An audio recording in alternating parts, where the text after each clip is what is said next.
It's happy morning. Happy morning. Please kindly settle down and please pay attention. Uh, we are going to start the day with the Mangla Charan, and I would now request him to kindly do the honors with Mangla Charan.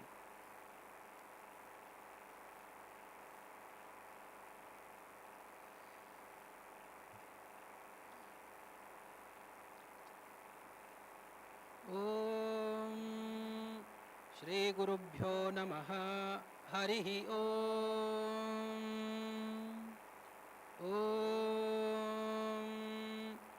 अग्निमीळे पुरोहितं यज्ञस्य देवमृत्विजम् होतारं रत्नधातमम् अग्निः पूर्वेभिर्षिभिरेड्यो नूतनैरुत स देवाङ्गेह वक्षति अग्निना रैमश्नवत्पोषमेव दिवे दिवे यशसं वीरवत्तमम् अग्नेयं यज्ञमध्वरं विश्वतः परिभूरसि स देवेषु गच्छति अग्निर्होता कविक्रतुः सत्यश्चित्तश्रवस्तमः देवो देवेभिरागमत् यदङ्गदाशुषे त्वमग्ने भद्रं करिष्यसि तवेत्तत्सत्यमङ्गिरः उपत्वाग्ने दिवे दिवे दोषावस्तरधिया वयं नमो भरन्त एमसि राजन्तमध्वराणां गोपामृतस्य दीदिविं वर्धमानं स्वेदमे स नः पितेव सूनवेग्ने सूपायनो भव स च स्वानस्वस्तये ॐ शान्तिः शान्तिः शान्तिः.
Thank you very much, sir. What a great and wonderful explanation, and we are indebted to you for that.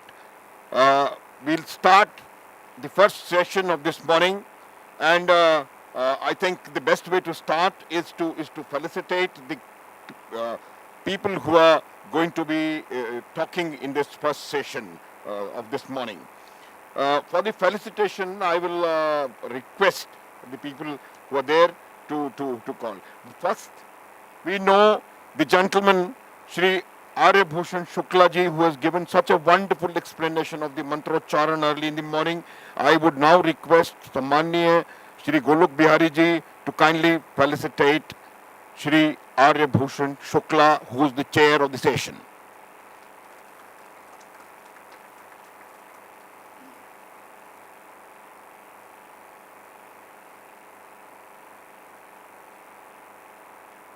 I'll now request Masoom to kindly felicitate Professor Muzaffar Olimer. Yeah. Yeah. That's going to be a great picture, sir. Masoom, kindly. Professor Olimov.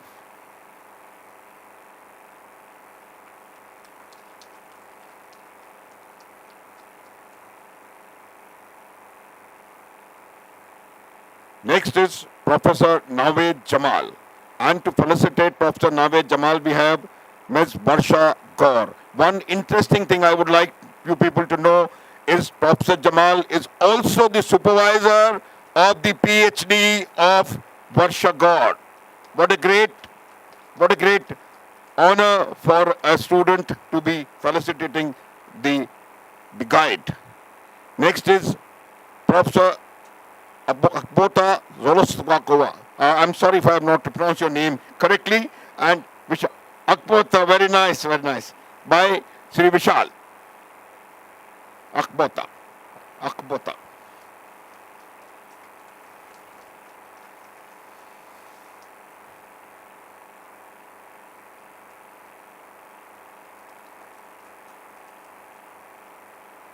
Thank you, Vishal.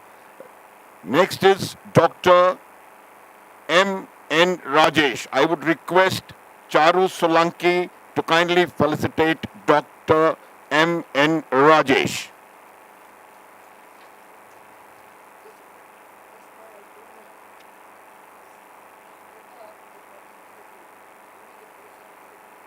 Oh, yes, yes, yes, yes, yes. So nice, so nice.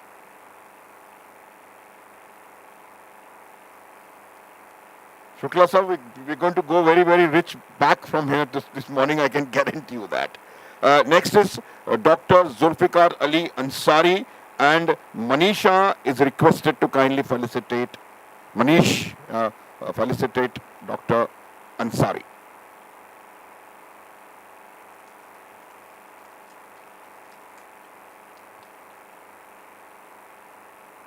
Thank you, Manish. And finally, Dr. Devendra Shikharwar, and I will request Shri Anwar Ali ji to kindly felicitate Dr. Shikharwar.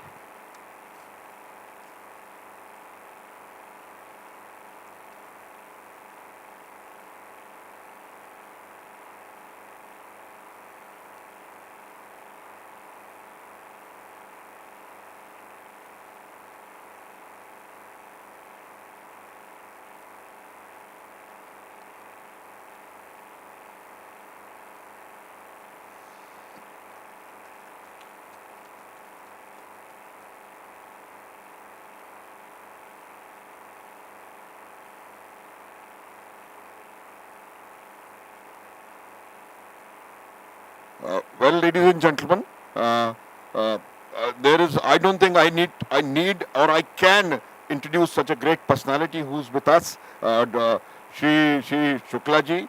He's a retired, topmost and bureaucrat of this great nation, and he is the Honorable National President of India Council of Astrological Sciences and a member of National Monuments Authority and Ministry of Cultures, under the Ministry of Cultures and Government of India. Now I'll tell you what, I just met him very, very briefly, and the amount of knowledge and amount of creativity this gentleman has in him is nobody's business, and I don't think we could have asked for a man better than him to chair this session, which is so very important on our relationship with the Central Asian countries, sir. I can go on talking about you. I've got so much to talk about you, but I think I'll now hand it over to you to kindly carry this day forward. Thank you very much, sir. Once again, heartiest welcome to you, sir.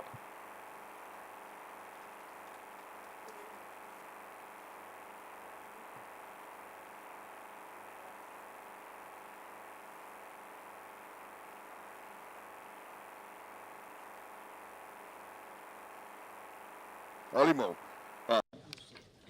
I'll take 2 minutes introducing you, sir. I got some important things for you, sir. A great person must be introduced in a great manner. Yes, of course, yes, sir. And I'm sure after the introduction in great manner, he'll speak in the equally greater fashion. Let me do it for you, sir. Professor Dr. Muzaffar Olimov is a professor and head of Center of Regional and Comparative Studies at Tajik National University, Dushanbe. He also is a scientific consultant of the Research Center Shark Oblique Orans in Dushanbe. He previously worked as a research fellow at Tajik Institute of Oriental Studies and head of the department, deputy director of chief scientific associate of the Institute of World Economy and International Relations of the Tajik Academy of Sciences. He also, ladies and gentlemen, is a founder director of Research Center of Sharak or Orans from 1996 to 2011, a senior researcher and head of department, Central and South Asia Institute of Languages, Literature, Oriental Studies and Written Heritage of the Tajik Academy of Sciences. He has earned as a candidate of science equivalent of a PhD, ladies and gentlemen, he's a doctor, PhD in the history at the Institute of Oriental Sciences of USSR Academy of Sciences in Moscow in 1982 when it was all USSR. He earned a doctor's science degree, post-PhD, as an author. He's an author of more than 200 books, articles, and I think that deserves a big round of applause, ladies and gentlemen. Welcome, Dr. Muzaffar Olimov.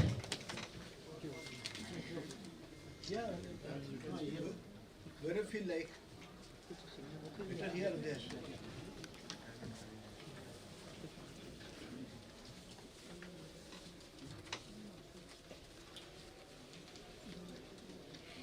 Presentation.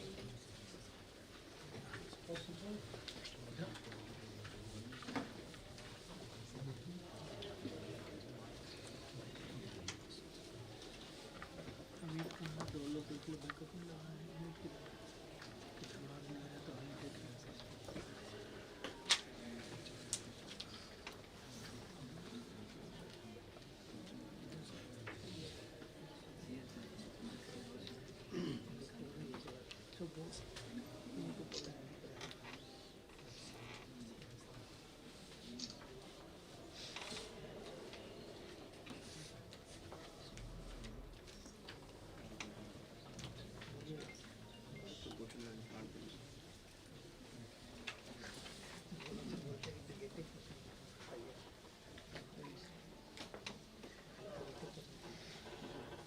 Distinguished Chairperson, dear delegates and participants of the conference, I am very pleasure to be here, and it is my last visit. Last visit was 5 years ago. Please, Mike.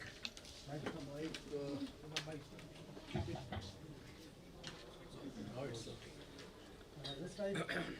Thank you very much for invitation. First of all, I would like to thank organizers this conference for the invitation, and I am very happy one more again to be in India in my love day.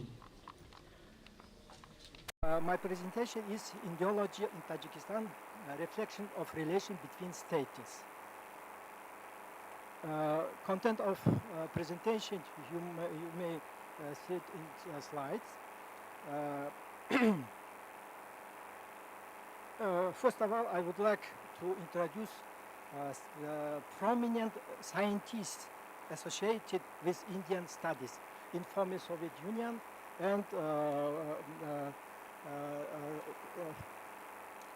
the side 8. That's why I would like to introduce first of all Sergei Oldenburg. He's well-known Sanskritologist and well-known Indologist, one of the founder of Academy of Sciences, former Soviet Union, and well-known our academician Bobojan Gafurov. He is former director of Institute of Oriental Studies. Previous, he was leader of Tajikistan up to 1965. He is not only leader of Tajikistan was during Soviet Union. Then he was during more than 20 years was director of Institute of Oriental Studies in Moscow. And he was, thanks to his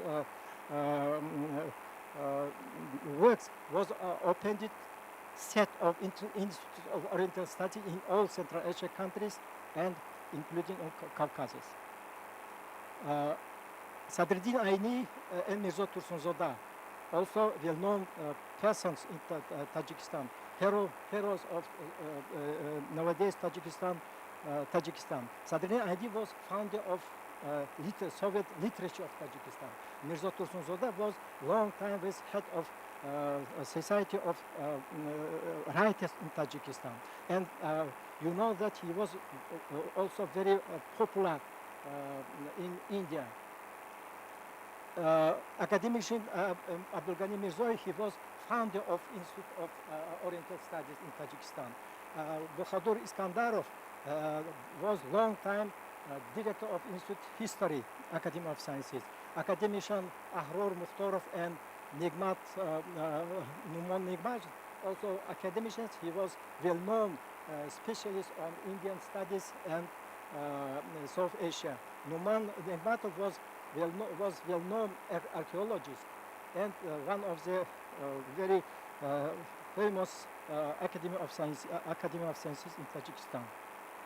Now, I would like begin my presentation with some very briefly, and hundreds of sources of Farsi Dari have left its extensive knowledge of the geography, nature of the Indian Peninsula, history, religions, culture, languages, literature, customs, and traditions of the people inhabiting Hindustan.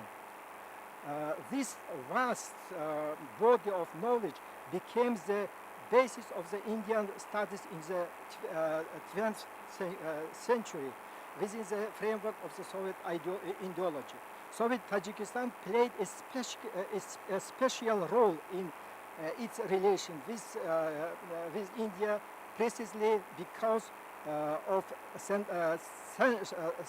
centuries old cultural ties. Therefore, Indology became one of the leading branches of the Tajik Orientalism in the Soviet period. Its fundamental basis was a stratum of the Farsi history, literature, science, culture, which is the common historical heritage of the people of India and Central Asia.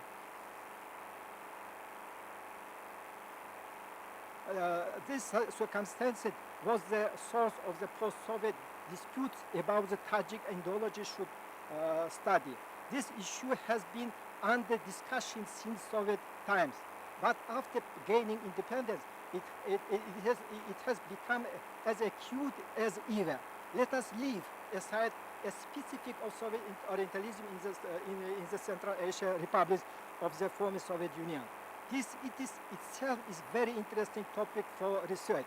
As for Tajik Indology, the debate focused on the search for identity in the process of nation building. Linguistics and philologists, specialists in Hindi and Urdu languages, believe that the Indology should study cultural phenomena in Hindi, Urdu, and other languages in the Indian subcontinent.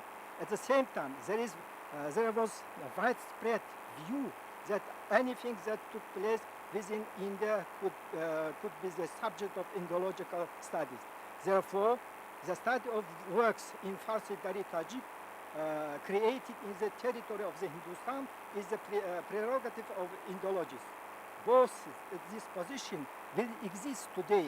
The struggle is reflected in the works of Tajik Indologists and in the organization of Indological research. During Soviet period, the priority of the Tajik Indology was the study of the Farsi language literature of India. Ustad Sadreddin Ayni and academician Abdulghani Mirzoyev conducted in the depth research in this direction, especially in the study of Indian style, Sabki Hindi. After them, such famous scholars as Bakayev, Gaffarov, and others worked in this field. Studies of literature in Farsi and Urdu were mainly concentrated in the sector of India and Pakistan, the Institute of Oriental Studies of the Academy of Sciences, former Tajik Soviet Republic. This scientific division existed since the founding of the institute in 1971. In the mid-1970s, after graduating from the Departments of Oriental Studies in Leningrad and Tashkent universities, Usmanov, Nurov, and other our colleagues came to Tajik Indology. They expanded Indology in the areas of Hindi linguistics and literature. The same scholars later organized a department of Hindi and Urdu studies at the Oriental faculty of the Tajik State University, which is still functioning today. Sovereignization of Tajikistan was accompanied by the turmoil of the inter-Tajik conflict, 1992-1997. Power collapse, the industrialization, and improvement of population. This could not but affect science. The Institute of Oriental Written Heritage was established on the basis of Department of Manuscript. Attempted to keep country studies within the Institute of World Economy and International Relations had little effect. At the time, Tajikistan had just begun to form its foreign policy agencies, mutual interest between Tajikistan and India.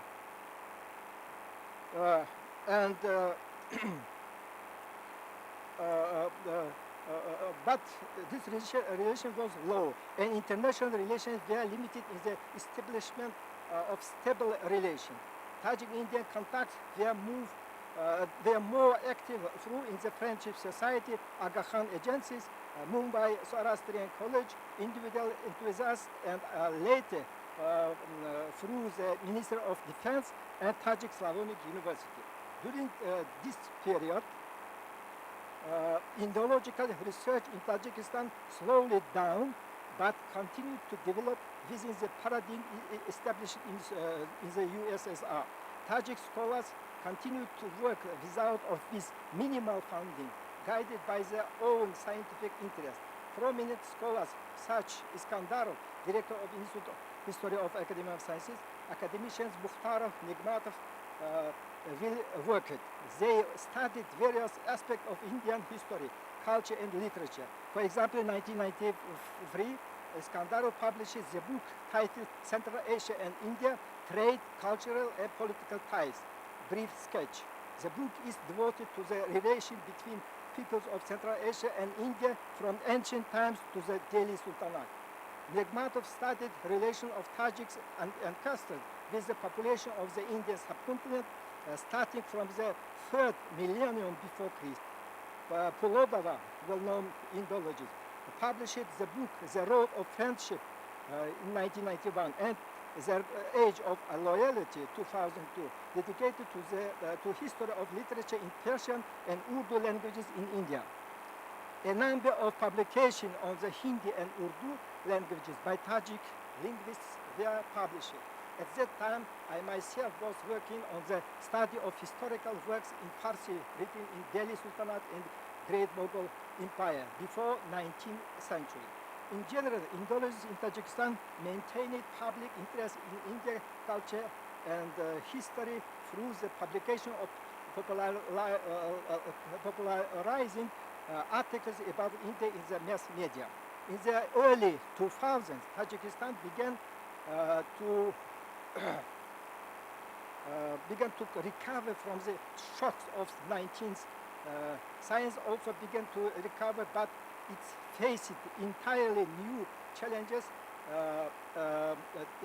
Tajikistan became a sovereign state and had to undergo a nation-building process. It was necessary to form a national identity, determine the basis of the consolidation of society, and choose ways of legitimize the new statehood. Having become subject to international relations, all this required scientific and explosive support. Therefore, the Institute of Oriental Studies and Written Heritage of the Academy of Sciences was restored after several reorganizations.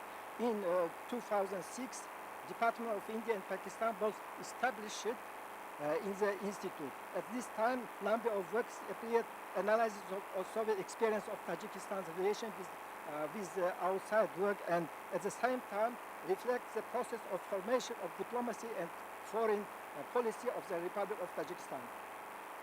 The publications of collection of the document of the first decade of Tajikistan independent existence has been a great help to researchers. The document presented in the chronological order shows the formation of the government, the foreign minister, and other organization that maintained ties with the outside world, including India. Tajik scholars not only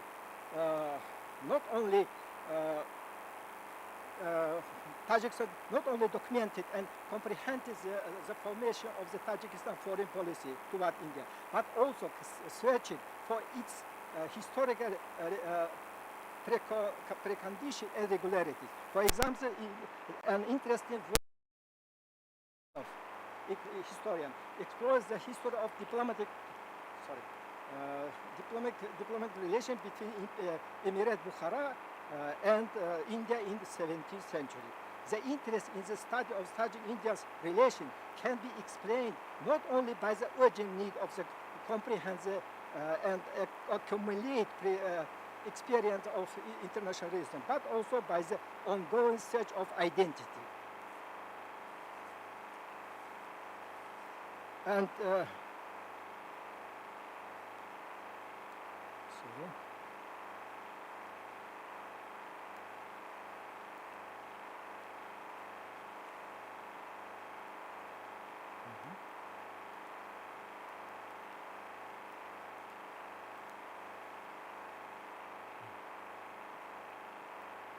And despite the development of new trends of Indian studies, the most significant work are still published by the source specialists, historian, linguists, and literary scholars. Tajik scholar Indian studies written a number of textbooks and manual of the study of Hindi and Urdu languages, compiled these dictionaries and phrasebook of these languages. Young teachers who work at the Department of Indian Philology at the Faculty of Asian and European Languages of Tajik National University study various aspects of Hindi and Urdu linguistics. The successful of Tajik literary study in general should be particularly noted. For example, researcher Boybek Rahimov has long studied of the works of Abdul Qadir Bedi, the famous classic of Indian literature in the Farsi in Tajikistan. In recent years, the researcher has published several fundamental texts on the work of the poet. The young historian Husseinov has prepared a very interesting work on the history Farishta, Tarikh Farishta by Muhammad Qasim Hindu Shah Astarabadi. In conclusion, I should note that the sharp acceleration of the work processes and changes in the international situation are forcing the expansion of Indological research in Tajikistan, developing its new direction, opening up new prospects for cooperation. However, Tajikistan has its own deep and inexhaustible source of interest in India, which is the love of Amir Khosrow Dehlavi, Hassan Dehlavi, Bedil, Muhammad Iqbal, and many others. Their followers and the philosophy, history, and literature of Farsi-speaking Muslim India. Indian studies in Tajikistan is not so much a reflection of a relation between states as manifestation of one people's deep interest to another. Thank you very much. Bahut dhanyavad. Thank you very much, sir. Thank you very much, Professor. It was a very elaborate and very interesting discourse. And you talked about Indology, directions of Indology and everything. Thank you very much. Very, very. Now, next speaker is, yeah.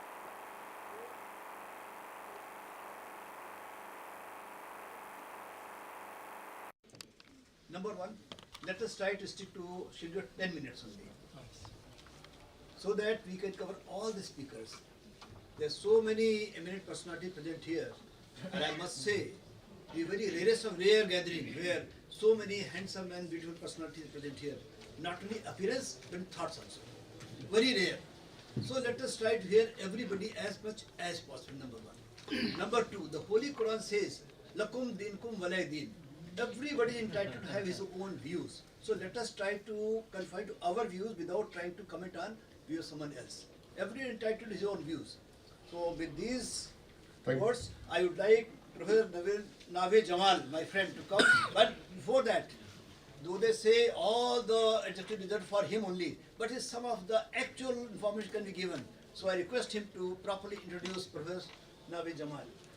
Thank you very much, sir. And I'll now talk a bit little about Professor Jamal. I would have also said the same thing. We are running behind schedule. Let's stick to time.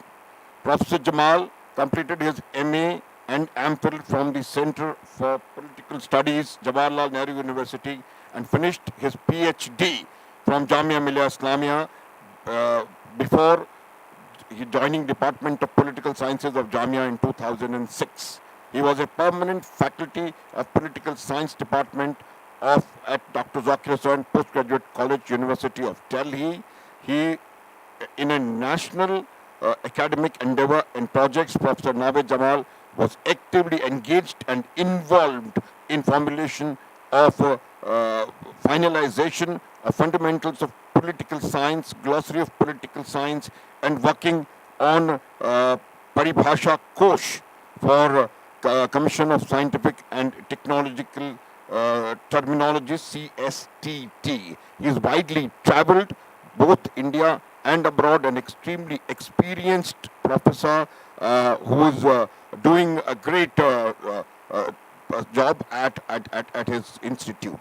May I now request Professor Nave Jamal to kindly give his discourse.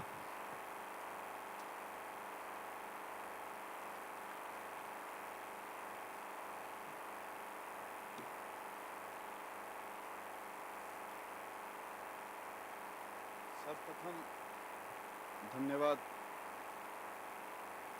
Chair Shri Arya Bhushan Shukla ji. I am really honored to be here. This is an important institution which I stand because I studied in this institution.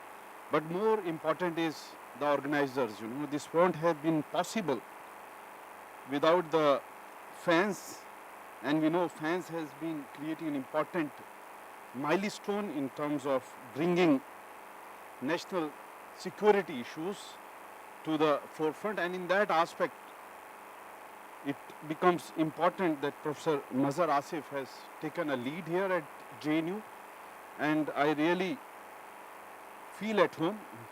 Being a big brother of mine, he has all along guided us and also been inspiration for all of us.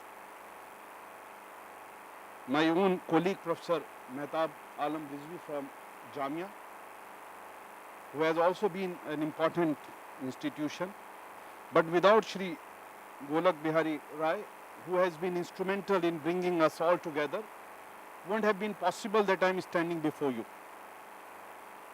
So I really feel elated. But before I start, I would be discussing more about India and Central Asia in the context of dynamism. ये गतिमयता बहुत ज़रूरी है, विचारों में भी, राष्ट्रों में भी. और जब हम भारत की बात करते हैं, then I will be interchangeably using some Hindi words because this is what is my understanding of knowledge in, and also I being speaking majority in English. So when we talk of Central Asia, it is an important link to the region. Colonizers came, they have balkanized, divided all of us. They have even talked about end of history. But my friends, history never ends. It has its own processes and conjunctures, which moves, which shifts. And in this context, there is emerging dynamics. With the current regime, this dynamism has taken a significant linkage, and this linkage is from the historical civilization. When I quote Swami Vivekananda when he was talking in Chicago about confluence of civilization, and this confluence is not confluence. The confluence is that how in two wells, two frogs can simultaneously coexist is an important paradigm that was led to the world in a new way. And we are rethinking again that how to bring this important connectivity between the minds and the people and the nations, because nations are not nations if there are no people. And India all along have been trading with this region, and more particularly with the Central Asian region. Iran was our immediate neighbor, and the colonizers have cut my two arms. They have divided first the East Bengal and the West Bengal, and my whole link to the southeast was dismayed. They downsized Punjab into two, and we know we have Iran, our neighbor, and that is what Atal Bihari Vajpayee, the then Prime Minister, has took a new lead in terms of extended neighborhood, because we have been tattered with our neighbors. Who did this all? And we are here to rethink and revitalize this connectivity. And I want to analyze the emergence of the CIS, how it opened opportunities for India, and how the whole transport corridor. And I really am happy indeed, the north-south corridor, the downsizing, cut sizing of the time that goods reach in CIS is something very, very important. And it is not a one-day process. Foreign policy is an ongoing process. And engagement is not that we are here engaged at this point of time. It is a constant process. My earlier speaker has already highlighted the Indologists, and they have all been playing an important role in bringing this connectivity. But I want to really highlight and bring again that how the international north-south corridor, how to enter into Afghanistan through the Chabahar port and the Dilaram Zaranch are so important aspect of connectivity. But we are hungry for energy, I tell you friends. We want to have power of the world, but without energy it won't be possible. We need the pipelines, and these pipelines are the pipelines of peace. We have to really usher into a new world for win-win for all of us. And that's why India has all along been leading in terms of Vasudhaiva Kutumbakam. And we have to also learn that whether GT road can be converted an international road of peace. China is already working on the same lines. Belt and Road is nothing but the GT road, in other words. They are learning from India. They have J series for their protection. We have missile men. We need technology, and the CIS can really facilitate us. We are the best of the minds, and you have the best of the technology in contemporary times. And I tell you friends, we have not tapped the real energy which we would have with the USSR in the way of, I may mention areas like, for example, dentistry is one area where we could have the best of the dentists and technology at a very low cost. Still there are many more areas in pharmaceuticals. So there is a plethora of areas of connectivity, and in that aspect we have to really uncover and understand the historicity in the context of the growing engagement and how we can reshape it. How we can reshape it. And we have to get out of the very idioms.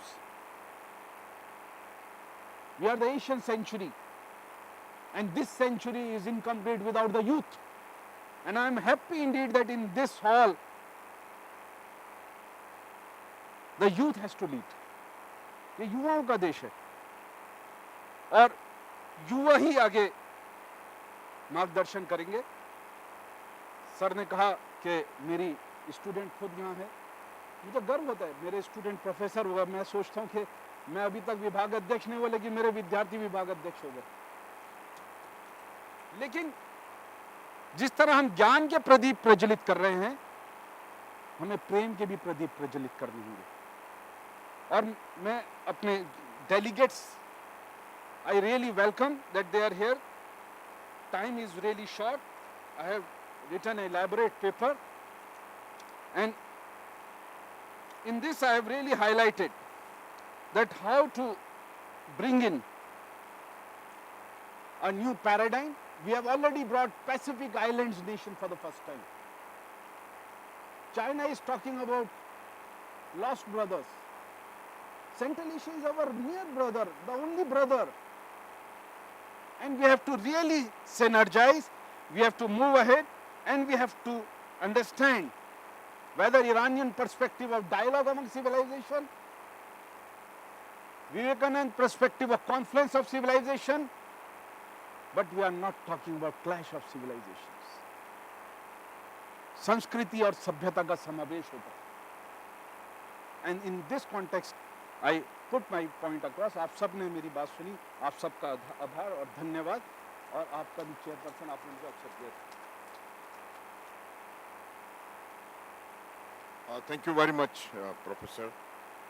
What a wonderful way to put across things. A pipeline of peace, international road of peace, and the things. Thank you very much. Next speaker, ladies and gentlemen, is the amazing Professor Akhbata. I hope this time I am right. She is a political science. She is a scientist based in Astana, Kazakhstan, with a PhD from Russian Academy of Governmental Service, Moscow, and is engaged in peace research since 2010. After graduating in international relations, specialization at Al-Farabi Kazakh National University in 2003, she has been working for Eurasian National University, one of the two top universities of Kazakhstan, for 19 long years as an associate professor of international relations department and Eurasian studies department, and as a director of the Center of International Studies as a head of world regions. I think she has got so many things that I can go on talking about. Time constraint, I now request Professor Akhbata to kindly enlighten us with her thoughts.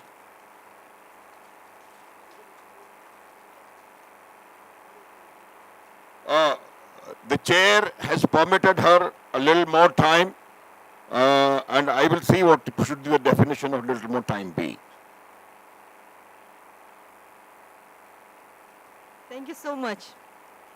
Well, despite the fact that Kazakh ladies were permitted to have the highest governmental positions during the Kazakh Khanate, we are also Eastern people. So I will try not to take more time as our gentlemen do take. And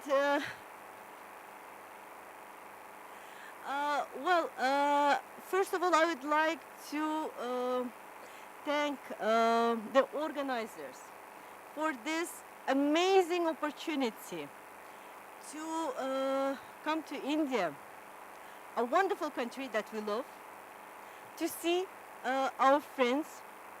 And for me personally, India is a very country of my emotions, because my journey to become a social scientist or political scientist, as we call it in Kazakhstan, started from India. in 2009 at Professor Variko's conference. And it proved to be a great school of life for me. And I'm very grateful to India for this opportunity as well. Before my main points, I would like to highlight the points from yesterday's presentations, if you permit me. It was said several things, and please also do take it as my point. That Central Asia didn't write its own history. But please let me remind you that great philosophers of the East equally belonged to Central Asia, same as Persia and same as Hindustan. It is very difficult and even impossible to differentiate our culture from one another. My dear friend who is sitting here, Dr.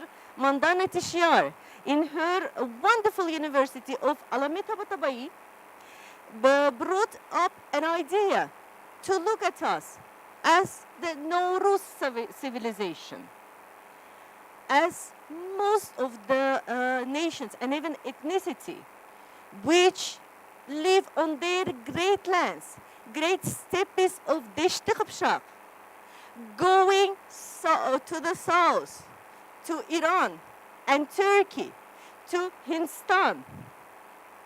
We all know what Nauruz means, and it is very important for all of us.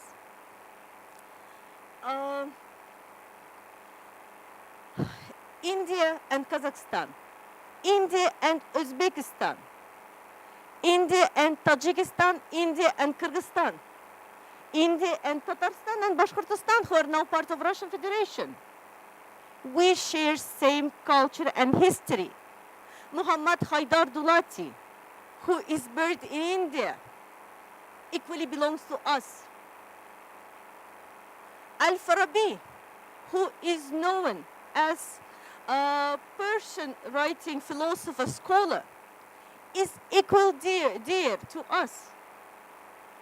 It is very unjust to try to say who belongs to whom. We used Persian language as our Resmi language, an official language, and still official languages of all the Turkic Central Asians is full of Persian words, and it is wonderful. But at the same time, the language of army have been Turkic, and the proof for that is the name of the great language, which is called Urdu.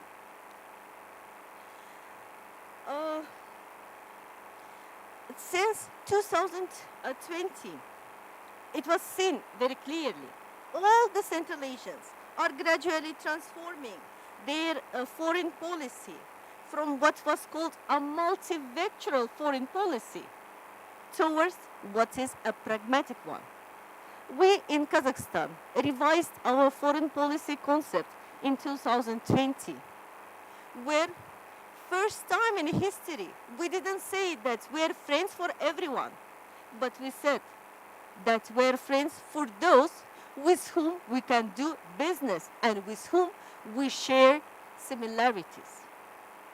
And it was, I should tell you, was a great bravery, because we were, of course, looking towards Russian Federation, getting an independence, becoming a sovereign is not an easy thing. And despite the fact that we are also, and all civilization, we were not born tomorrow. Our history didn't start in 1990s. We are as ancient as you are. But the statehood building, we have to start from the beginning. And we were facing it. And the ugly history of 20th century killed the best of all of our nations. We Kazakh lost 3/3 of our population. At the beginning of 20th century, we were 7 million, relatively same as Iran and Turkey. And now we are only 19. Only Uzbekistan did relatively well with its 34 million. But is it enough?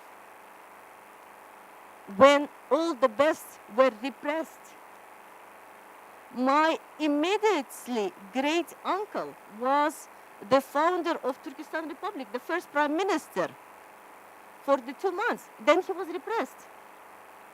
The second prime minister, Mustafa Juhai, was died in Germany. He lived in France, and his immediate friend Bakhtiar Haid, who was Uzbek, when meeting with my grandfather in 1990s in near Bonn, said a wonderful thing. He said, Mirzatai, when we were founding a Republic of Turkestan, we were not dividing ourselves as Kazakh, Uzbek, Bashkir, Tatar, Tajik, and Kyrgyz. We were all Turkestanis. And one day it will come. We will be one. And here I would like to tell you that I'm not telling about the political unity, but I'm telling about cultural, emotional, and about the unity of looking towards one direction. I do not know how to show how different are Kazakhs from Kyrgyz, Kyrgyz from Uzbeks, and Uzbeks from Tajiks, because our tradition is same. Our philosophers are the same. The way of living is the same. Now, without taking more of your time, I would like to shift to the immediate thoughts. I would like to highlight the interest of India in Central Asia. I guess it is important. Well, the main interests of New Delhi can be called energy, economy, and security. India's policy in post-Soviet Central Asia is unstable, and our dear friend Khialbek actually proved it yesterday at his presentation, so I wouldn't like to take more. With short periods of almost complete loss of interest in the region, the Central Asia region is both a barrier and a connection between India and Eurasia.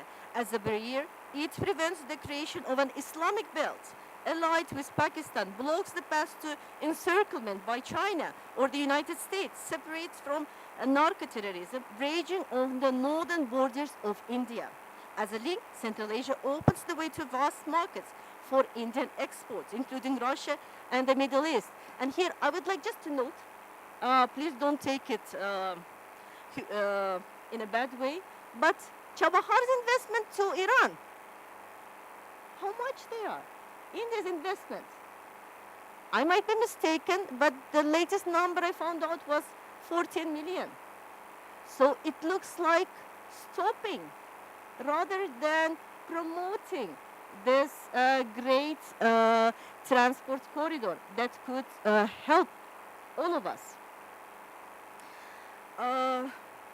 Also, for Indian claims to be a regional power, it matters in establishing direct ties with Russia through Central Asia, on which India increasingly relies as a counterbalance to China and the United States. And here, ladies and gentlemen, number of times we heard that India would like to deal with or cooperate with Central Asia through Russian Federation, or would like to cooperate with us without, how it was said, offending Russian Federation.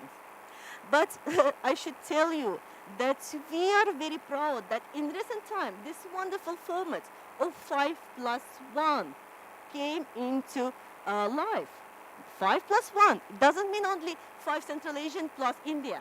It is 5 Central Asian plus China, 5 Central Asian plus Russia. We also see Russia equally as we see India, Iran, Turkey. And it is amazing. Finally, it happened.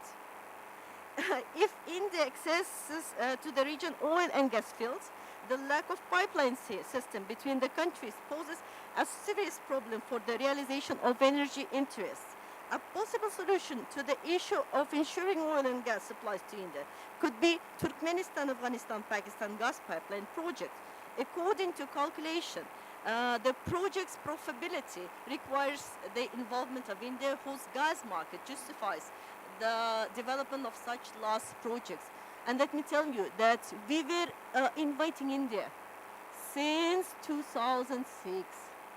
And still it didn't happen in the full range. We are still waiting for you, dear Indians. At the moment, it can be stated that the growth of India's political influence and economic presence in Central Asia over past 30 years have been low and are sufficient to ensure the country's interest in the region. Geographically, India is separated from Central Asia by the territory of political opponents, Pakistan and China. As a result, trade between India and the countries of Central Asia is carried out mainly through the ports and transport networks of Iran, and sometimes even through the territory of Europe. And due to different economic opportunities, India had not been able to fully compete with the strengthening of Chinese positions in the region. India's economic investments and projects in Central Asia are negligible compared to those of China. Plus, unstable Afghanistan does not allow the implementation of major economic projects. India is currently facing serious internal and mainly socio-economic problems and is forced to focus on solving them, especially since the economic prospects of Central Asia continue to deteriorate. A joint fight against terrorism and religious extremism may become promising. Neither India nor the Central Asian countries are interested in instability in neighboring Afghanistan. Based on that, joint efforts to counter radical forces are of particular importance. In economic terms, it is important to take a number of measures to stimulate mutual trade and investment, as well as support joint initiatives in a number of production areas. I'm done, ladies and gentlemen. I'm open for any of your comments, but this is for all of us just to think about our prospects.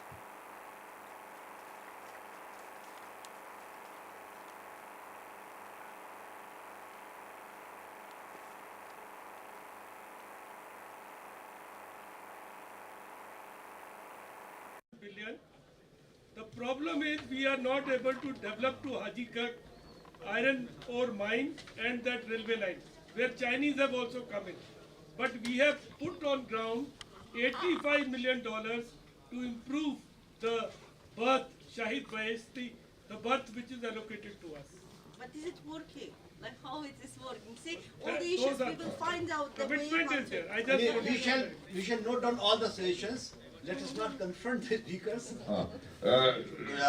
Thank you very much, the amazing professor, and thank you very much, General KJ, for that important piece of information, sir.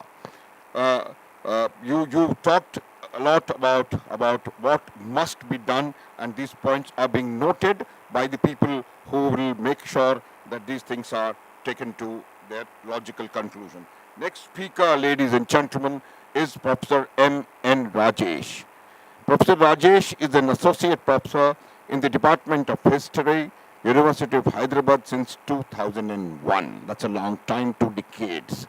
He is specialized in the early medieval India.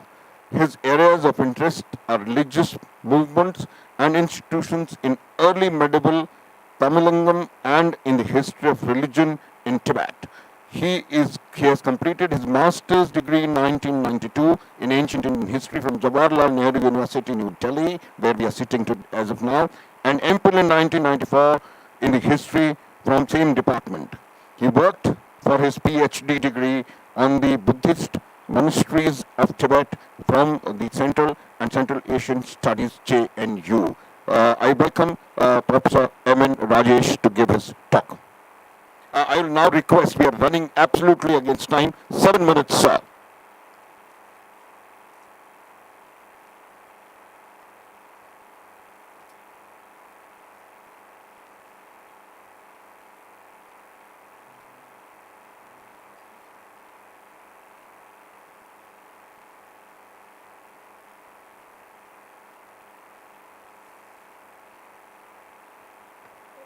Respected Chairman and the August gathering, good morning to all of you.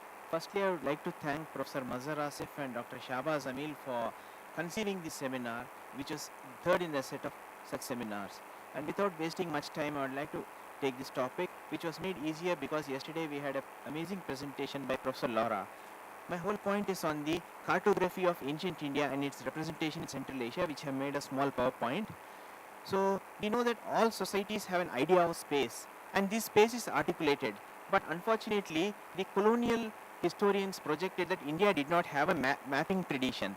So this was a project of coloniality. India had a mapping tradition, just like Professor Laura pointed out yesterday about the petroglyphs which were there in Mongolia. This is a line of petroglyphs extending from Spiti to northern Tibet and Mongolia, and these are the type of maps which were there in India. Like we have a 18th century map here, then the middle one is a map of Ujjain, which is in a form of an astrological chart. The other one is a painting of Dwarka, and the last one is actually the map of a Buddhist monastery in Andhra Desa.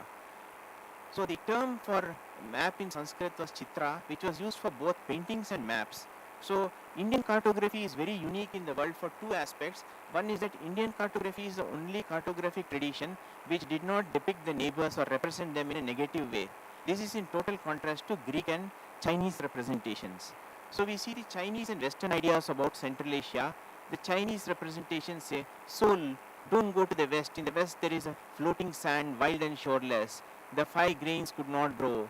This was there's a thundering abyss. The West is a thundering abyss where red ants and elephants and wasps were like bottle guards. The Western ideas talked of this as Gog and Magog. The fears prevailed and it grew. To the earth's remotest confines, we see an untrodden solitude. But now we see very differently in India. The early mapping tradition, most of it was the contribution of the Jainas. So here we have what we call the yesterday's map, which the folder which we had given about Jambudvipa, the world. And now we have Bharata or Jambudvipa in the south. We have Meru, Mount Meru, which is in the center. We have now two regions, Ketumala and Uttarakuru. These are the regions of Central Asia. The 5 main Puranas give us the list of rivers and also the places of trade routes, etc. in that. So this is so here we see Bharata or India, which is in the south. The first point which I mentioned, the uniqueness of Indian mapping tradition, is that there is no hatred towards the neighbors. In fact, these are lands which are supposed to be places worthwhile of settling, where gods dwell. Now, we have now Bhadrashva in the east. The Sanskritist Witzel identified this with Uttarakhand and the regions above, but it seems to be furthermore because the term Ashwa signifies horse. And in the left we have Ketumala. So these are the two regions which are there. In addition to not having any negative representation about neighbors, Indian maps also have a lack of geocentricity. India is not in the center of the world. It is south of Mount Meru. So this lack of what we call centrality and geocentricity shows that we are part of one different set of extended groups of people living in the world. So these are the regions. We have Uttarakuru and Ramyaka. The Vayu Purana gives a list of 43 rivers which are identified in the basin of Tarim Basin, and then the Tarim flowing as far as Wangho, and then you can see here on the top is the Kuruvarsha and the Nila Lake, the blue mountains. So the Puranic description of the northern regions carry a vast area from the Urals and the Caspian. It describes the topography of the whole land very accurately, but the facts of human geography are treated very scantily. Here we have what we call the famous Kalpavriksha, or the tree which gives you anything bountiful, which is also there here. As I told you, the Jains had made many important contributions. This is in the 4th century. We have two types of mapping tradition. One is a 4-continent system, and then another one is a 7-continent system. The Jains imagined one more continent, which is the 8th continent, Nandeshwara Dvipa. So these are the two rivers, the Ganga and the Yamuna. They are identified by the tortoise and the crocodile, and these come from the Himalayas. And now this map, again in the face of a lotus petal, shows the different regions. On the west we have Zarafshan, Trans-Alai Mountains, the Kokshal, Tien Shan ranges, and then the regions of Turkestan, and then Karathau and the Kyrgyz regions. These are all there in the left. Now, in the 18th century, Maharaja Savai Jai Singh had commissioned a globe, and here in this globe we also have many references to places which was made in the same earlier Indic tradition. Here we have places also as far as Mecca and Medina, which are painted. So this is the regions which are shown. Now, as we had seen, the region of Gog and Magog. Gog and Magog were the places which were written in the ancient Hebrew text as places which were supposed to be wastelands. But as you can see, the term Gog, we find this petroglyph in Afghanistan in the Wakhan corridor. The petroglyph is written in old Tibetan script, that is Gog. So the Gog, the term has been transformed to Wak, and then it has become Wakhan. So this is the region of Peristan. Not only are these mapping traditions still alive in the petroglyphs, we also have the later imports in the early period, that is in the city of Ai Khanum, or Our Lady of Moon. And yesterday, as the professor was pointing out, the swastika, this is actually inverted swastika, which is a symbol of the Bon religion. The Bon religion is a pre-Buddhist religion of Tibet, and it was there in this particular area. One peculiarity of this is the swastika, and another is the use of animals, ibex, etc. So the Bon cosmology shows that the whole world came from Olmo Lungring. Olmo Lungring means the unborn, unknown place of Tempa Sherab Miwo. So here we have the Tempa Sherab Miwo. Here we have the four rivers. From the simulacrum of a snowland, the river Narzara flows from the east. From the horse, the river Pakshi flows from the north. From the river Gimshang flows from the west. And from the Sindhu, it flows from the south. So it gives us an idea of Iran, in the north Turkestan, and the east China, and in the south India, and how these mapping traditions were dismissed. So this was the kingdom of Shangshung, which was the region of the pre-Buddhist religion, that is before 7th century. And here we have another map which is made in that particular tradition. We have the Turks and the Uyghurs are shown in the north. In the left we have Tazig, which is also the name Olmo Lungring is also known as Olmo Tazig. And then we have India Gyagar and Kache, which is the name even used today also, that is for India and Kashmir. And then we have the other regions, that is to the east. So the northernmost influence of this Indian mapping tradition can be seen as far as what we call in Russia, that is in Kalmykia. And this is the last slide, how these maps also contain certain supernatural elements, like how Tibet was imagined as a male country, that is Fayul, in contrast to the motherlands. And this is the map of a demoness of Tibet who is tamed with the mating of a monkey and a mountain ogre, which shows. So these maps provide the stories of ethnogenesis of many of the different groups of Central Asia, which share a common bond, and these are actually written down in the early Puranas. So with this I conclude, and I think I maintained my time. Thank you all for giving me a very patient hearing, sir. Thank you very much. Thank you very much, Professor. You've indeed done very well, very well, and thank you very much for sticking to time. You've spoken a brilliant account of cartography of ancient India and its mapping traditions. Thank you very much. Next speaker is Professor Zulfikar Ali Ansari. Is an assistant professor at the School of Foreign Languages, Ministry of Defence, Government of India, New Delhi. He did his MA and MPhil and PhD from Jawaharlal Nehru University, New Delhi, India. Dr. Ansari is profound scholar of Persian language and literature and holds high regard for School of Foreign Languages, where he teaches his students who are posted as defense attendants in the Persian language in countries like Iran and Afghanistan. He has participated and presented papers at many national and international conferences and seminars. Dr. Ansari has authored 3 books, Azad Bilgrami, Persian Tajik and Dictionary of English Persian and Hindi Verbs. I now request Dr. Zulfikar Ali Ansari to kindly give his paper.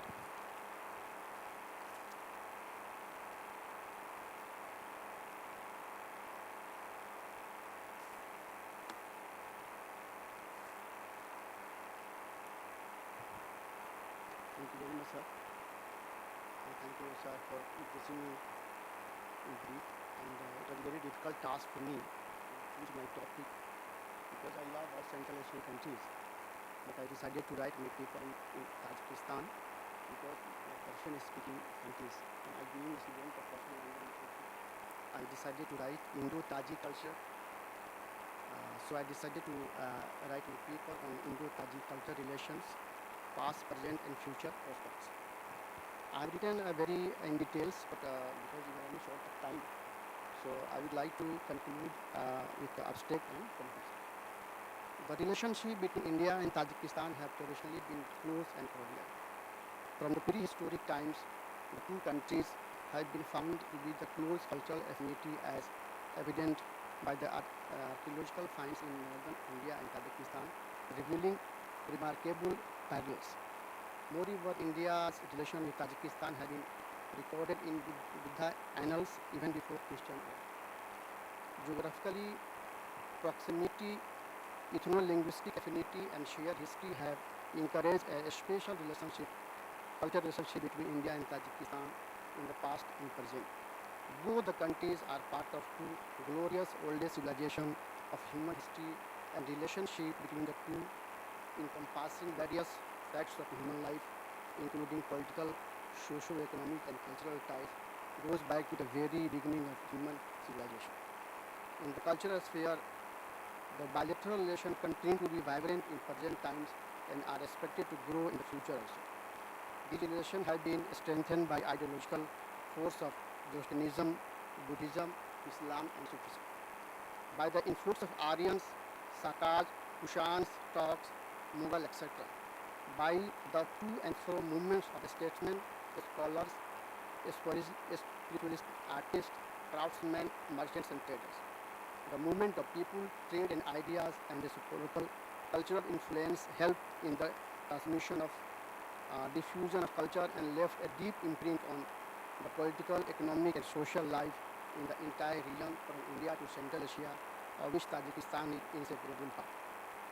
The friendly relation with former Soviet Union positively influenced the attitude of Tajik people towards India and its culture, which continued to manifest in popularity of Indian movies, dance, music and yoga in Tajikistan.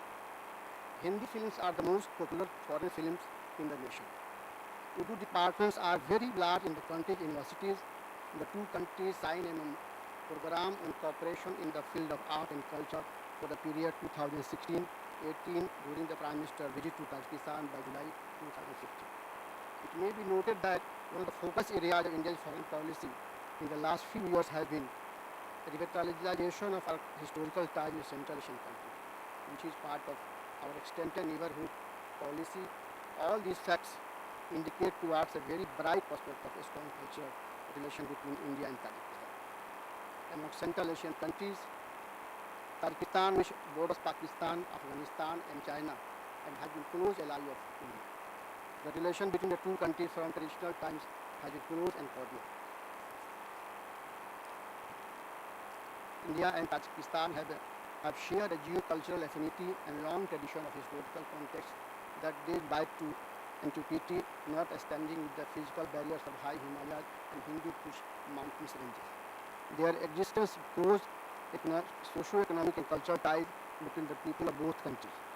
The linkage were cemented by the ideological forces of Zoroastrianism, Buddhism, Islam and Sufism, by the influx of Aryans, Sakars, Kashans, Turks and Mughals, by high mobility of statesmen, scholars, spiritualists, artists, craftsmen, literati and traders.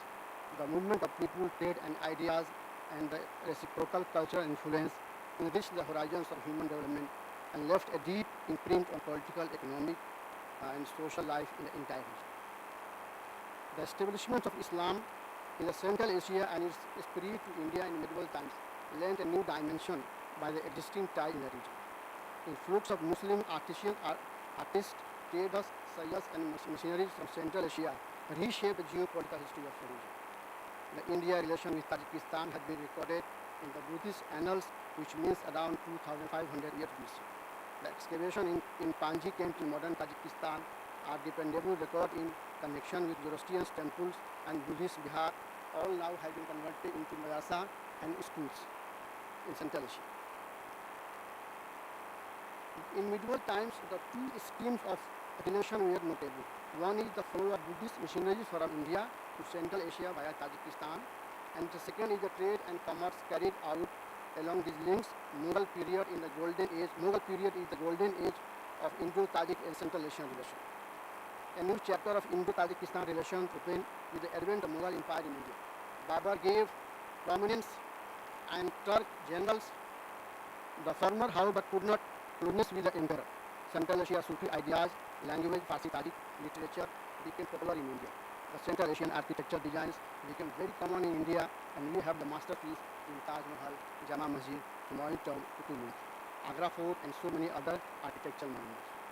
That is why the Tajis call India the repository of their civilization fund. Indo-Tajik Sufi connected exchange of philosophical visits in the golden chapter of the history.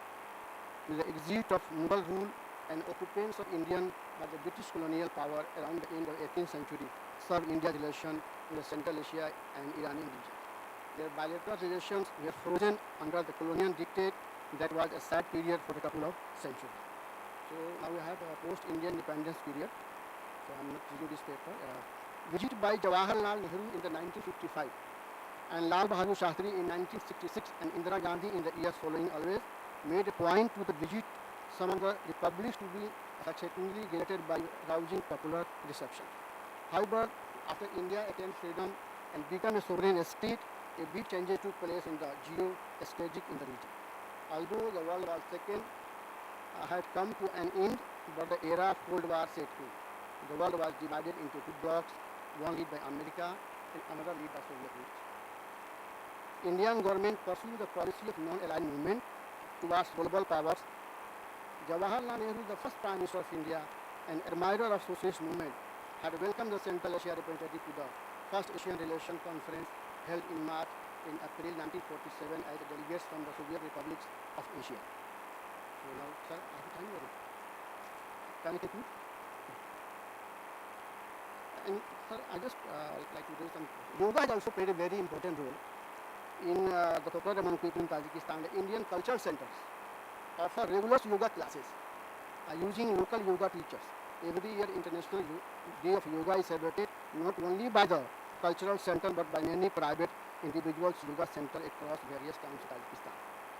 In 2020, My Life, My Yoga video blogging competitions of participants from Tajikistan yoga encourages across the two categories. So now I'm coming to the conclusion. The cultural relation between India and Pakistan have scaled new heights owing to the ongoing cooperation in various fields between the two countries.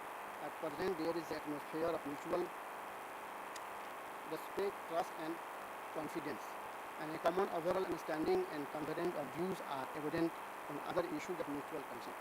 In the recent past, both the sides have been quite eager to strengthen their bilateral relations in various fields such as culture, politics, economy, trade, commerce and science.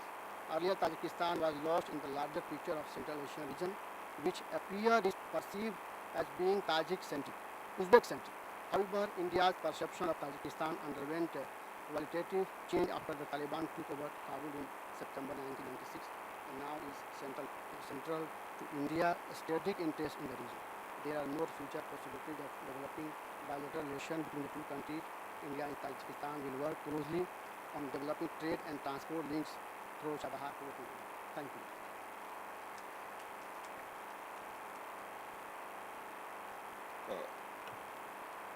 Thank you very much.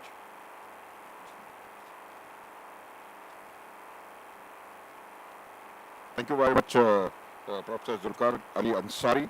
An interesting, in-depth analysis and great insight into Indo-Tajik relations, past, present, and future. And ladies and gentlemen, the importance of yoga, music, films, and the like, and what lies ahead as far as the bilateral relations of two countries are concerned. Thank you very much. It was an amazing discourse.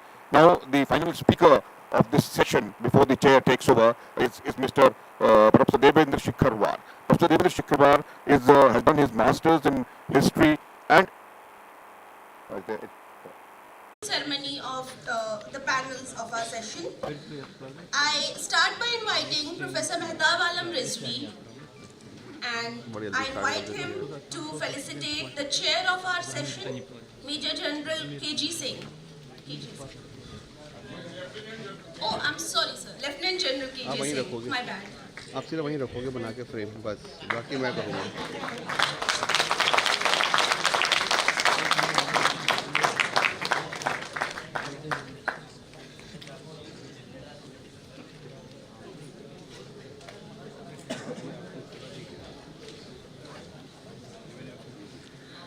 I request all the dignitaries to please, all the delegates to please take their seats on the stage. भैया वहीं बना के रखो, बस आपका वहीं रहना चाहिए फ्रेम, बस हिलना नहीं चाहिए. Professor Ghafoori, वहीं लगा Dr. Said Ali, Professor H.A. Nazmi, Dr. Nazgul, and Mr. Arafat Ahmed. आवाज़ सही आ रहा है, हेडफोन लगाना.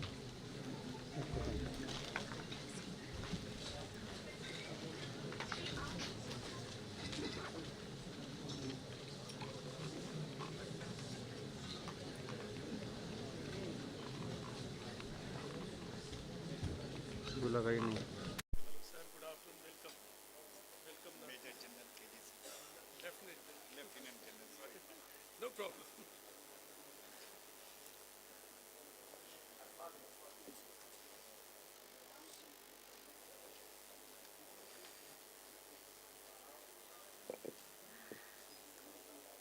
Okay, I request Dr. Shahbaz Amil to please felicitate Professor Ghafoori Zoyer.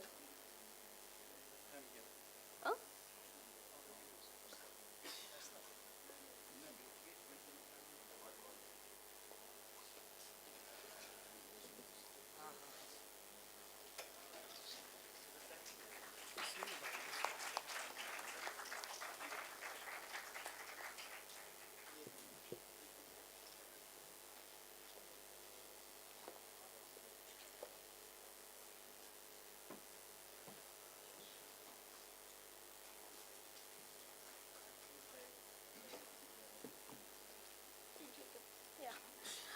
And I would like to tell the audience that Professor Ghafoori has actually brought a token of love from his homeland to this conference. So to receive that, I would like to invite Professor Mazhar Asif.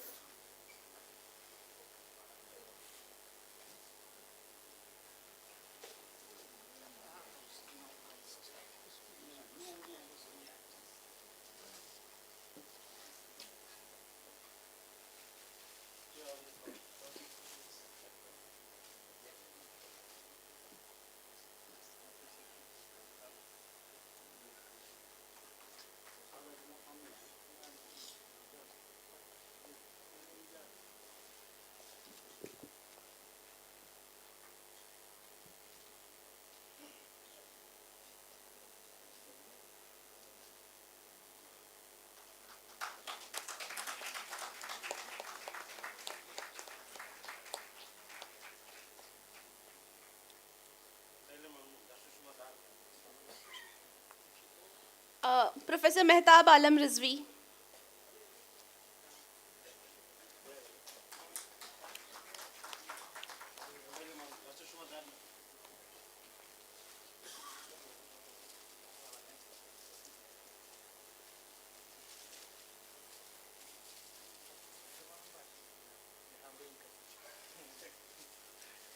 And Dr. Shahbaz Amil.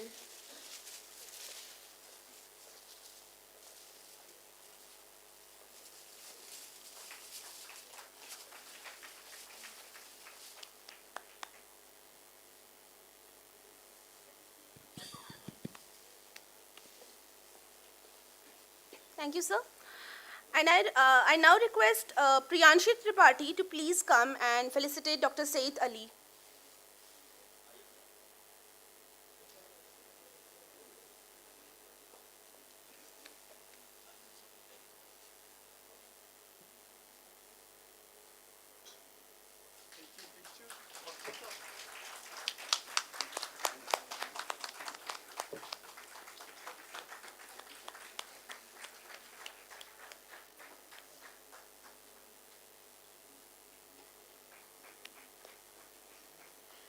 Um, I request Kajal to please come and felicitate Professor H.A. Nazmi.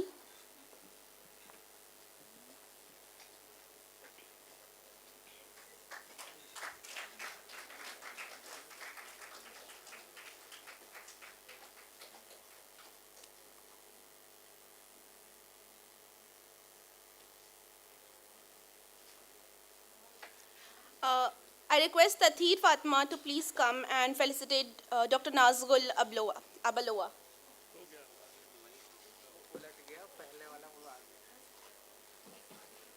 I think you are up. Now, please. Now we will.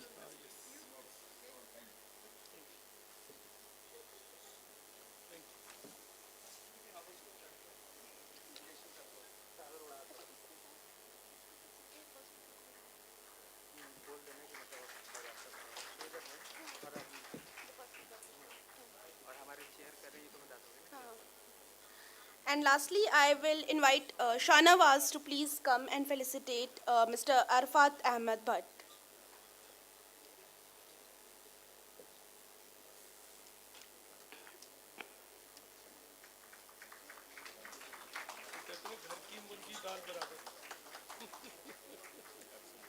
Yes, sir. Yes, sir.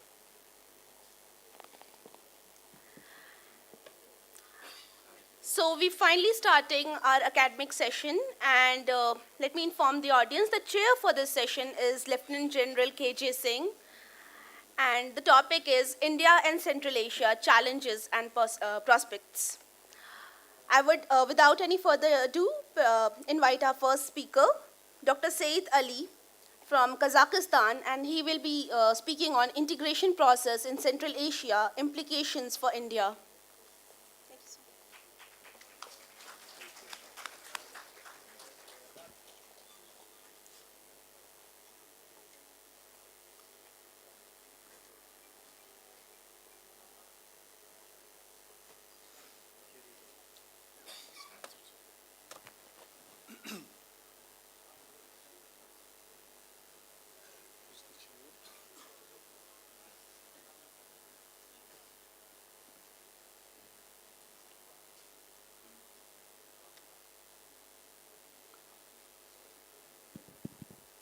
Just a little introduction about our honorable panelist who's here. You are Syed Ali? Yes. Because there is some confusion in this thing. Yes, I am He Syed comes Ali. from wonderful land of Kazakhstan, and Kazakhstan is a very important nation for us. It's a nation which is the largest in Central Asia in a way. It's got resources of Baikonur Cosmodrome. There are freshwater lakes, things which cannot happen anywhere in the world. Sonar trials and all happen in Kazakhstan. Rich in energy, very relevant for us. Actually, I must confess, in India, in Army, we do MPhil projects. And somewhere, all my MPhil projects were based on Central Asia. So by default, I have been caught today to sort of be with these Central Asians. So sir, please remember that this is just before lunch session. So every extra minute that you take, you'll be denying. I will not take Yes, sir. extra. Yes, sir. Hello, everyone. My name is Syed Ali. Actually, I am named after the great Ottoman admiral who lived in the 16th century and defended the India against the Portuguese colonization. Unfortunately, he lost his navy and went back to Istanbul through land, and he wrote his memoir called Mir'atul Mamalik, which is the mirrors of the countries, which is very great source for the 16th century India. Let's may God have mercy on his soul, and very grateful for him to delayed at least the colonization of India. Okay, my topic is integration processes in Central Asia and implications for India. There have been no integration, local integration in Central Asia without great powers involved. And recently, like 2 decades or so, there have been three main integration processes in Central Asia. First one is Eurasian Economic Union, became a union in 2015, Russia, Belarus, Kazakhstan, Kyrgyzstan, and Armenia.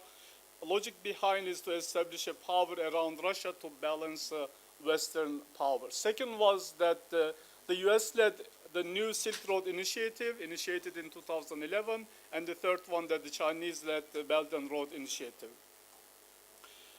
Eurasian Economic Union has been in crisis recently that no new members since 2015. Tajikistan didn't join, was very highly expected. Uzbekistan has been flirting but didn't join, and Turkmenistan outright rejected. And especially Russia's ability to make good on economic commitments in the region has been increasingly in doubt, especially after Ukrainian war. And Russia had backed out of financing many projects, such as Kyrgyzstan's large-scale hydropower projects that called Upper Narin Dam. And the second was the U.S.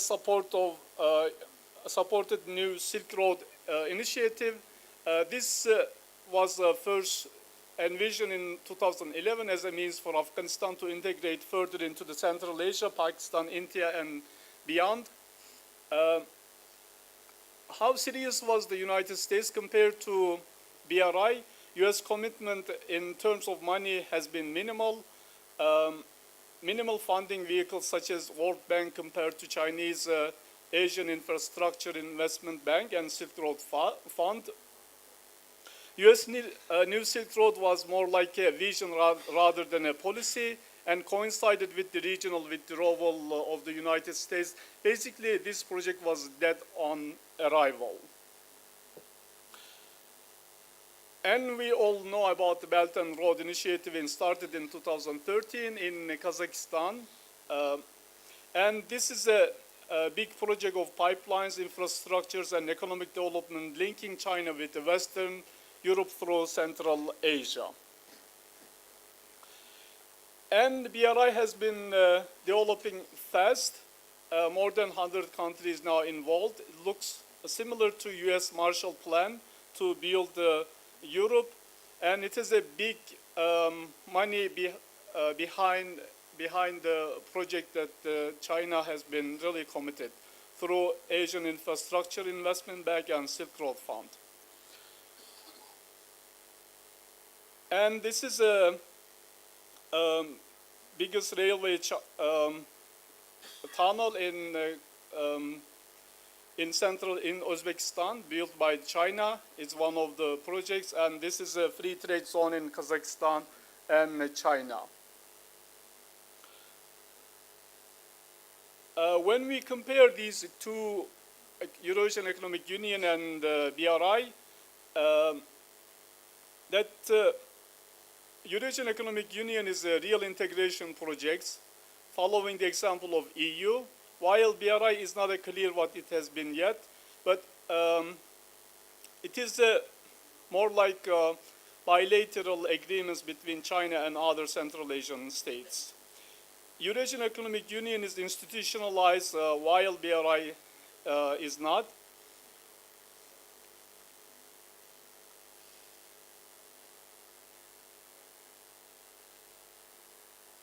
And like Uzbekistan and Tajikistan stated that they will, Uzbekistan and Turkmenistan stated they would never join, and Tajikistan hasn't joined.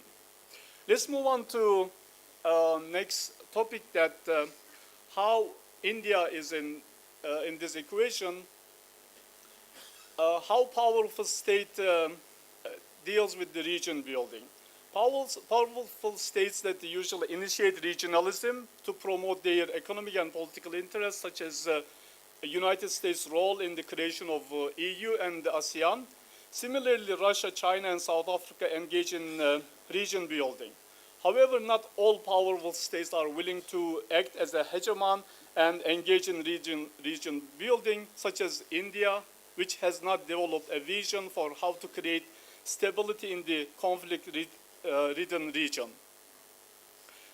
And India, of course, that is considered as one of the rising powers in international relations and a candidate for future proactive in creating regionalism, as in seen in the Chinese-led Belt and Road Initiative. How do we explain this puzzle that India's hesitance of involving region building? Remember that India was invited to ASEAN at the beginning of that, and India rejected. And which international relations theory best explains the behavior of India? I hypothesize that liberalism and constructivism fit to explain the behavior of India. In terms of constructivism, Indian identity shaped by long colonialism and struggle for independence, and by establishing non-alignment movement during the Cold War, prevents India to take much active role beyond its border. Over-conscientious about its sovereignty, India doesn't want to be bound by any regional organization. In terms of liberalism, the protectionist policies caused by domestic structure of protective industry hinders India's regionalism efforts. However, seeing other regionalism efforts around India takes timid steps towards regionalization. And this came in last year in January, around this time, that India started initiative with Central Asia, that Prime Minister Modi had the first ever India Central Asian Summit, and with all 5 Central Asian presidents. But this meeting was virtual. It was online meeting, and it is a part of the India's extended neighborhood policy, which calls to New Delhi to diversify its geopolitical partners and diplomatic goals, and its willingness to engage in its Central Asian partners on the multitude of fronts.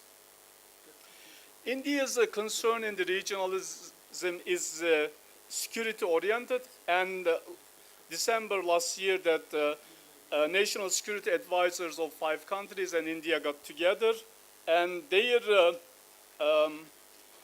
concerns was more like shared common interests, such as stabilizing the security situation in Afghanistan and reinforcing territorial integrity.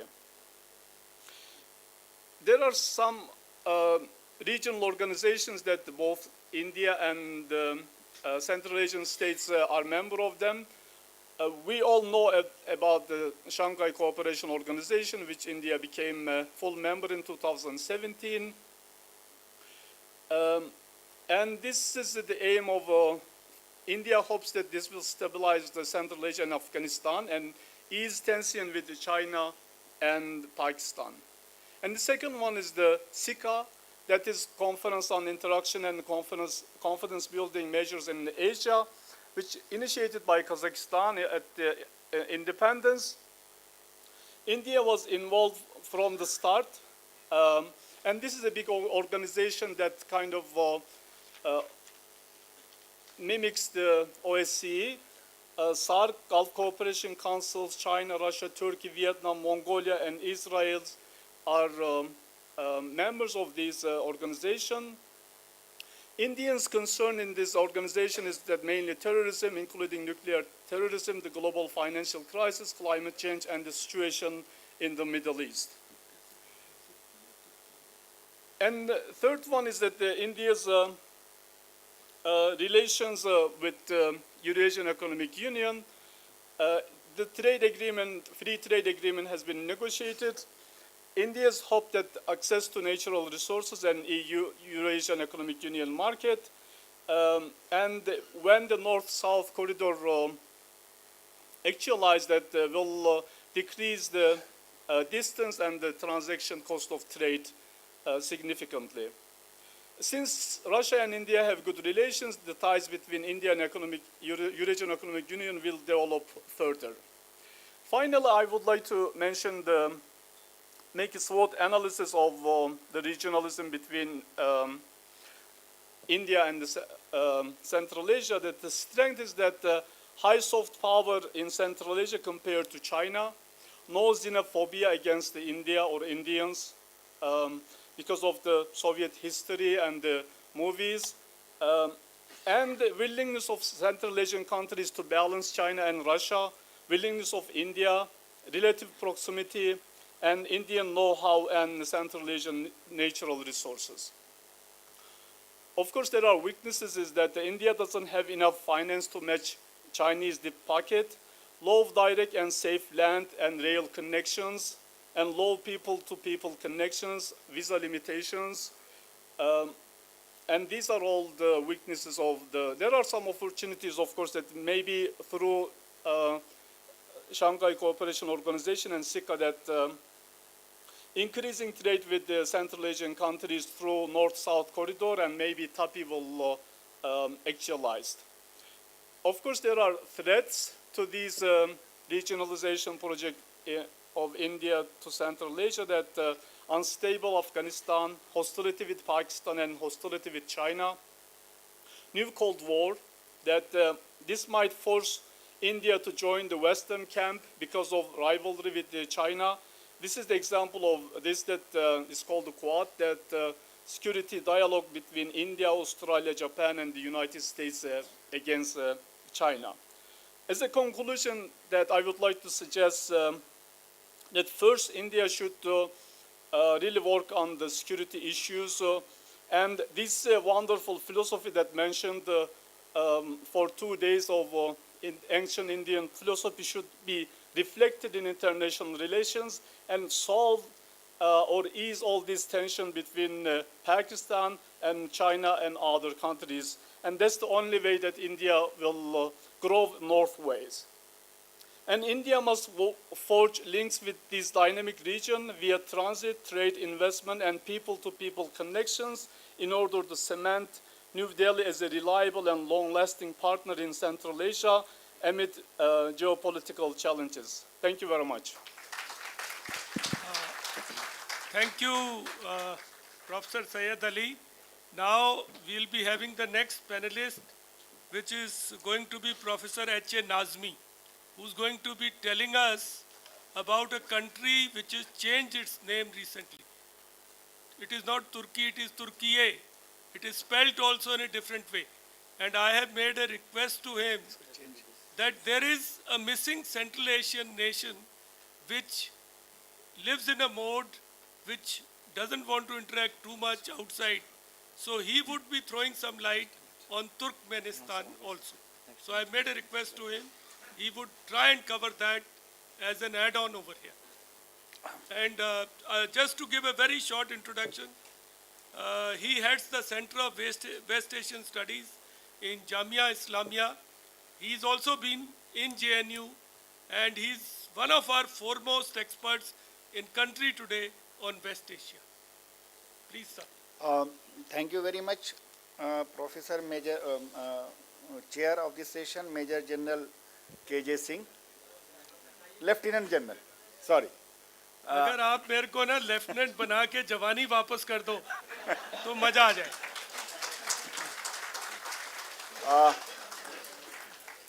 Actually, when I was a student of this university during MPhil, I was teaching Lieutenant Colonel S.P. Rai. I don't know where he is, but I used to teach him the India's policy towards Egypt.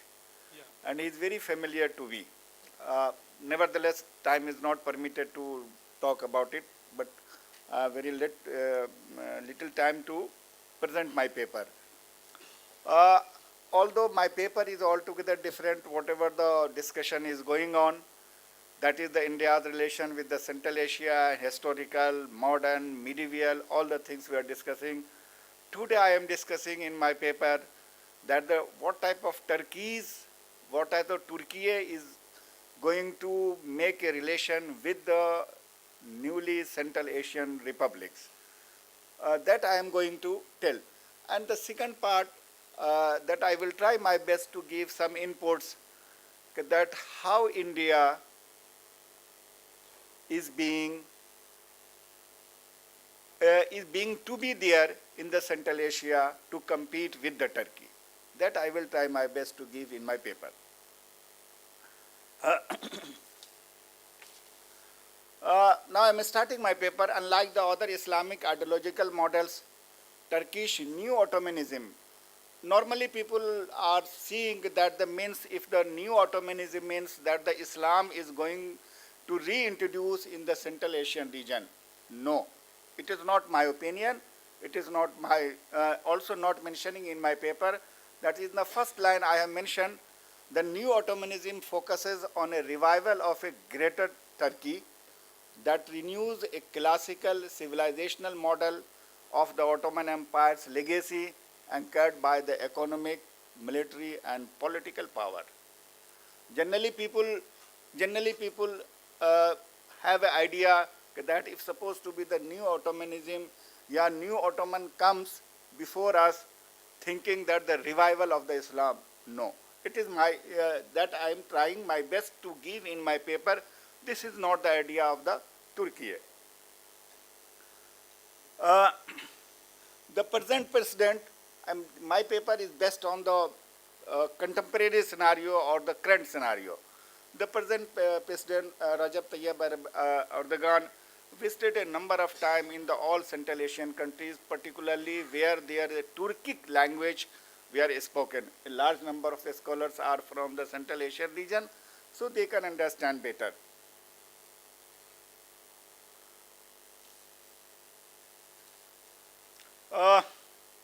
The collapse of the Soviet Union paved the way for the Turkey to revive a new era in Turkey's Central Asian relations.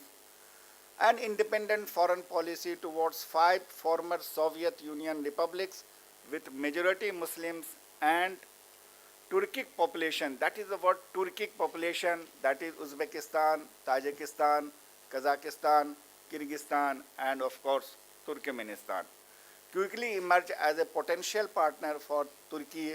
Ankara was among the first to recognize its independence.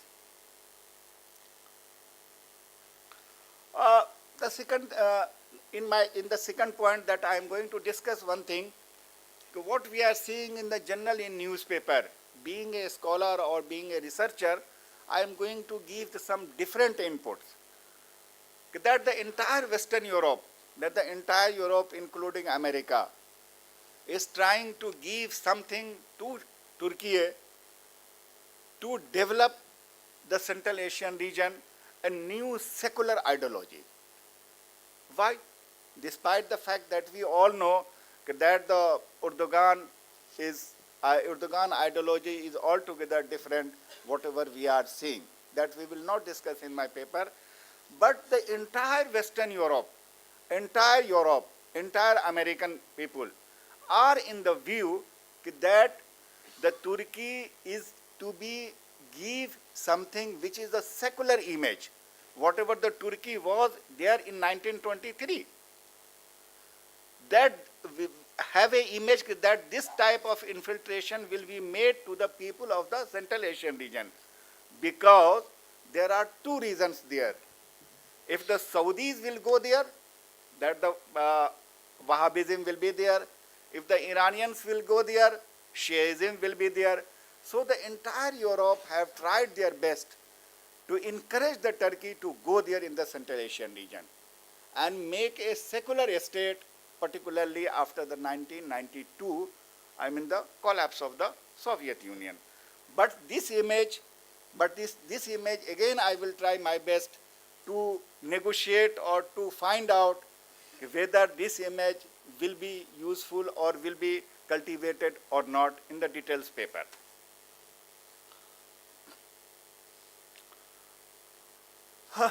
Now I am going to give very short inputs. The Turkey's new priorities in Central Asia. Turkey always trying their best to maintain the ambitious objectives in the Central Asian countries. Turkey trying to infiltrate their, sorry, I am using those who are from the Turkey, I am using the hard word.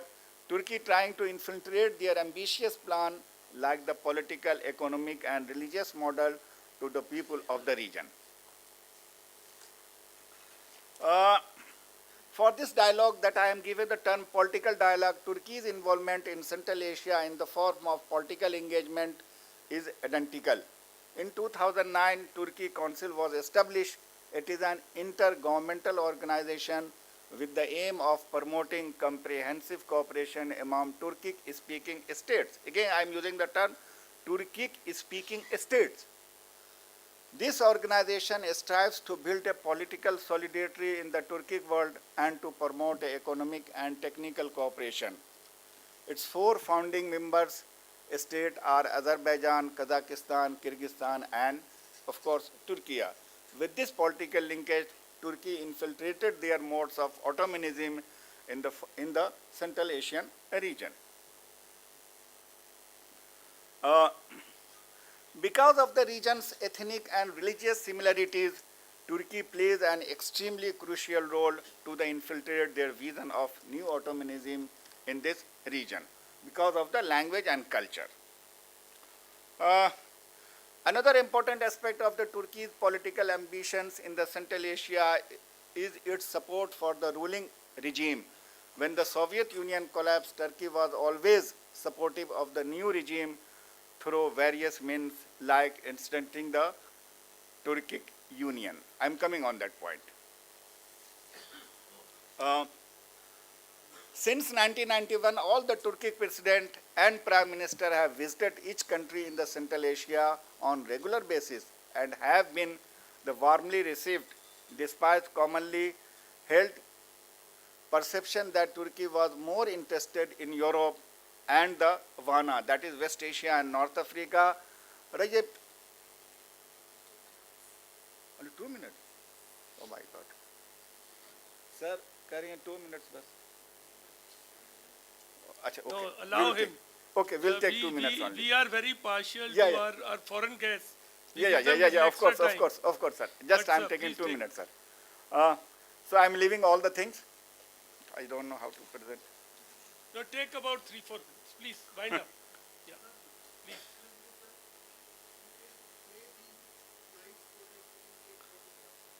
Okay. Turkey's economic central relation with the Central Asia that I am not discussing in length. Turkey's Central Asia relation with the cultural aspect that I will give you 1 or 2 points only. I don't know how to present here. Nazmi साहब ले लीजिए आप करिए हाँ? Please ले लीजिए मन तो था. प्लीज आप मेरे कोटा का टाइम ले लीजिए प्लीज कर दीजिए कंप्लीट बाद में चलिए. चलिए मैं just I am giving 2 or 3 things that the Turkey is trying to infiltrate their vision to the Central Asian region mainly on 2 points.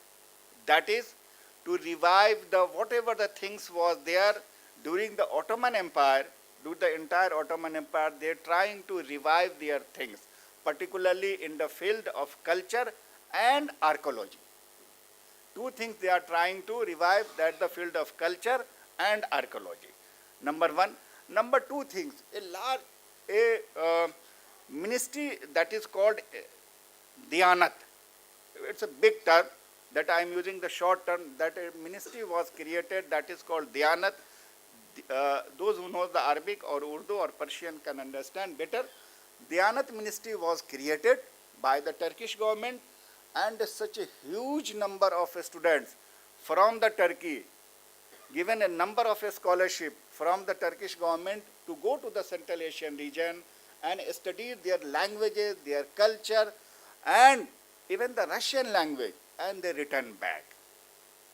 And the same thing, a large number of students from the Central Asian regions, they came to Turkey and studied the modern Islamic civilization, because Turkey itself is showing to the entire world that I am the modern, I am not the fundamentalist, that they want to show the people of the Central Asian region.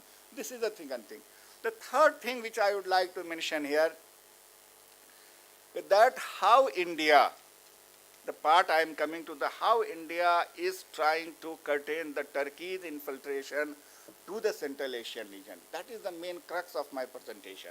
Number 1. One of the presentation has come that I have not mentioned here in this. One of the presentation is came here. Number 1 is that, of course, the soft power diplomacy. That is the yoga. Yoga is playing a really, really remarkable role. When I visited the Indian Council of Cultural Relation here based in Delhi, I have seen a number of papers are there. And we have tried to just find out what things are going on there. A number of research papers are there that the Indian culture, how is going to be introduced in the different Central Asian countries. Number 1. Number 2, which I would like to say, in the terms of literature, when we go back to the history, a large number of Indian scholars have written a number of articles and number of books, particularly on the period when the Hadith was compiled. A number of books are available in the, even I have seen in my Jamia library also, a number of books was there. And that needs to be compiled, or people can know what type of India has contributed to the, talking about when the Hadith was compiled at that time. finally, I am coming to the conclusion that the Turkey is trying their best. Turkey is trying their best to infiltrate their culture, their civilization, their whatever the things they want to infiltrate in the Central Asian region. Thank you very much. Thank you, Dr. Nazmi. Now we have Dr. Nazgul Abalova from Kyrgyzstan. She is a professor in Kyrgyz State University and also teaches at Diplomatic Academy.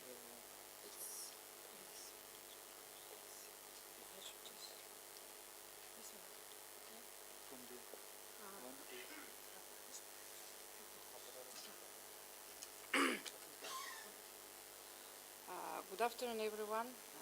First of all, I would like to say thanks for organizers for giving me opportunity to present paper. This is Professor Mashraf Azib, Professor Mahtaf Alam, and Session Chair General KJ Singh.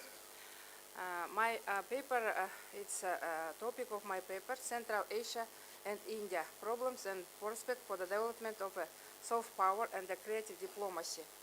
I think I will miss some theoretical part because we are running time. Only some few, I will put my attention to some few tools of soft power between India and Kyrgyzstan.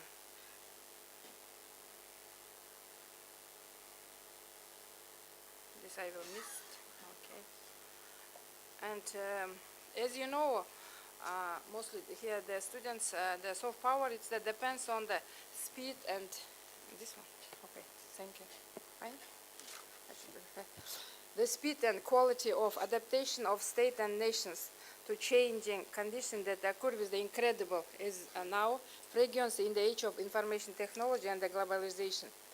And mostly scholars now, they say that Westernization as one of the features of the globalization is gradually losing popularity, and the thesis that the 20th century was the century of the West and 21st century will be century of the Asia is gaining more, hopefully. Relations between India and, of course, the countries of Central Asia have noticeably revived. I will just list all. And the question is arise, why Central Asia? And I just took one of the famous think tankers of India, it is the Nandan Unikrishnan. He says, more foreign countries will try to build relationship with the Central Asia.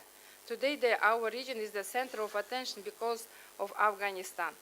And Central Asia is vital for the India. Among the Central Asian countries, of course, Kazakhstan, according to his opinion, is the obvious economic leader. And Uzbekistan, as you see, last few years, has made huge and significant progress lately.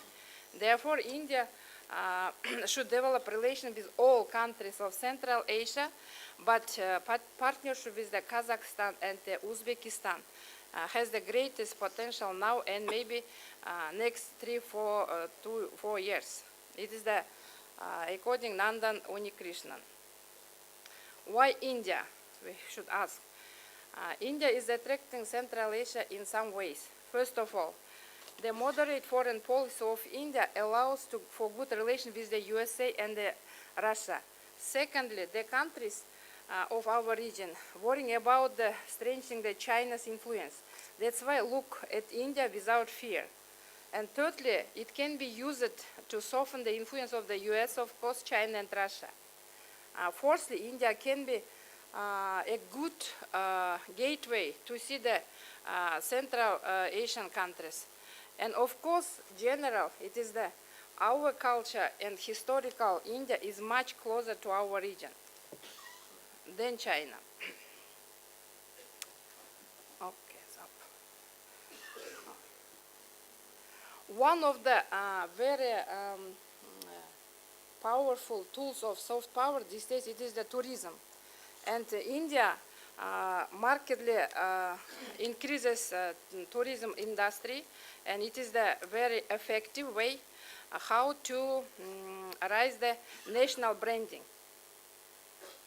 And tourism potential of Kyrgyzstan also now started to pay more attention to India, and we opened the tourism development support fund in Delhi, because as you see, tourism can be considered as a gateway to for the mutually beneficial cooperation, and of course the multiple impact of sustainable development of many sectors of our economy.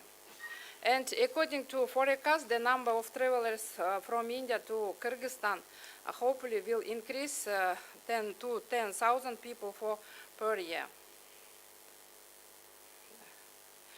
And one nice thing when I was preparing for this paper, I found that the magazine, which is a very famous, the Travel Turtle World, they have special in August 2020. They publish four pages about Kyrgyzstan, and it's called Kyrgyzstan from Alpine sceneries to the fascinating culture. As you see in that journal, in the magazine, you can read. It's very nice, thanks to this journalist Sudipa Saha. And this is the historical, one of the historical monuments. It's called Burana, because yesterday Professor Munir, he was telling about the Burana, how he visited. It's like something like a Qutb Minar. Hopefully you'll come visit and see. And yoga. Now Professor Nazmi said, yoga is really the art, is a really art which belongs to India. And I put this photo because this is as you know, it's a Western model. Kate Moss is one of the best statue when she is doing asana. And yoga centers you can find in every small towns in the West. And now in Kyrgyzstan, you also can come and you see there's so many yoga centers in Bishkek. Last few years, I think they're opening too much. Even the name same, like Sattva, Ananda, Om, and mostly popular is the Hatha yoga, and it's called yoga therapy. But last 2-3 years, yoga for pregnant women become more popular. As you see the price, it is reasonable. For 1 month, it should be around $40, because it's also important if people want to do yoga. And thanks to Embassy of India in Bishkek, they are providing free of cost yoga classes. Second tool of soft power, it is the cuisine. Indian cuisine, as you know, sometimes you can find in books, it's the samosa therapy or samosa diplomacy. I prefer to call paratha diplomacy because it's better. Samosa is similar. We have the samsa also in Central Asia, but paratha, your paratha is really nice and maybe it's very nice. Okay.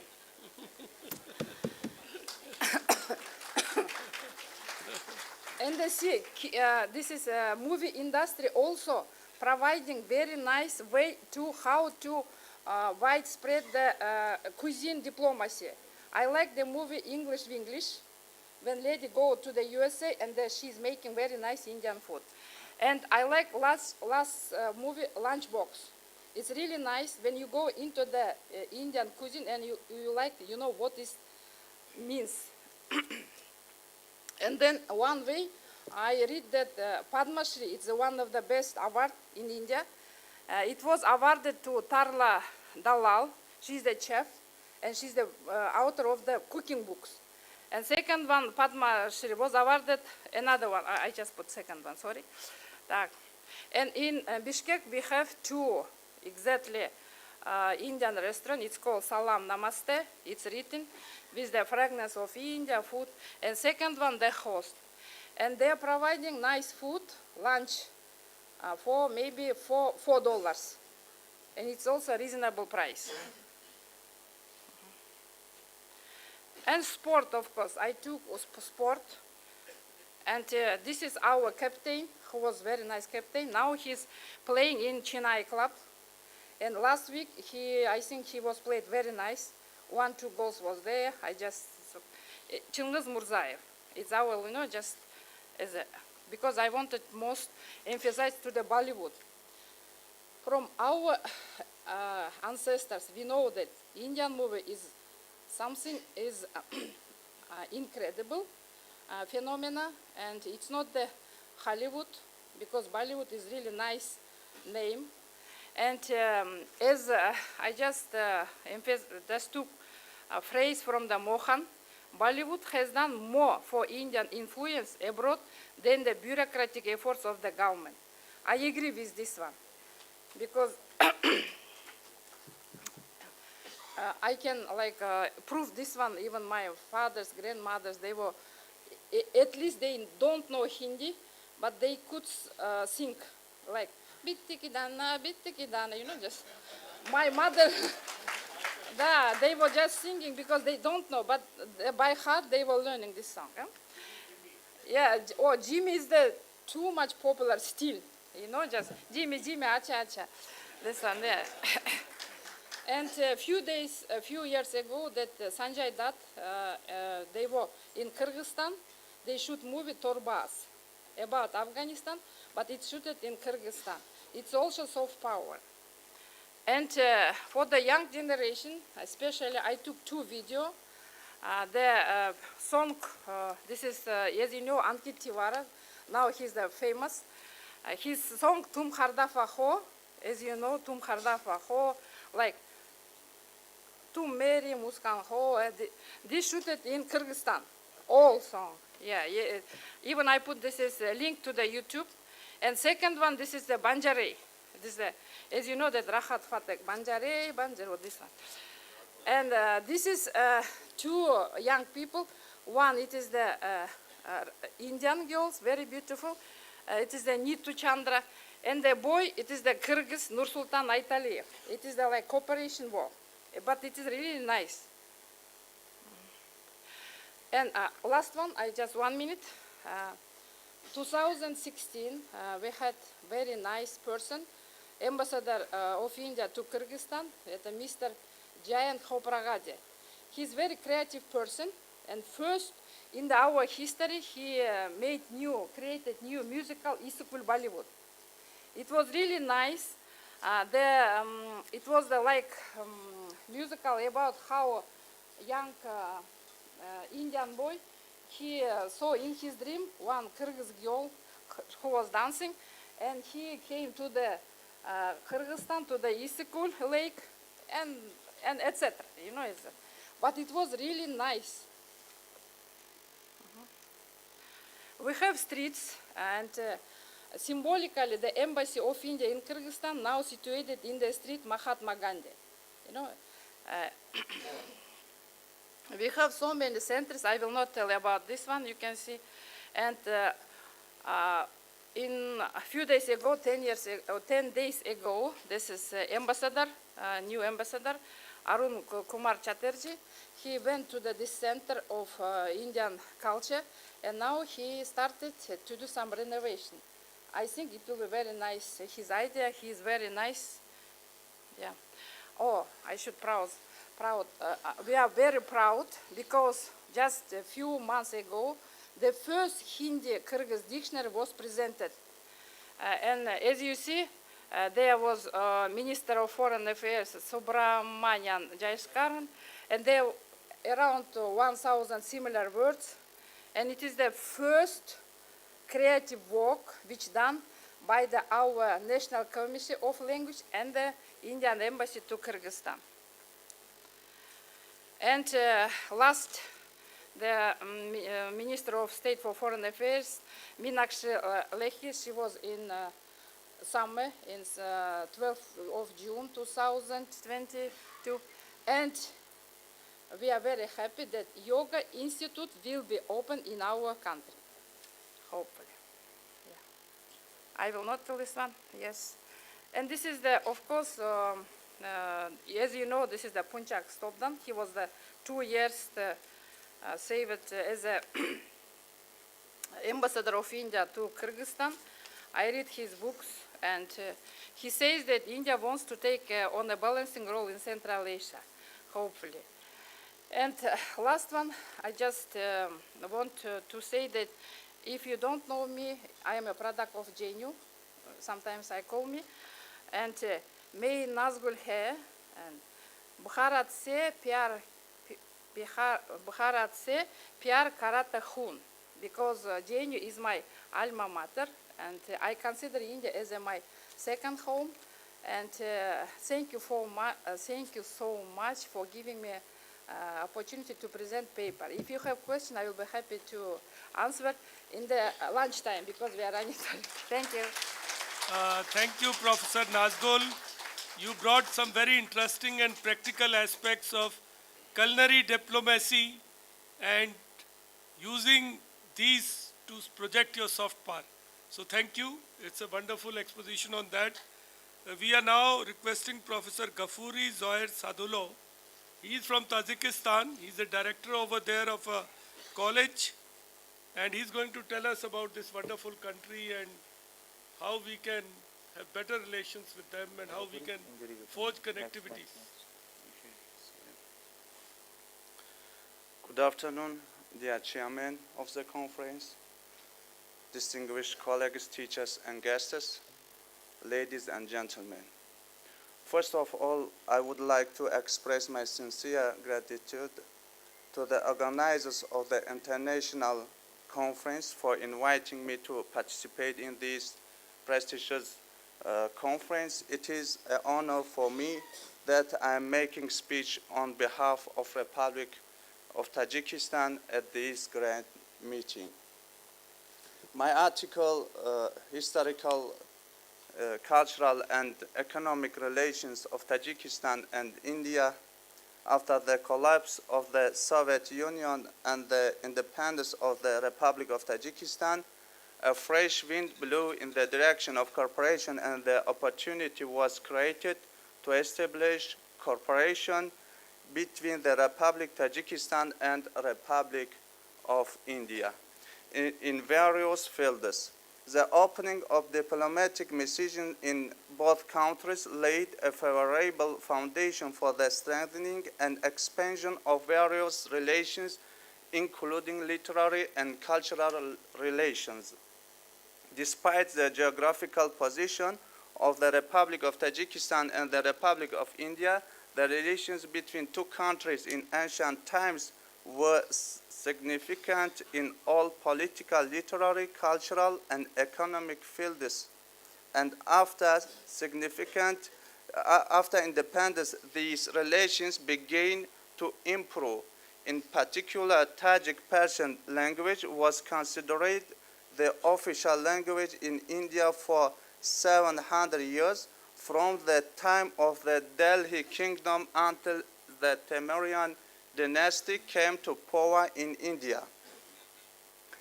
During this period, all the literature, cultural, and education in this country was carried out in this language.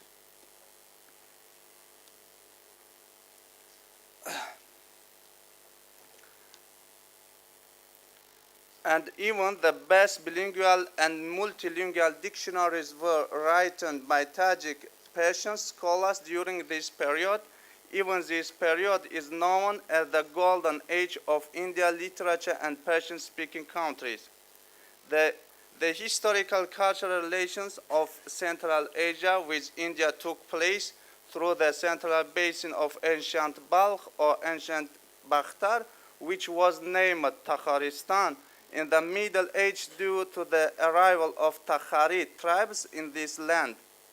Signs of the cultural relations of the peoples of Central Asia with this region can be found in the archaeological findings of the southern regions of the republics of Tajikistan, Turkmenistan, and Uzbekistan, which at that time were part of ancient Bakhtar or Takharistan. in high point of development of the literary, cultural, and economic relations of the peoples of India with Central Asia in ancient times was the time when they were part of the Kushan dynasty. In this historical year, the peoples of these lands had a single culture and single powerful state that competed with the Chinese and Roman imperial empires. For almost a century, these countries were part of the High Toli state, which was a mixture of Indo-Iranian ethnicity. In this state, and the official language of their state was Tajik Persian. With the arrival of the Tajik family of Khuris on the power of Ghazna in 1173. The occupation of conquest of India by this dynasty came to an end. Cultural relations between the Tajik and Indian peoples have rich ancient history and traditions reaching very ancient times. These ties originate from the diverse economic, commercial, and political cooperation and relations that have existed between the two nations for more than 2,500 years. The latest scientific and archaeological findings, such as the 12-meter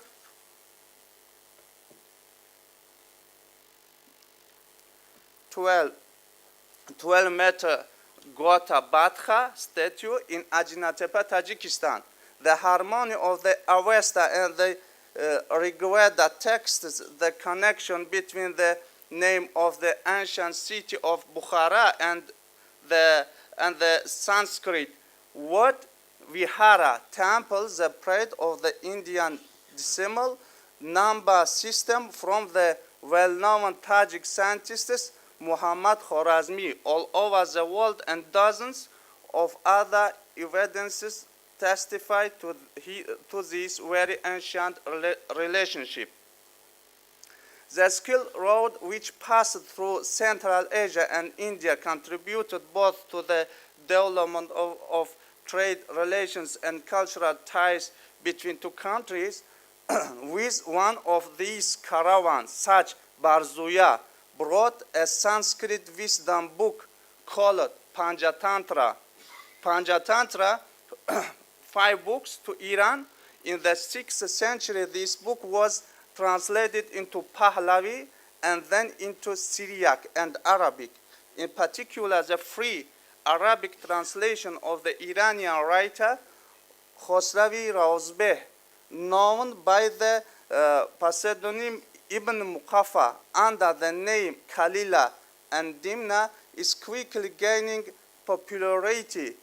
It is from here that Persian, Greek, Latin, Jewish, Spanish, Italian, German, English, Dutch, Slavic, Turkish, and similar translations were made based on the Ibn Muqaffa's translation.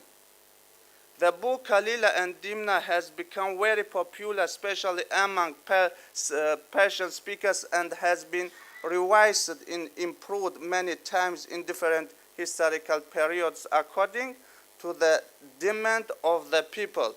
The first poet who wrote this work into verse was the founder of Persian Tajik literature, Abu Abdullah Rudaki. In the following literature, the work was edited and improved by Abdul-Ma'ali Nasrullah, Ahmadi Khani, Hussain Vaizi Kashifi, Abdul Fazl Mubarak, and other writers. The scientific study of India also began in Central Asia from the 9th-11th century.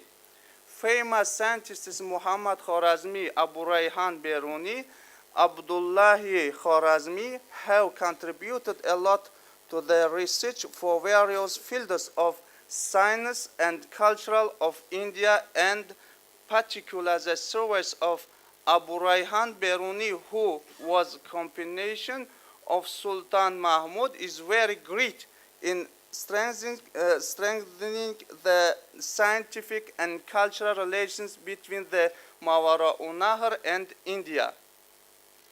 He lived in India for many years, thoroughly studied the language, history, nature, and the material and spiritual civilization of this land, and wrote his encyclopedic work, Kitab-ul-Hind.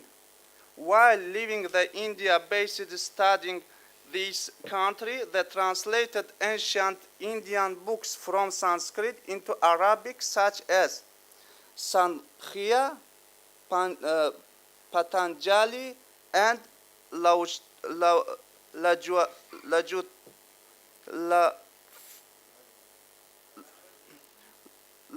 Lafuajatek. He not only introduced the world to in India and its ancient science and civilization, but also contributed to the advancement of each science and cultural. And particularly, he translated Euclid's Genesis, Ptolemy's Almagest into Sanskrit. In the 16th and I'm sorry.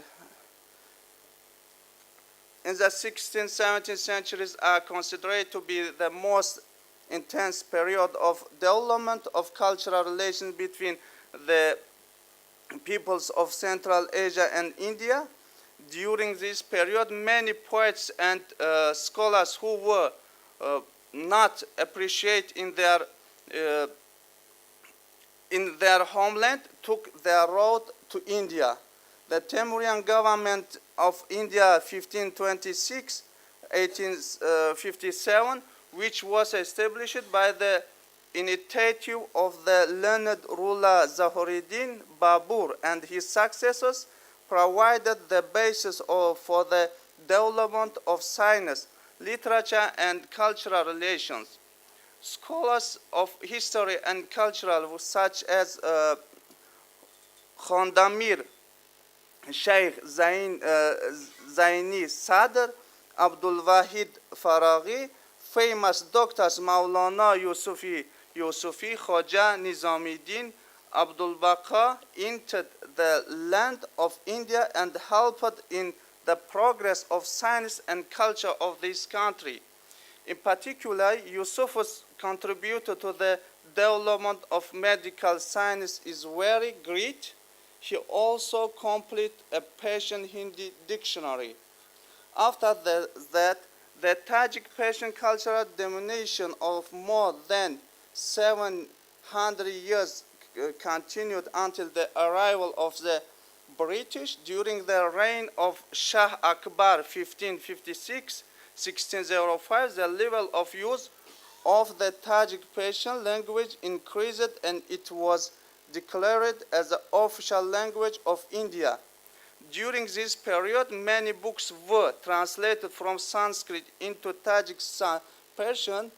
Even Shah Akbar was engaged in translation and translated some books from Sanskrit into Tajik Persian and from Tajik Persian into Sanskrit. After the death of Shah Akbar, Jahangir sat on the throne. He also attached great importance to the study and purity of the Tajik Persian language and literature, and during his teenager several books were translated into the Tajik Persian language. During the reign of Shah Jahan and Aurangzeb, writing and historiography reached their peak. With the advent of stone printing devices, the works of our classical literature have even been published repeatedly in the big cities of this country, which are known and available. Journalism in our mother tongue developed in this land. The first newspaper of the Farsi-speaking world were published here.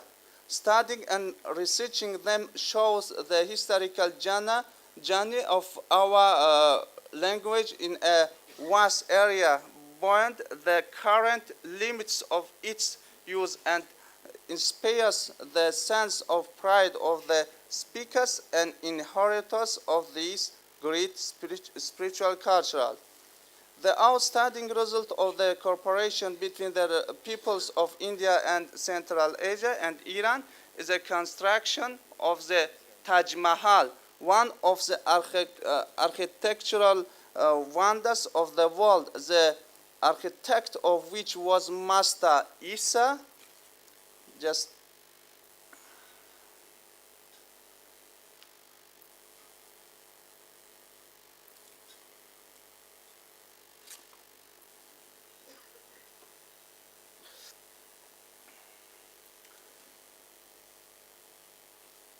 Master Isa and builders of Tajiks, Indians, and other nations took part in its construction. India's choice in publishing works of Persian Tajik literature is also very great. In the 9th century, many books in Persian were published in Calcutta, Lucknow, Bombay, Kanpur, Kashmir, and Lahore, and were sent to all corners of the world. In the 9th century, India was considered to be the main center for the publication of Persian language works. The 18th century brought one of the greatest Persian-speaking speakers of the world to the arena of history in the land of India and Pakistan, who was Allama Muhammad Iqbal. Iqbal's multifaceted work is an outstanding example of... Professor, if you can sum up a little bit, please. Serious attention is paid to the study of the Hindi language in the Republic of Tajikistan. In particular, at the National University of Tajikistan, students have been studying Hindi since Soviet times. After independence, the study of Hindi language was studied in other institutes and universities, such as the State Institute of Language of Tajikistan, named after Sotim Lughzoda. At the same time, the Embassy of the Republic of India in Tajikistan has opened several Indian study centers in higher and professional institutions of the country, which indicated this close cooperation between two countries. One more thank you for finally, once again, I would like to express my thanks to the participants of the conference and wish all you success in life and creative activities. Thank you for your attention. I am so sorry if our chairman let me. I want to say one poem in Tajiki. بنی آدم اعضای یکدیگرند که در آفرینش یک گهورند چو عضو به درد آورد روزگار دیگر عضوها را نماند قرار تو که از مینت دیگران بیغمی نشاید نامد نهند آدمی. Thank you a lot for your participation. Thank you, Professor Ghafoor. Very wonderful, and finishing with a poem. Now we have Arafat Ahmed Bhatt. He is a research scholar with JNU, and he's going to tell us about what influences have seeped into our system. And please keep it short. Thank you. Yes.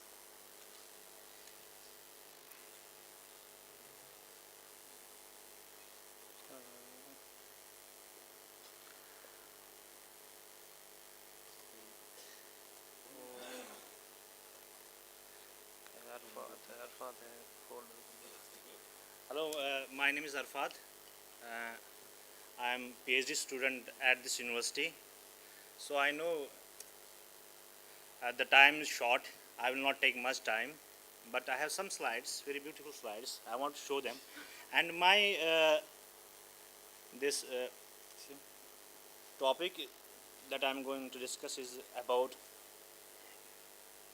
No, no, no, no, no, no, it's not. It's not. GNU. Presentation. Yeah.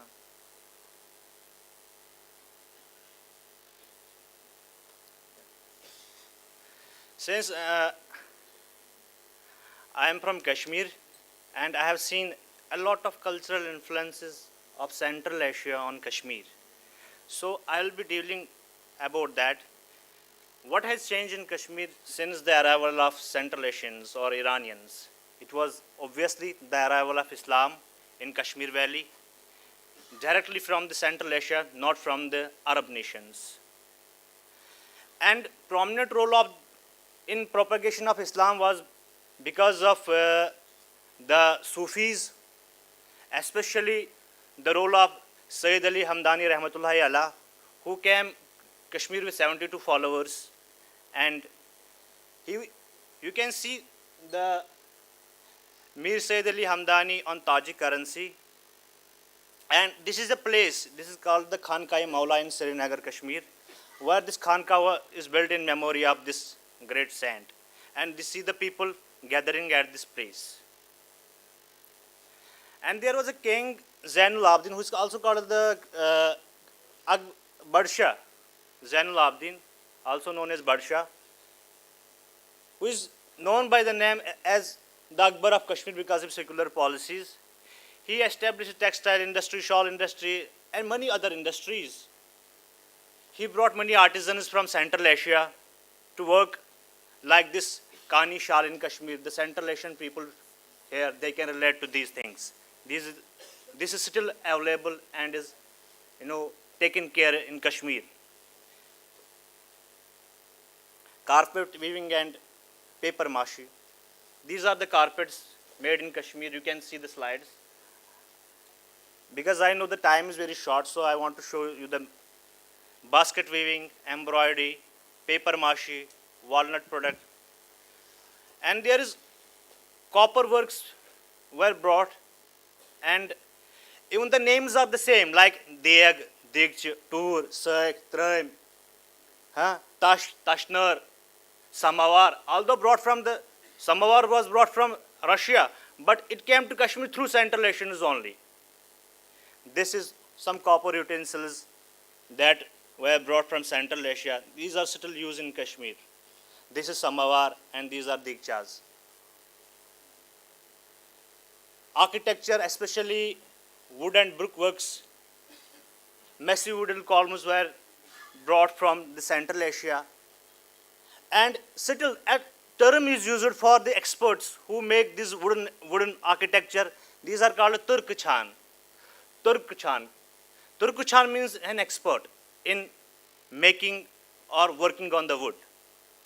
These are the influences that we have in Kashmir, like wooden bridges of Kashmir. They still are there. The Jame Masjid in Kashmir, the famous Jame Masjid that was built by Sikandar, and he brought two experts from Central Asia for the construction of this mosque. You can see the mosque. You can relate, the Central Asian or the Indians who have visited the place can relate that this is Jame Masjid in Srinagar. And this is Badshah tomb in Srinagar, and this is another one in Samarkand. You can see the influences here. These are the doors, one in Samarkand and another in Srinagar. The structure is the same. This is Dargah, Akhund Mullah Mosque in Srinagar. So everyday life has also been changed when we have established contacts, when Central Asians have come to the Kashmir, like Farhan. We still believe that Kashmir, this is called the national dress of Kashmir, but this is the Kashmirized version of Persian Farhan. And many Sadri, Chog, Kalaposh, these all, I will not deliberate because it will take much more time, so I am very fast. Kasab, that woman is where, it is still there. See, this is Farhan, it is me actually. wearing a Kashmiri farran. This is a female farran, and this is a turban worn by many Muslims. These are a community in Kashmir who have, you can see the pictures, and food and drinks have also been influenced. The Kashmiri Wazwan, that is famous worldwide, is especially brought from these places. Even the names are the same, like kebab, rogan josh, korma, yakni, pulao, abu gosh, kuft, rist, harisa, gird, bagir khan, kulch, shirmal, even salt tea. It is still, the Tajik people still have this tea. We call it the nun chai. Or kahwa is also famous in Kashmir. Is basically an Iranian drink. You can see this is waza and wazwan of Kashmir. This is, nun chai and Kashmiri kahwa. Utensils that I already mentioned, these are the copper utensils. And music, especially the Sufiana Kalam, like many musical instruments were brought, rabab, dutar, santur, saz, nai, surnai, tabak. And we still celebrate Nowruz as a festival in Kashmir, as in many Central Asian states. These are the musical instruments that were brought from Central Asia. You can see them. So, to conclude that Central Asian influence on Kashmir were vast in social, economic and political affairs. Thank you very much. Thank you everybody, and especially for patience, because session before lunch there is a lot of impatience, there is urge to go early. So thank you for staying back. We have had wonderful expositions by Dr. Syed Ali of Kazakhstan, Professor Nazmi, who got the Turkey vision into our dialogue. We had Dr. Nazgul Abalova from Kyrgyzstan, Professor Ghafoor, who brought about Tajikistan and also recited a wonderful poem, and Mr. Arafat Ahmed Bhatt. So all in all, we had a wonderful discussion. Just to sum up, there are just 3-4 trends that I picked up. One is that in this space, India has an inherent advantage of cultural commonality, and because there is no phobia against us. People do not see us as a colonial power like Soviets, or the phobia which is against China in a wolf warrior kind of a mode. So India has that advantage. So India can play the role of a balancer over here. The second thing is, there is an expectation that India should deploy resources, put money and invest in that region. India has its challenges, is trying to do the best. Our strengths like yoga, films, culinary commonalities need to be invested in. And I would also like to say that we should look beyond. I was sitting here, I did not have any information on Dr. Nazgul Abalova. I just opened my telephone and read her LinkedIn profile, and I was updated where she teaches, what she does. So I think there is a lesson for us that India's strength is IT. And if China is doing digital Silk Road, space Silk Road, health Silk Road, shouldn't we be doing these with Central Asian republics? See, Kazakhstan has got Cosmodrome, though it's under Russian control. But is there a scope for collaboration? Similarly, the health corridor that we can lay out, we are leaders in vaccine production. And cultural corridor in any case is there. But I'll sum up by saying, let's look at digital, silk, somewhere in IT, 5G, if we can give them health corridors. These would be the way forward in my perception. Now organizers have told me that lunch is for 30 minutes only. So please have your lunch quickly and be back here after 30 minutes. Thank you. Thank you for your kind words, sir. You have been so kind to be the pillar of strength for this.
He is the Dean Faculty of International Studies and Chairman of DWANAS, DSABS, DFL, AMU, Aligarh, and he is associated with various policy making bodies. I request him to please start his address and enlighten us.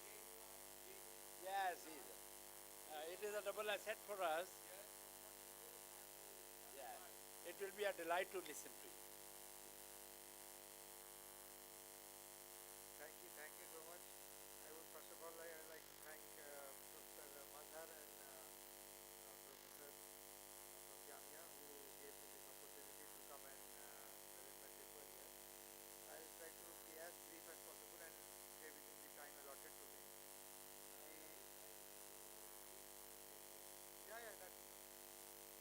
The title of my presentation is The Evolving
also see Central Asia and Iran as potential consumer markets for Indian products as well as its human capital and manpower.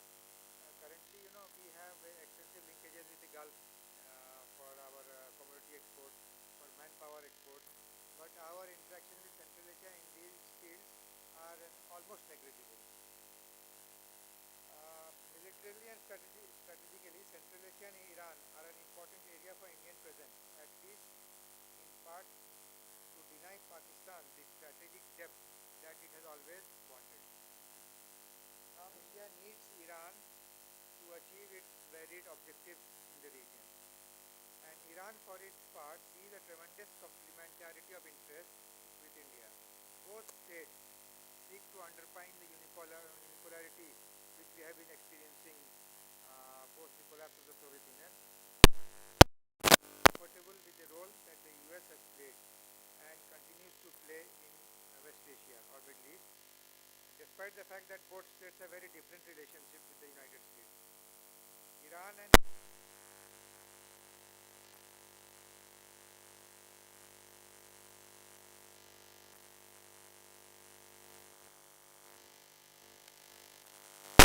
Iran will require massive infrastructure investment to extract maximum benefits from this corridor, and India is lined up to provide cost-effective intellectual and material assistance in the development.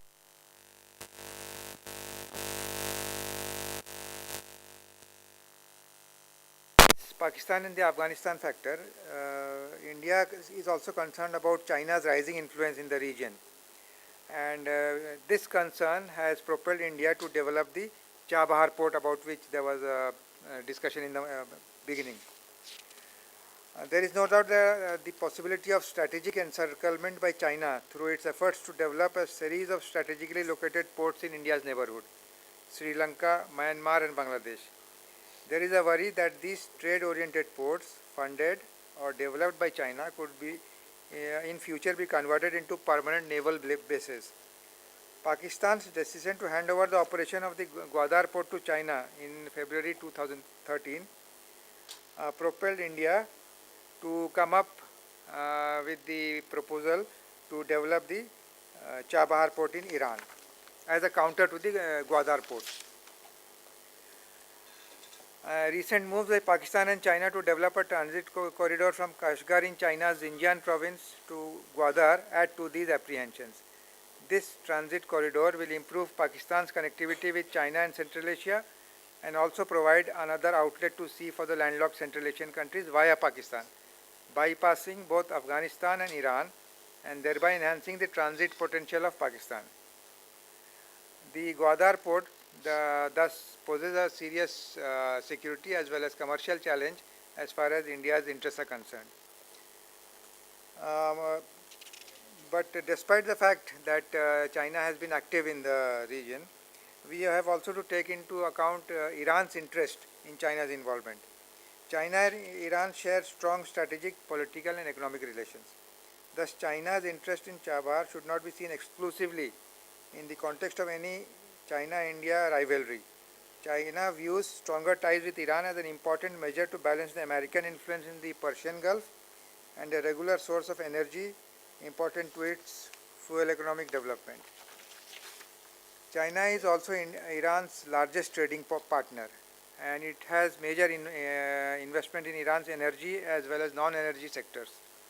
China has signed agreements to develop Iran's Yadavaran oil field, Phase 11 of the South Pars gas field and Masjid-e-Suleiman oil project, and the North and South Azadegan oil fields. It has also invested considerably in the development of Iran's infrastructure, particularly railroads, dams, and the metro system in Tehran and Mashhad. The deteriorating security environment in Central Asian countries could possibly derail the completion of the physical infrastructure required to connect India with Central Asia via Chabahar and Afghanistan. Despite these obstacles, the development of Chabahar port continues apace, and India has in recent years speeded up the development of the Chabahar port as fast as possible.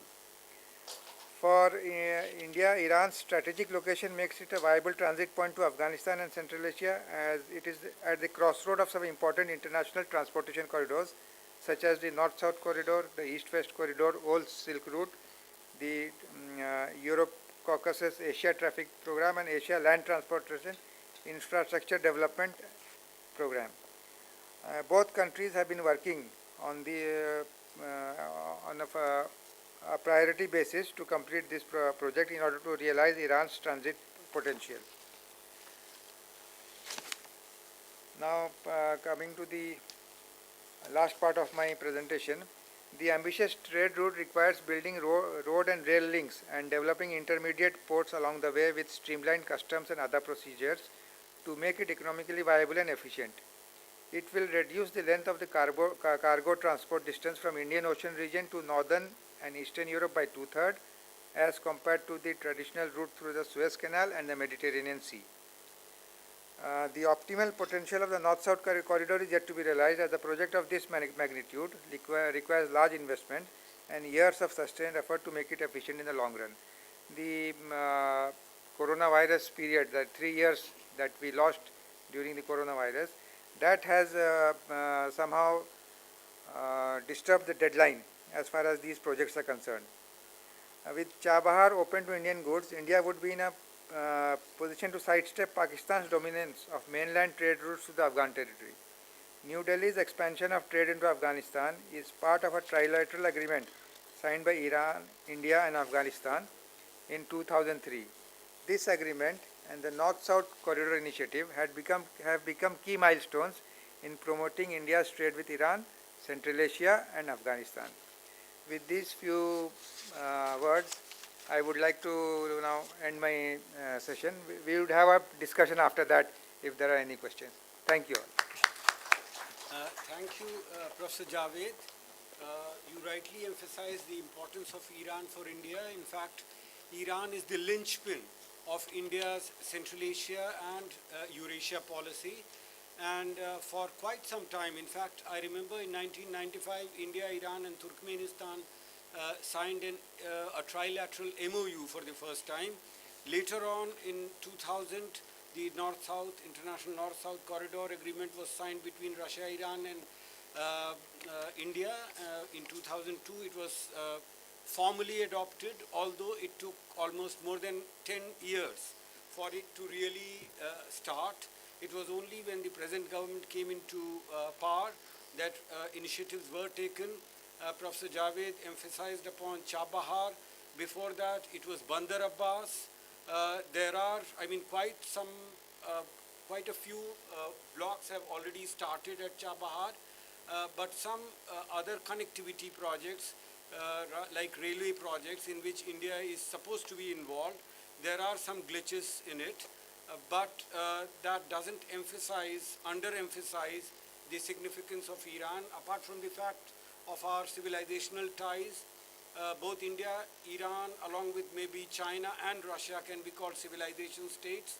Indo-Iranians were supposed to be common ancestors of both Indians and Iranians. So Iran is very important to us civilizationally and in terms of our present geostrategic moves in Central Asia and Eurasia. Thank you, sir. Thank you.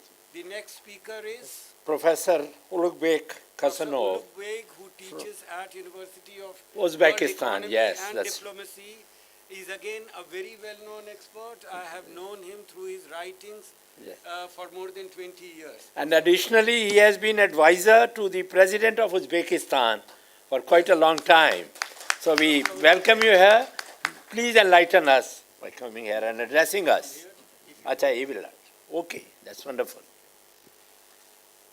To begin with, I'd like to thank my dear colleague, Professor Mahtab Alam Rizvi and the great team of GNU inviting me for such prestigious conference covering very significant and mattering topic for Central Asians in the context of our cooperation with a dear partner of whole Central Asia as India. Okay. Why did I choose the topic in the context of Central Asian view on India's rational diplomacy? Because I think rational choice model and the concept brilliantly analyzed and presented to us by the concept of Barrington Moore and Weingast, can expose to whole academia and the researchers the significance of the India's diplomacy today, especially in the regional context, in the context of the Central Asia, South Asia development process.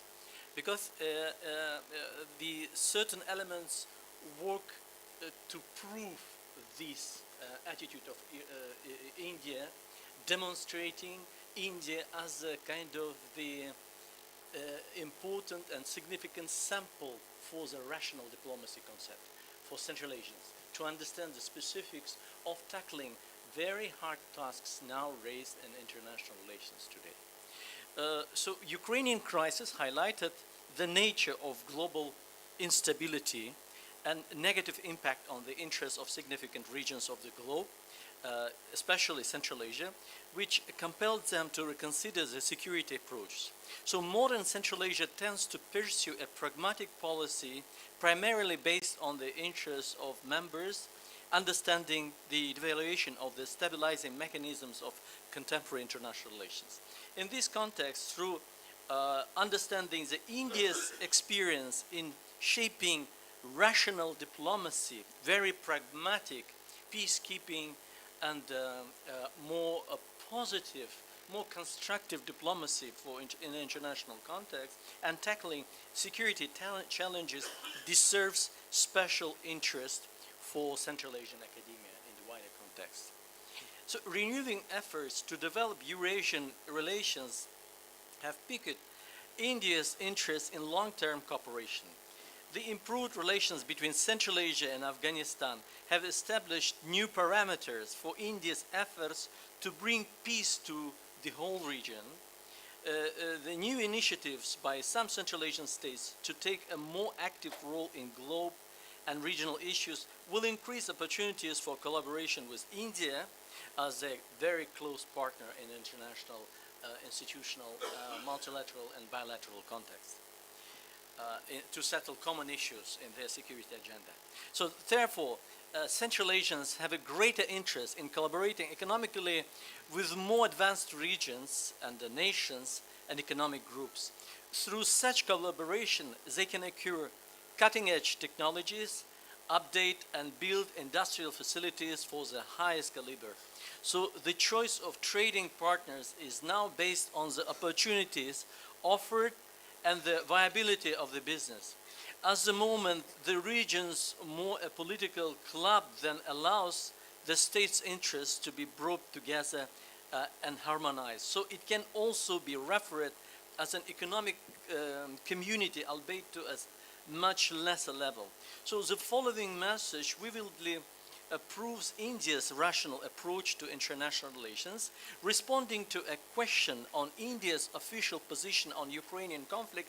India's External Affairs Minister Subramanian Jaishankar underlined that Europe has to grow out of the mindset that Europe's problems are the world's problems, but the world's problems are not Europe's problems. And we Central Asians completely subscribe to the position of the fantastic diplomat of India. That is to say, that following that idea, very important partner of Uzbekistan, Minister Subramanian Jaishankar, once mentioned that India never played a role of someone's camp in their policy. The same Central Asians will never be played as the puppets of other countries. That's why this approach and this attitude of Indian diplomacy is fantastically going. There's a parallel to the attitude to the Central Asian diplomacy. So last December, taking up the G20 presidency, India has developed a keen awareness of the difficulties faced by poor nations. India is steadfast in its commitment to collaborating with the other G20 countries to address pressing concerns with debt, economic growth, food and energy security, and particularly the environmental issues. As India's minister once again noted, one of the top priorities will continue to be the governance reforms of the international financial institutions, keeping the presidency and leading such international platform like G20. At the recent Quad summit in Tokyo, India once again reaffirmed its adherence to the policy of non-alignment, refusing to support anti-Russian sanctions, which once again backed its status quo and prevented it from direct involvement in conflicts or utilizing it in games for the benefits of other nations.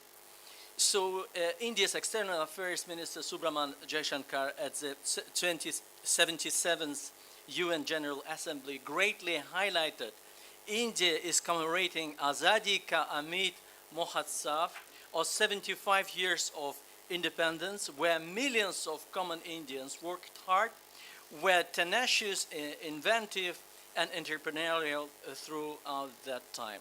So India proudly growing its peacekeeping capacity, sending vaccines to more than 100 nations in the world, and bridging partnership to various countries in Asia, Africa, and Latin America through efficient foreign policy or foreign aid methods.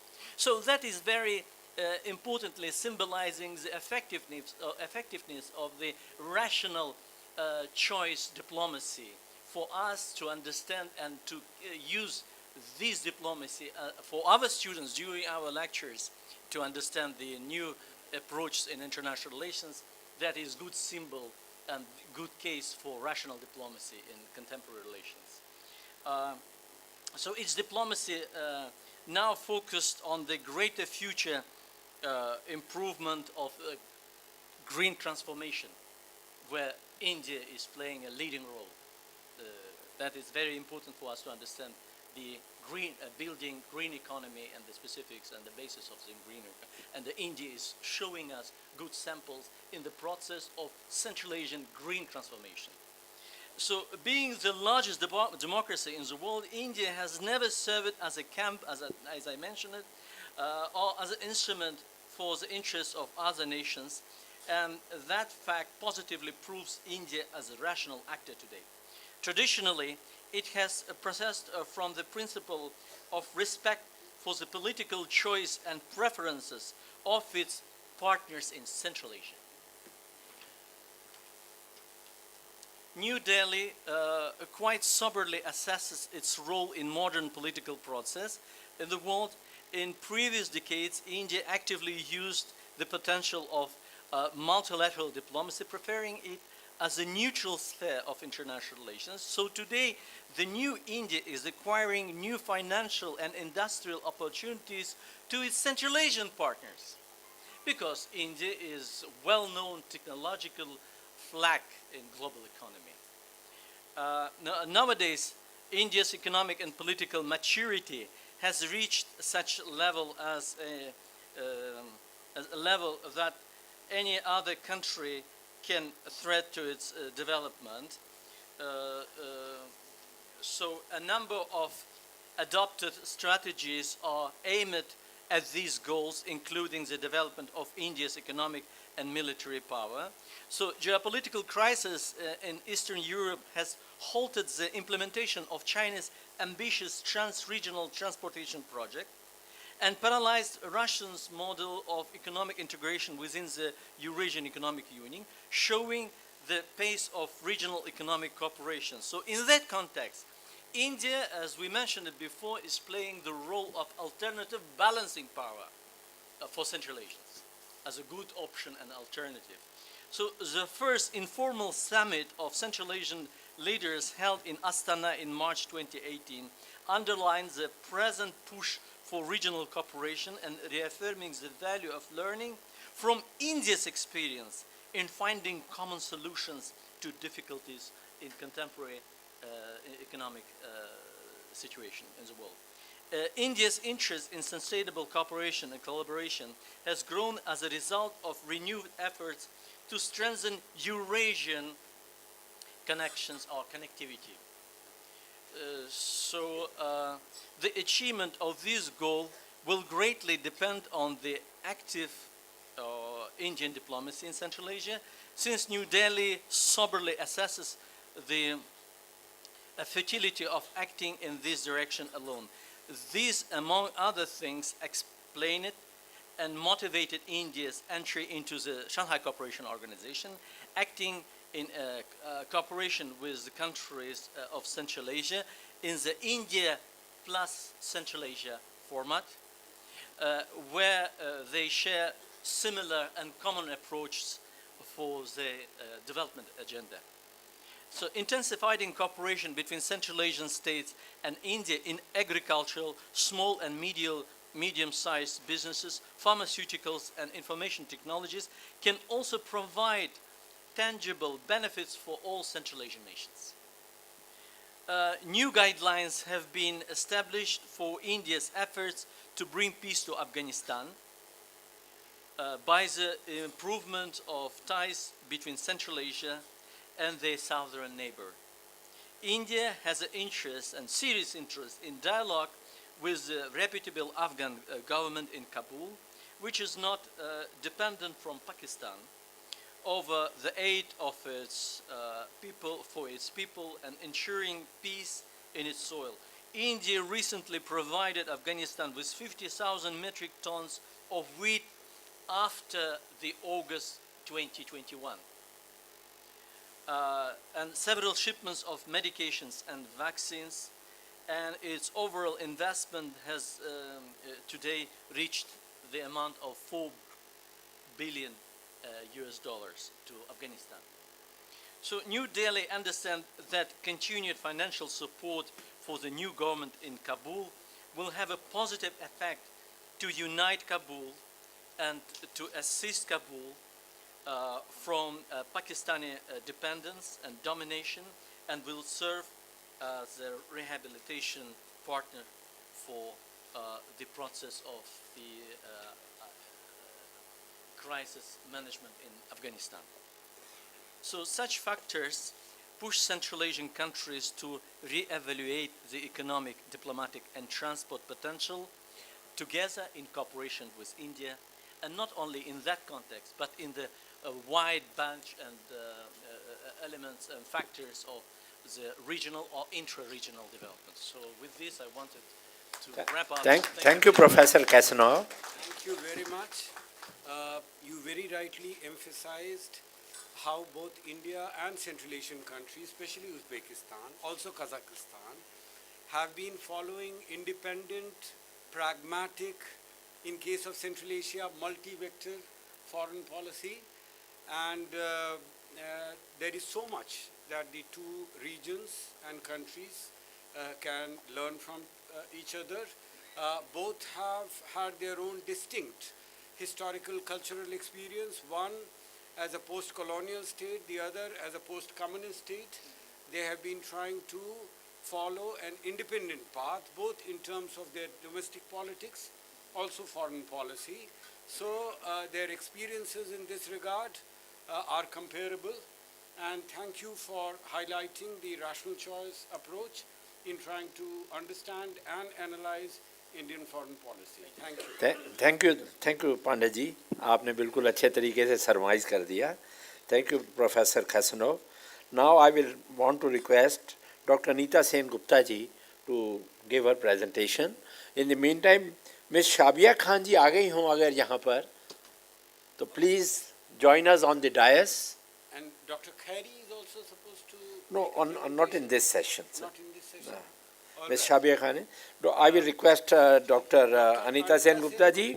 She is an area studies specialist. She has been engaged with the study of Eurasian regions. Her area of interest includes issues of identity politics, migration, gender, borders, critical geopolitics and logistics. It's quite a wide panorama on which she is a specialist. And she was earlier with Maulana Azad Institute for a very long time. Right. Published many books on migration and other issues. And she is currently Director Asia in Global Affairs, Kolkata. Yes, please. Thank you very much and good afternoon. It's always a pleasure to be back in JNU.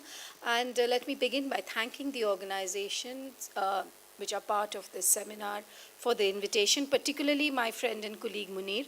Now, since Sanjay has read us a riot act, I think what I will do is just read a few sections of my presentation, hoping it makes sense. I have called my presentation today Reimagining Locations by Way of the Indian Diaspora. Diasporas have gained currency as a productive frame for reimagining locations, movements, identities, and linkages that have been flattened by the effect of globalization on world politics. What I will be doing today is examining how diasporas actually reorient conventional cartographies and spatial configurations by identifying historically located networks that often escape the attention of scholars and policymakers who work within the framework of individual nations. The foregrounding of such networks brings into focus global flows that actually predates the age of globalization and creates possibilities of exploring and strengthening collaborations across regions. For an understanding of these new forms of dispersal and new forms of connectedness, the study of the diaspora assumes significance. The contemporary ubiquity of the diaspora as a focus of study is informed by dispersal of people on the one hand and new forms of connectedness on the other. The growth of interest in matters of global scope has led to a rethinking about spatial and temporal categories where not only the nation and its borders have been subject to scrutiny, but also categories like regions and areas have come under interrogation. Now, in recent years, the term diaspora itself has undergone transformation from dispersed communities oriented around a single point of origin to the inclusion of groups as disparate as exiles, expatriates, refugees, asylum seekers, labor migrants, domestic service workers, and executives of transnational corporations. There are therefore multiple ways in which identities and trajectories can be charted when we're looking into terms like the diaspora. And today I'm going to examine the question of the Indian diaspora in Central Asia, bringing into question the whole idea of thinking about them as stable bounded communities or transcendent homogeneous groups. Close attention to the general terms like the Indian community here would indicate that traditionally groups and networks that could be termed as diasporic were not at all Indian in the contemporary sense. They were subsumed within general categories of terms like Multani, Khatri, Marwari, and later Shikarpuri, but were a conglomerate of different groups and subgroups, including Lohanis, Bohras, Khojas, and Bhatiyas. Also, movements of these extended beyond what is delimited as the frontiers of the five post-Soviet Central Asian states, creating opportunities for new imaginations that are rooted in networks that operated across the region. In recent times, various new Silk Road initiatives provide opportunities for exploring these imaginations about the region, since within this frame of the new Silk Road, there are a number of strategies premised on prospects of overland connection between China, India, Middle East, Europe, and Russia, resulting, of course, in revenue for the entire region. There is ample evidence of Indian merchants from different regions of the subcontinent moving well beyond traditional boundaries of what is known as South Asia, the land frontiers traditionally marked by the Indus on the one hand and Burma on the northeast. Indeed, it is worth recalling that large parts of Southeast Asia, Central West Asia, presented a region of economic and cultural influence facilitated by overland and oceanic trade routes that were well known and probably widely used several centuries earlier. The earliest records of Indians in these peripheral regions are largely restricted to political and religious traces with the foundation of states in Southeast Asia, strongly influenced by Indian culture and the settlement of Buddhist missionaries and scholars in Southeast Asia, Afghanistan, and Central Asia. Yet the presence of Brahminical priests and Buddhist monks in Southeast Asia and Buddhist monks in Afghanistan and Central Asia was almost certainly coincident with Indian trade with these regions. Indeed, there is no reason to think of Hindu and Buddhist priests and missionaries and merchants necessarily as distinct groups of individuals.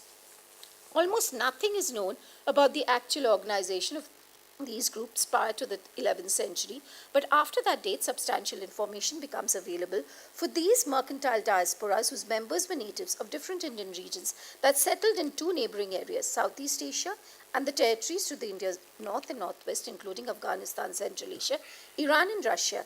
It was the northern and northwestern Indians, largely individuals of large Hindu communities known as Khatris who traded in Afghanistan, Iran, and Russia.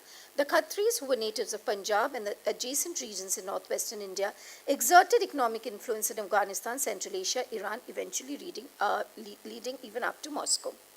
There are records that show that during the relatively stable area of the Mughal rule in India and the Safavid rule in Iran, Indian bankers and merchants traveled to and resided semi-permanently in many of these regions. From Iran, they moved into Russian territory at Astrakhan and traveled up the Volga to Moscow. Punjabi Khatris, Pashtuns or Afghans, Marwaris from Rajasthan were the principal merchant groups.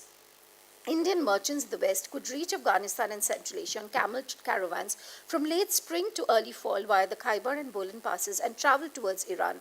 Afghan nomadic or semi-nomadic clans who possessed camels and regularly moved between South Asia and Afghanistan and Central Asia provided the overland shipping for at least part of the journey through the dangerous northwestern passes and the Afghan territories. Alternatively, merchants could reach Iran or the Persian Gulf by ship directly from Gujarat or by sailing down the Indus to the sea. Interestingly, in terms of the present Indian initiative for the north-south corridor through the Iranian port city of Bandar Abbas is a comment by an English merchant writing in 1662 who noted that merchants engaged in trade from Surat in Gujarat to Kombor, which is actually Bandar Abbas in the Persian Gulf, and they were mostly Indians. During the Mughal period, some Indians shifted from exporting Indian manufactured cloth in favor of producing cloth locally in Samarkand and Russia, and where they were also offered many advantages. And while there is a debate on the absence of any recorded evidence of Indian communities in what is identified as Central Asian official statistics of the time, the fact that the movement of people across Central Asia was actually a given historic fact, and there are several incomplete explanations for this, including the fact that the Indians formed a trade diaspora who never settled permanently and eventually merged with the local communities. But this is a different story, which I'm not going to talk about today. On the other hand, geographically and culturally, the vision that India has had of the region she referred to as Central Asia is of an extended space. It is illustrated in a map accompanying one of the first of a number of volumes on India and Central Asia, which was published in 1955. Compiled out of a series of lectures given by Prabodh Chandra Bagchi to the Indian History Congress, it delimits the region as extending across China westwards up to the Aral Sea, including within it Balkh, Bukhara, and Samarkand. Now, Indian scholars, according to Bagchi, frequently used to go to Kashgar. Bagchi records that Kumara Vijaya, who was born in Kucha, had gone to Kashmir for his education during the last decade of the 4th century. On his way back, he came to Kashgar, stayed there for nearly a year. His records show that Kashgar was a center of Brahminican studies, and he points to these and other instances to illustrate the continuous intercourse between India, Central Asia, and China, which necessitated the compilation of not just bilingual lexicons, but also conversational primers. He cites the text of such a primer in the Sanskrit Khotani's text to show how this bilingual need was being fulfilled. And, I just cite a few lines from his book, and this is a very interesting conversation between an Indian bhikshu and a man from Western China, where he says, "Whence have you come from? I've come from Khotan. When did you come from India? 2 years ago. Now where you are going? I am going to China." Of course, the largest numbers who traveled were traders, and there are very interesting descriptions of this trade. And how much time do I have? 2 minutes. 2 minutes, okay. And there are very, very interesting studies of the Shikarpuri traders and, the hundis that these Shikarpuri traders had, which used to work across the entire region, right from Kolkata up to, the Russian areas. But with the recognition of the frailty of connects in the immediate neighborhood, connections are now, of course, being sought with regions to India's west and northwest that go back to antiquity, and where there had traditionally been exchange of populations at different levels as traders, scholars, and religious preachers. Politically, many of these are no longer accessible to India, bringing to the forefront the necessity of connects with its immediate neighborhood as a precursor to connectivity to a wider region. The Connect Central Asia initiatives have to be viewed within this context, where both the traditional connectivity, continental trade routes and the maritime multimodal routes come into play. And it is in this context that, one can talk about not just the multimodal north-south routes, but also the BCIM corridors, the development of a network of Indian Ocean ports. At the macro level, and of course, the launching of initiatives like the spice route, the cotton route, and the Mosam projects, all of which are attempts to tie together countries around the Indian Ocean region. Complicated by political policy decisions and what Raja Mohan refers to as the inward economic orientation of India, this is a region to which India now needs to reconnect, and while a change in mindset about visualizing its neighborhood is a necessity, there also remains a need to rethink strategies of political involvement, learn to compete with other powers, and also collaborate when necessary. The prescriptive logic of this cannot be denied and leads to the question of why regionalism actually remains a non-starter in the region, while the fractured history is, of course, of the region is one of the explanations. But, given the fact that diasporas are today recognized as entities with significant soft power in the realm of foreign strategy, this lack of engagement requires attention, particularly since the political discourse is replete with references to reconnecting. The need to reconfigure the economic geography of the region brings back with it the necessity of bringing back into focus diaspora communities that historically traded across the borders, what is now reframed as Greater South Asia. Thank you very much. Sir, please. Yes, sir. Please, ma'am.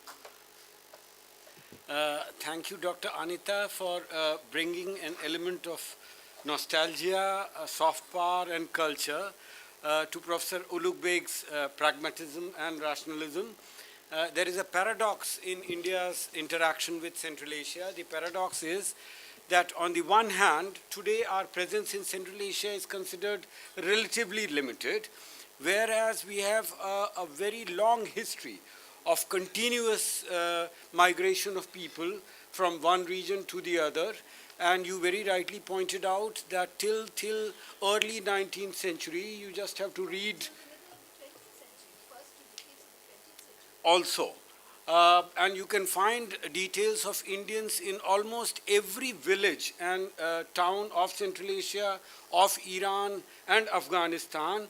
And these were mainly traders and money lenders. And of course, they would largely stay without their families. They were short-term, but the fact that Indians were there almost everywhere in Central Asia, and today the size of Indian diaspora in Central Asia is very, very limited. This is the paradox, but of course you very rightly pointed out the role of diaspora in modern diplomacy, and we have to see how and whether we can leverage that in our interactions with Central Asia. Thank you very much. Thank you, sir. Thank you, Dr. Neetaji, for rapidly giving your presentation. Now, Dr. Mohammad Akhlaq Azad ji is requested to give his presentation for about 8 minutes. He teaches Pashto. Yes. He teaches Pashto, and apart from Pashto and Persian, he has knowledge of other foreign languages also, namely Spanish and Arabic. And he is presently on the panel of examiners of several institutions.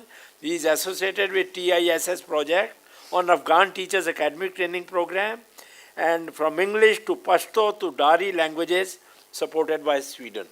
A very wide panorama of languages, mastery over various languages. You are requested, sir. A very good afternoon. First of all, I would like to thank the organizers who gave an opportunity to share my views to this beautiful gathering. I will start my presentation with this Iqbal, the great poet of Urdu and Persian, who has summarized this importance in this verse.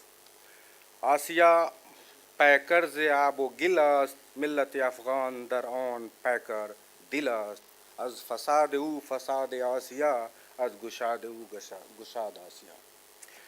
It means Asia is the body of water and mud. The Afghan nation is the heart in that body. From its decay leads to destruction of Asia. From its prosperity of Asia.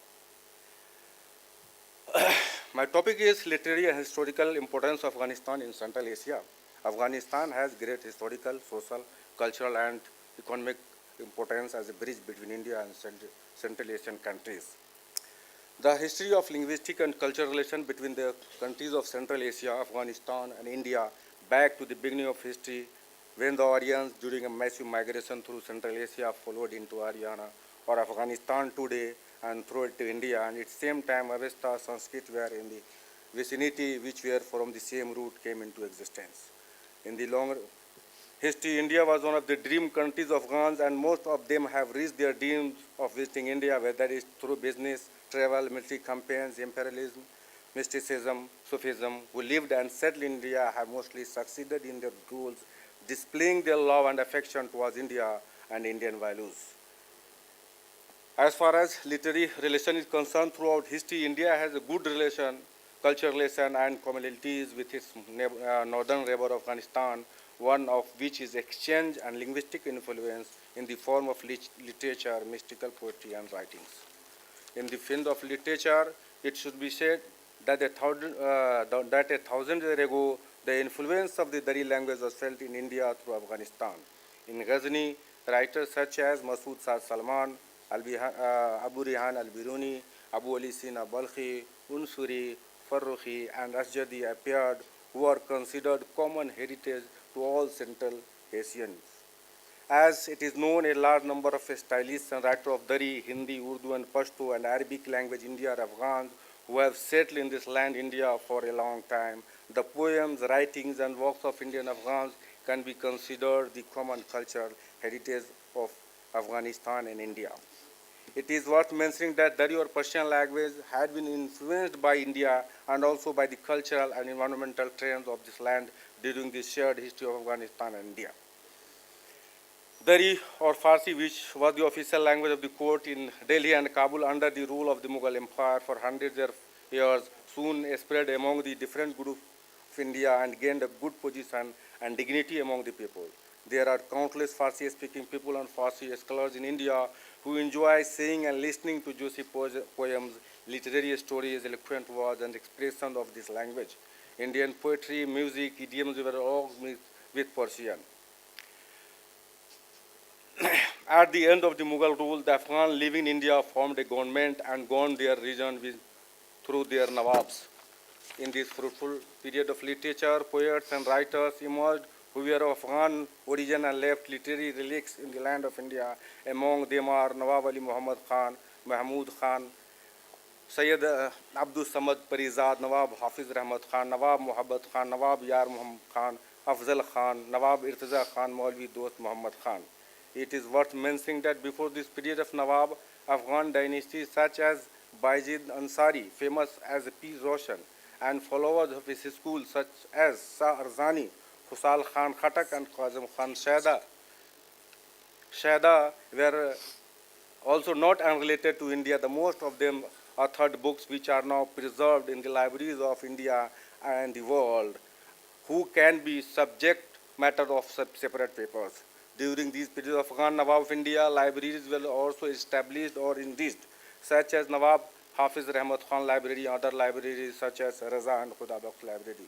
There are countless important books written by Afghan living in India in these periods, such as Tarikh Hafiz Rahmat Khan, Gulistan Rahmat Hafiz, Hayat Hafiz, Pashto Diwan of Hafiz Rahmat Khan, Asrar Muhabbat Diwan Rikhta, or Tawarikh Afghan, or other books, most of which have not been published. Among the Afghan who have contributed to the spread of Islamic Afghan culture in India, Mortier Nawab Hafiz Rahmat Khan, who was a chieftain and Nawab in Rohilkhand, India for a while. Besides that, member of his family also occupied post of cultural importance. Children and a number of descendants of Hafiz Rahmat Khan were poets, writers, and authors. They have left dozens of books of poetry and various books on history and literature in Dari, Pashto, Arabic, and Hindi language. The fourth son of Hafiz Rahmat Khan was named Nawab Muhabbat Khan, who was born in Rohilkhand in 1750 AD, and after the death of his father, he went to Lucknow. He had a pleasant temperament, excellent character, sweet speech, clever, dignified, and used pen name Muhabbat Khan in his poem. He used to gather the poets of Lucknow around him and arranged gathering of poetic songs. In short, it can be said that these literary exchanges continued until the time of Tagore and Iqbal. Even now, despite the chaotic situation of Afghanistan, literary seminars and circles are held in both friendly countries with the help of each other. As far as Gandhara civilization, Afghanistan was one of the important centers of Buddhism in the world in past, because when the Ashoka was in India, he was able to propagate and promote Buddhism and sent missionaries to Iran, Syria, Egypt, and different parts of India. The Gandhara civilization was mostly on Aryan historical geographical foundation, which came during the rules of Mahajana king, in which Kuba, present Kabul, both sides of Kuba Sea, Kabul Sea, where Kapisa, Sarubi, Lampaka, presently Lagman, Nonhara, present Nangarhar, Prosapur, present Peshawar, Swat, and Paskalavati, present Charsade. Atak and part of northern Punjab were included in it. Gandhara was not only a region or geography, but also a great civilization that had its own special civilization. There is a mention of Gandhara in the first volume of Vedic hymn in the lines 126 and 127, which means the place of lights. In the historical records show that the Silk Road is one of the oldest routes for the exchange of commercial goods, technology, knowledge, and human culture between the Greek and Latin civilization with East Asia, India, China, and other countries. It has passed through Afghanistan, Iran, and Turkey.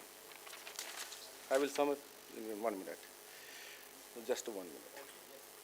Currently, India's biggest project in Afghanistan is the construction or reconstruction of Salma Dam in Herat province, which has been successfully completed. In addition to producing 42 megawatts of electricity, India-Afghanistan Friendship also irrigates 75,000 hectares of agricultural land in Chiz Sharif province. This dam was inaugurated on June 4, 2016 by Indian Prime Minister Narendra Modi, accompanied by the then Afghan President Ashraf Ghani. To mark its goodwill, India has also built a new Assembly of Afghan Parliament. This building was opened on December 25, 2015. With this, because there is a time to this complete end my.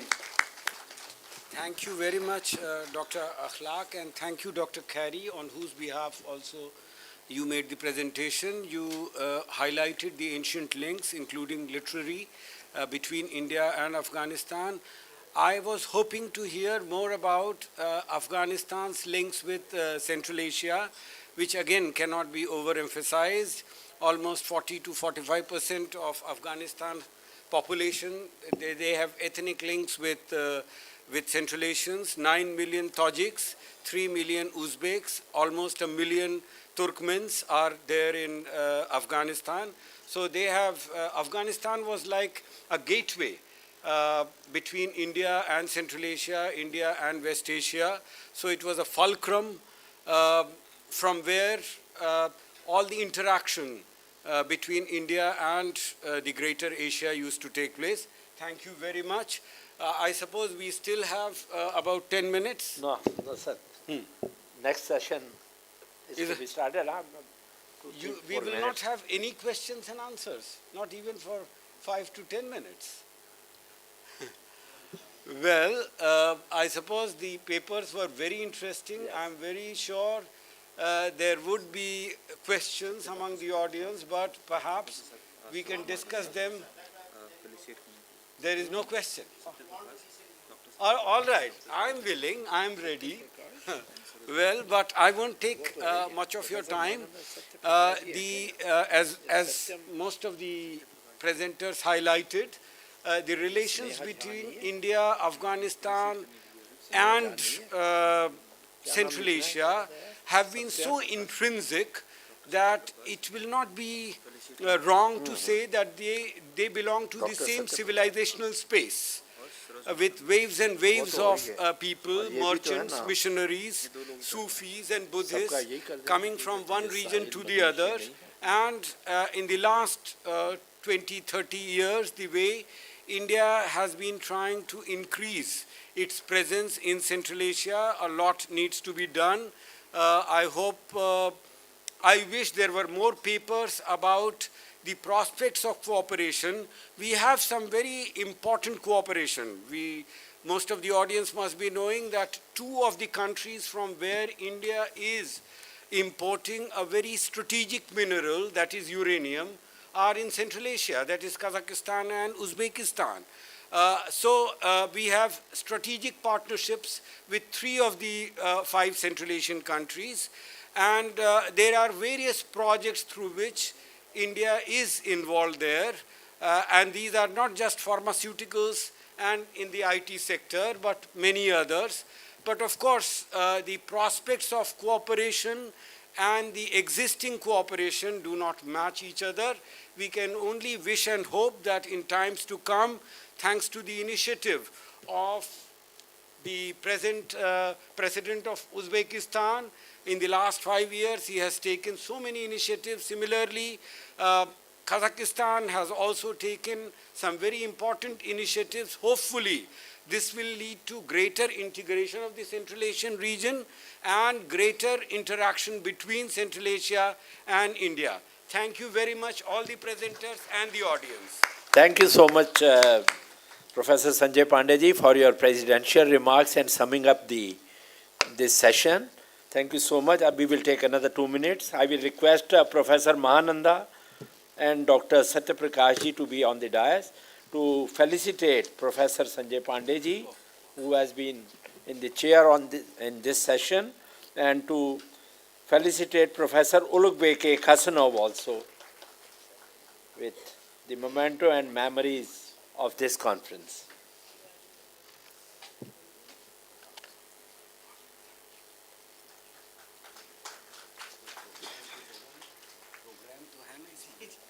I will also request Professor Mahananda and Dr. Satyaprakash to felicitate Dr. Anita Sen Gupta ji, who was here with us, and Dr. Mohammad Akhlaq ji, he is also to be felicitated, and Professor Javed Iqbal ji, he is also to be felicitated.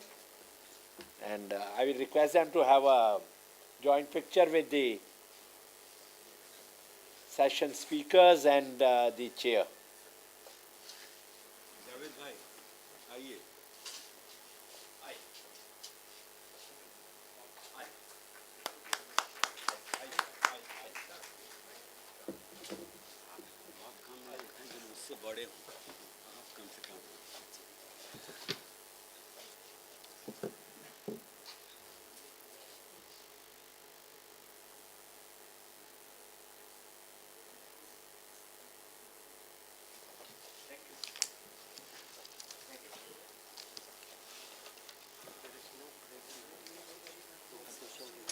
Next session we are going to start here right now. So all the participants and the audience and the youth, they are requested to be in their chairs. We will be just starting the next session because before starting the valedictory session, which is supposed to start at 5, we are going to have one very brief, very important session also, which will be followed by the valedictory session. So all are requested to please cooperate and sit in this session also.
जी sir आ रहे हैं sir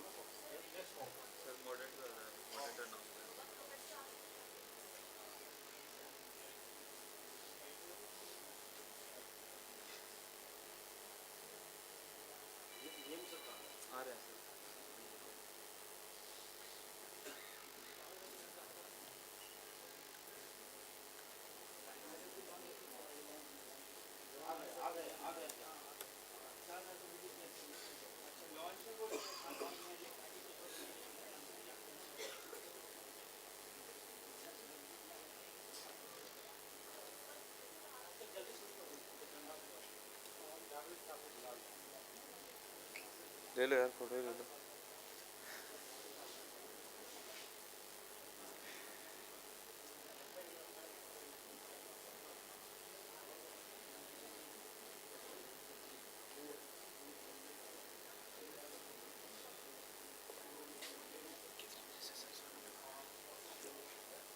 थोड़ी देर में ये quality से समय बाद में 5:30 हाँ पीछे ग्रीन रूम रखवा दे हाँ रखवा दो लोग आ चुके हैं हमारे काम Good afternoon, Professor Javed Ahmad. Professor Javed Iqbal Sahab, he will be the chair for this session. And I would also like to request Dr. Mandana from Iran, please come on the dais. And Dr. Meher Sahakian from Armenia, please come on the dais.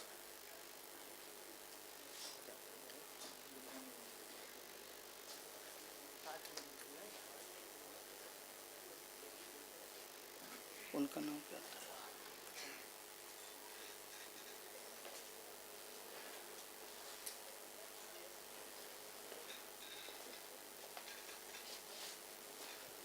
Dr. Binay Kumar is also here.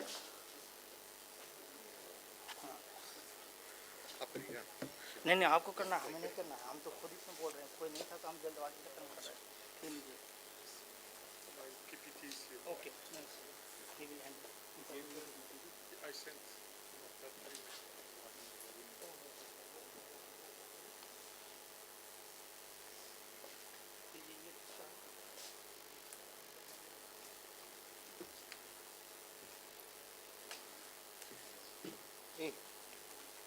थोड़ा सा एक abstract दे देना abstract वाला अच्छा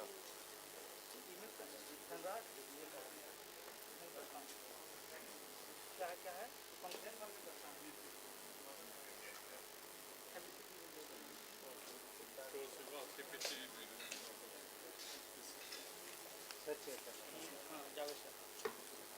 अच्छा जो Indian speaker उनको कह दीजिए कि 2-3 मिनट लें बस हम भी 2 ही मिनट लें ठीक है उससे ज़्यादा हम भी थोड़ा मेरा हेल्प कीजिए बताइए कौन कौन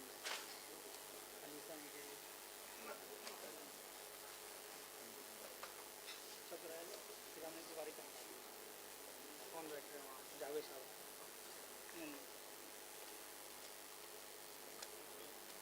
Miss Shabia from Afghanistan, she is here. Sohaila Sama. Sohaila.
इसमें नाम ही नहीं है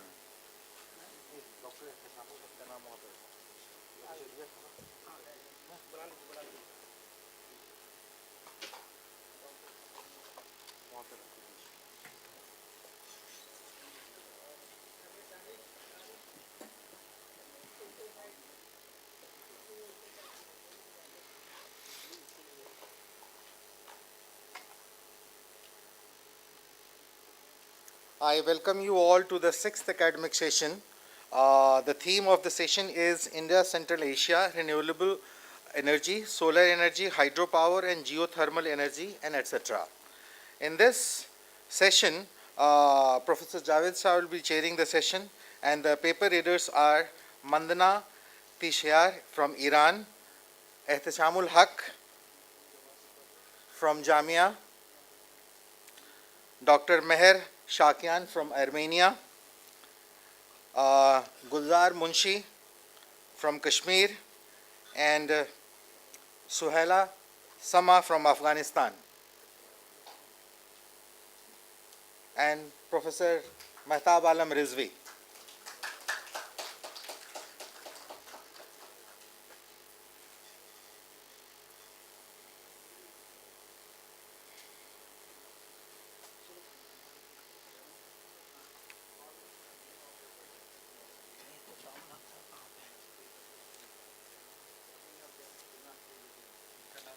Ihtishamul Haq Saab, you're here.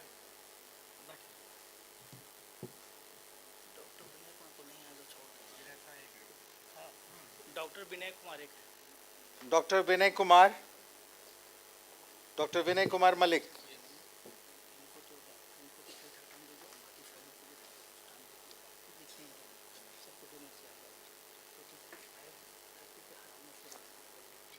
Gulzar Munshi.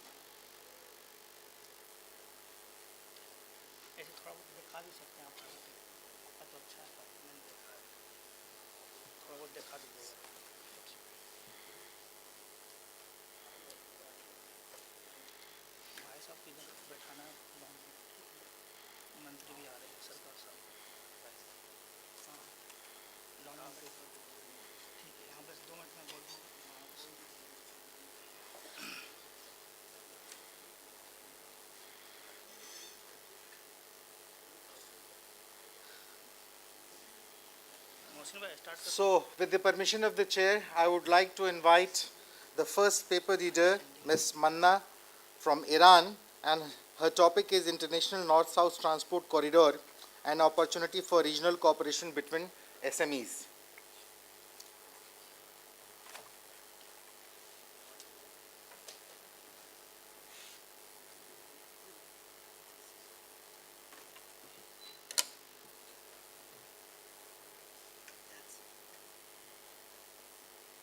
She is basically a PhD graduate from School of International Studies, Jawaharlal Nehru University.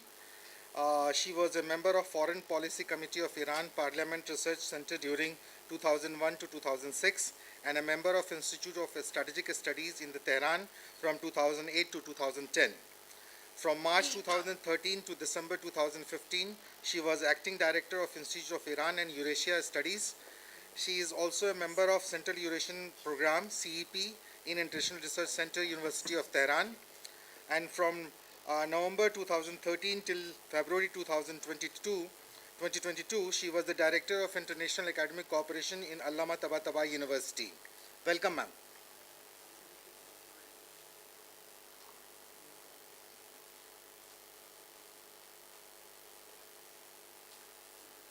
So this is your own university?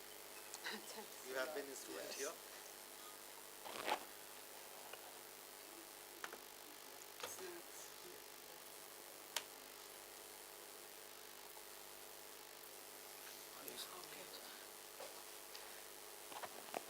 In the name of God, good afternoon, ladies and gentlemen. It's both an honor and a pleasure for me to participate in this high-esteemed conference, and I would like to appreciate the initiative of the conference organizers, especially Professor Mehtab Alam Rizvi, for organizing such an interesting program here in Green Delhi, and especially it's a privilege for me to be in my university, which is as my second home actually. The subject that I would like to share with you briefly is about international north-south transport corridor. I'm sure that all of you know about the agreement signed in September 2000 between three leaders, Vajpayee, Khatami, and Putin, to develop a corridor and expand economic collaboration between different countries in the region, especially between India, Iran, and Russia. The first scenario was to develop this route from Mumbai to Bandar Abbas to Baku and reach to Moscow and St. Petersburg, but later they developed this program. They included a Central Asian region from Chabahar to Turkmenistan, via Turkmenistan to Uzbekistan and Kazakhstan and other countries in the region. And as we all know, since 2013, China applied a new corridor, which is famous as East-West Corridor. Leave it. And so nobody can see me now. And you can see that how some parts of our region are covering different corridors simultaneously to develop economic collaboration between different territories. This INSTC North-South corridor includes roads, railways, pipelines, sea lanes, and even airways. But it also includes 13 countries in the region, India, Iran, Russia, plus Turkey, Azerbaijan, Kazakhstan, Armenia, Belarus, Tajikistan, Kyrgyzstan, Oman, Ukraine, Syria, and also Bulgaria is an observer member. So as you see, it covers different geographical regions, including South Asia, West Asia, Central Asia, and Caucasus, plus Eastern Europe, and even the Persian Gulf region. But the problem is that all of us know that the project remained on paper till now. Many other projects ran faster, but we face different problems to implement this project. I categorize these problems into three levels. In domestic level, as we know, we face different political and economic systems in the member countries. They cannot communicate with each other easily. And also, our domestic laws and regulations are also totally different. So they provide different approaches for collaboration. In the regional level, the main problems are competition between different regional powers and also distrust between them. Sometimes they cannot trust each other. This is an important matter that stops collaboration. At the same time, we face a kind of struggle for making balance of power in the regional level. And in international level, again, we can see that some countries in this corridor face economic sanctions like Iran, like Russia. We can see that other superpowers like China try to maximize their presence in our region. And also we face this matter that some countries in our region have a very strong economic ties with Western countries like India. So all of these things makes problem to run the North-South corridor. But it seems that we should change our policy, our strategies toward this project to make some changes. For example, all the sessions are, all the meetings are in the highest level. These are summit sessions. We need a negotiation between people in the region in different levels. For example, it's a very interesting initiative run by JNU and other think tanks in India to invite scholars from different countries of the North-South corridor region to discuss with each other. We also need to change the security approach to an economic and cultural approach to open the door for more negotiation between the member countries of this region. We need also to use public diplomacy, including media diplomacy, including cultural diplomacy and academic diplomacy, to provide a better ground for collaboration. And also trust building is an important matter. Till we could not recognize each other, till we could not get familiar with each other, we cannot collaborate with each other. So it seems that we need to take three main steps to start this project to run. The first step is feasibility studies. Uh, we need some joint working committees to introduce the needed areas for collaboration. I just mentioned few examples like hotels, malls, restaurants, coffee shops, petrol stations, auto repair shops, clinics, restrooms, and supermarkets that SMEs, small and medium enterprises and companies from India, from Russia, from Central Asian countries can invest in this matter, especially along the roads that pass through Iran. We also need to organize different consultant groups, including the legal team, the insurance team, and the social and economic advisors. The second step is to establish the North-South Corridor Secretariats in all the member countries. Nowadays, only we have an office in Moscow, not in other parts of the project. We also need to increase the human communication between and social communication between the civil societies in the region. At the same time, we need to follow this initiative to establish joint chambers of commerce, joint research centers, joint associations, and especially joint venture companies to make a connection between our societies, especially between our small and medium companies. Because there is no sanctions against these companies, there is no sanctions against transport collaboration. And the final step is networking. We need to make networks in different fields. Our engineers, our economists, our journalists, and our academia especially need to make a network for communication. And as Dr. Avju mentioned, we need to go for a region building. Especially the most important thing here is to make a regional society to develop a North-South corridor. Thank you very much. Thank you, Dr. Mandana.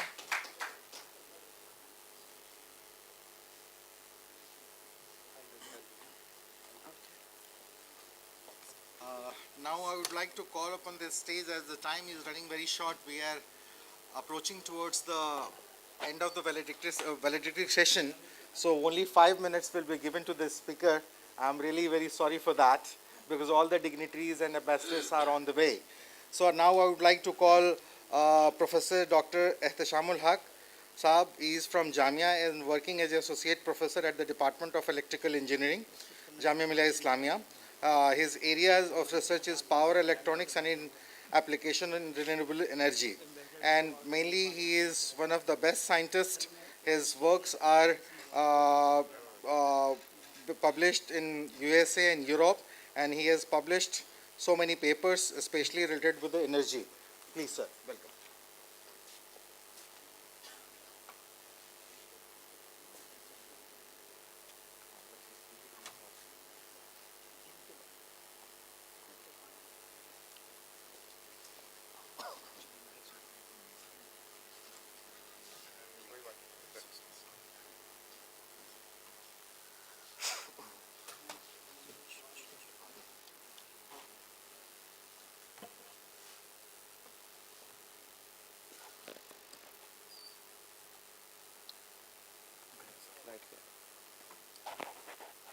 So very good afternoon, and thankful to organizers for giving me an opportunity to give the presentation. So in the meantime, they are fixing the technical issue. My topic is resiliency and reliability of resilient grid, which consists of solar and renewable energy. So in this talk, I'll just give a brief scenario of our Indian power system, and then Central Asian countries, what are the opportunities there we can collaborate. And also United Nations is pushing for a resilient grid for Central Asian countries. And we have developed many things here.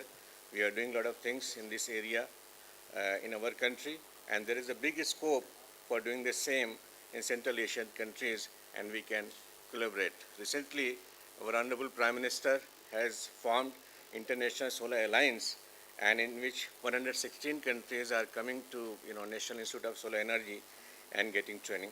I'm part of this. So that's the whole scenario, and one solution which we have developed in our lab to make system reliable. Okay, no issues. I'll just give. There's some technical problems, so I'll give presentation from my slide. I'll just read that. Time is running out, so I'll have to be fast. So as per the data of MNRE, our country has ability of generating 750 gigawatt power from solar. And as of today, the total installed capacity, 42.5% of our country is coming from renewable energy sources. Out of 57.5% is coming from fossil fuels.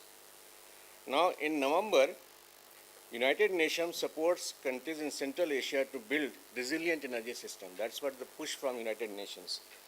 We already have, in India, we have done a lot of work in this area, and we have developed many things. So as per the solar map given by Forbes, .com, I mean, in the report they publish, these countries have around 4,000 gigawatt capacity to generate the power from these renewable energy sources. So it's a huge potential, and a lot of work needs to be done. So when I say these renewable based system, so it involves a lot of electronics components, and this reliability of these components plays a very important role, making the grid resilient. So in our lab, we have developed an artificial intelligence and machine learning based technique. We have developed a device which we connected to the inverter, which is main part of the solar system.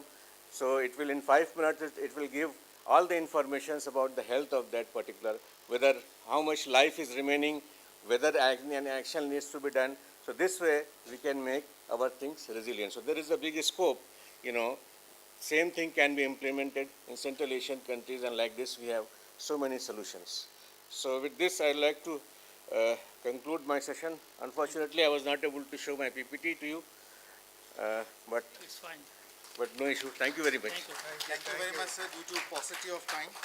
Offended. Now I would like to call upon the stage Mr. Meher Shakian from Armenia, and his topic of the paper is International North-South Door Transport Corridor. Welcome, sir.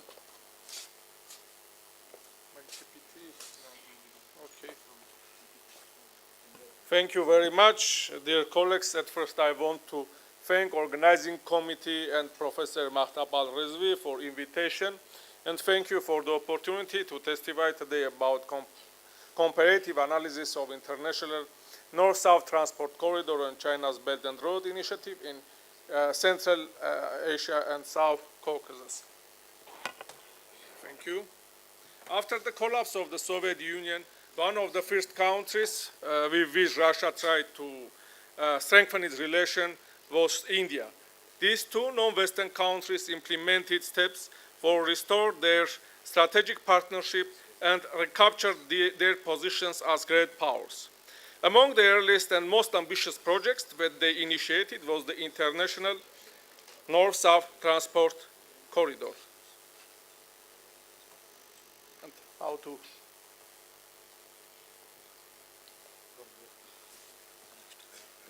Okay, which one? Okay, thank you. Russia and India, which one? Russia and India involved Iran as well due to its location and especially important crossroads. Later, Armenia, Azerbaijan, Belarus, and other states also joined to this project. Russia and India thus created the foundation for a road and sea corridor linking their countries with each other for Iran, Central Asia, and South Caucasus. Let's speak about the Russian interest in this corridor.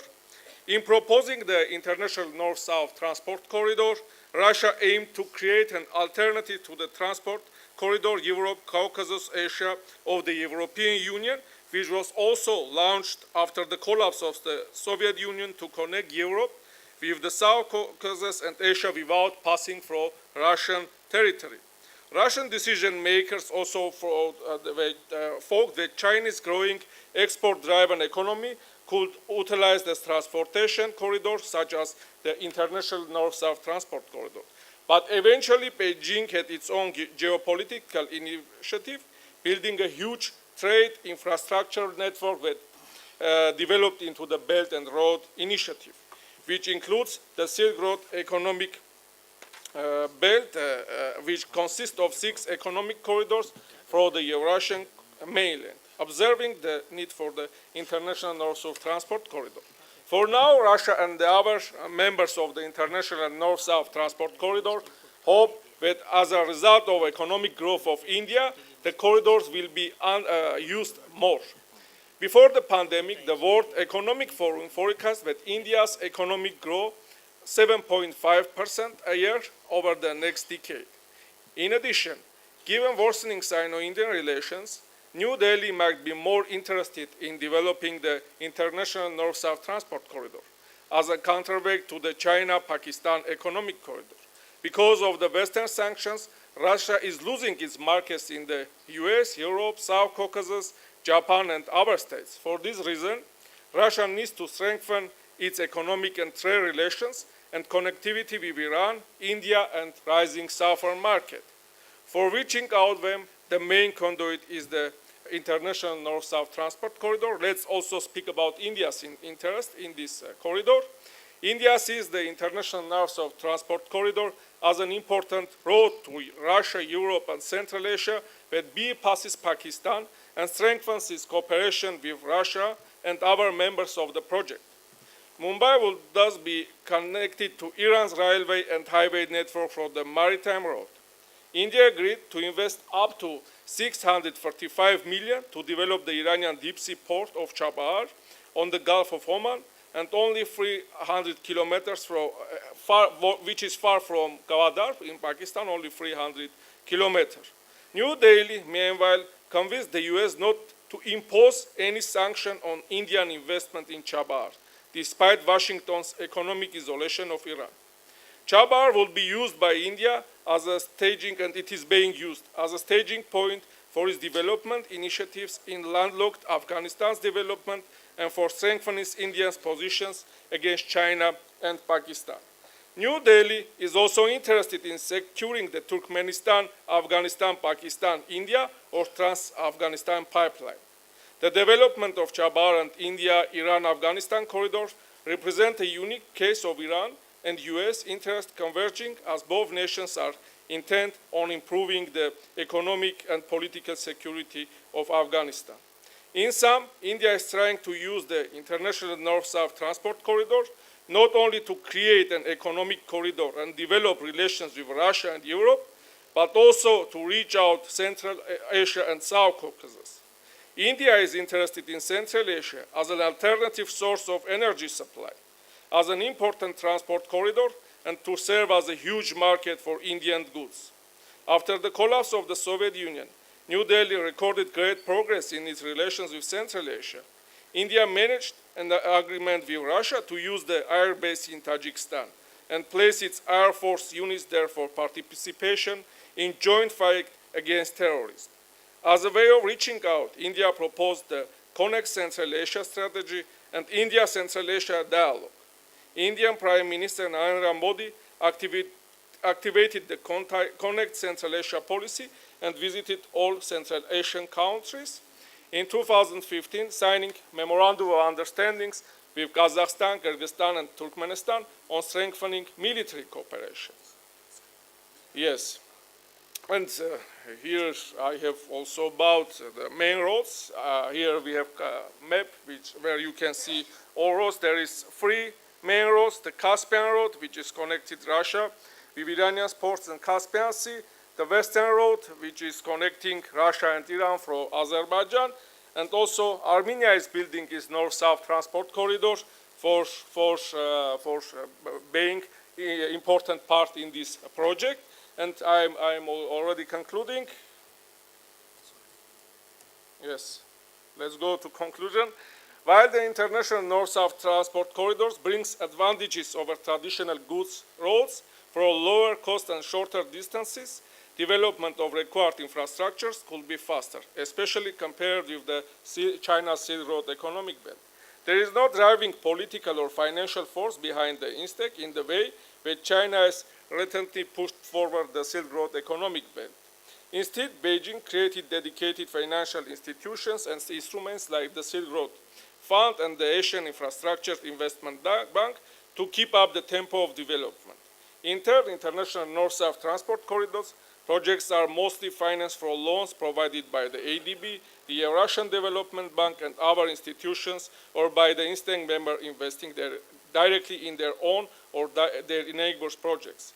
If China's initiative is being developed in a planned and organized way, the INSTEC is proceeding in an ad hoc manner.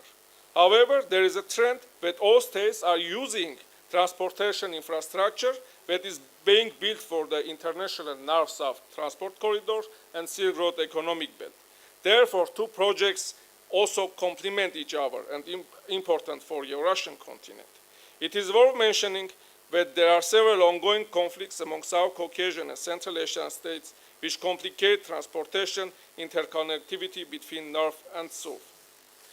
The Russia-Ukrainian conflict makes transportation from eastern Ukraine problematic, and of course sanctions on Russia are problematic, but here are also some kind of opportunities as well, because Russia cannot work with the West, and it is looking forward to strengthen its relations with India, with southern market, and making new investments. For instance, recently Russia proposed that it will make 1.5 billion investment in Iran for creating Rasht, railway connection from Astara to Rasht. In this way, India from Chabar, Iranian ports, and Azerbaijani railways will be connected to Russia. Thank you.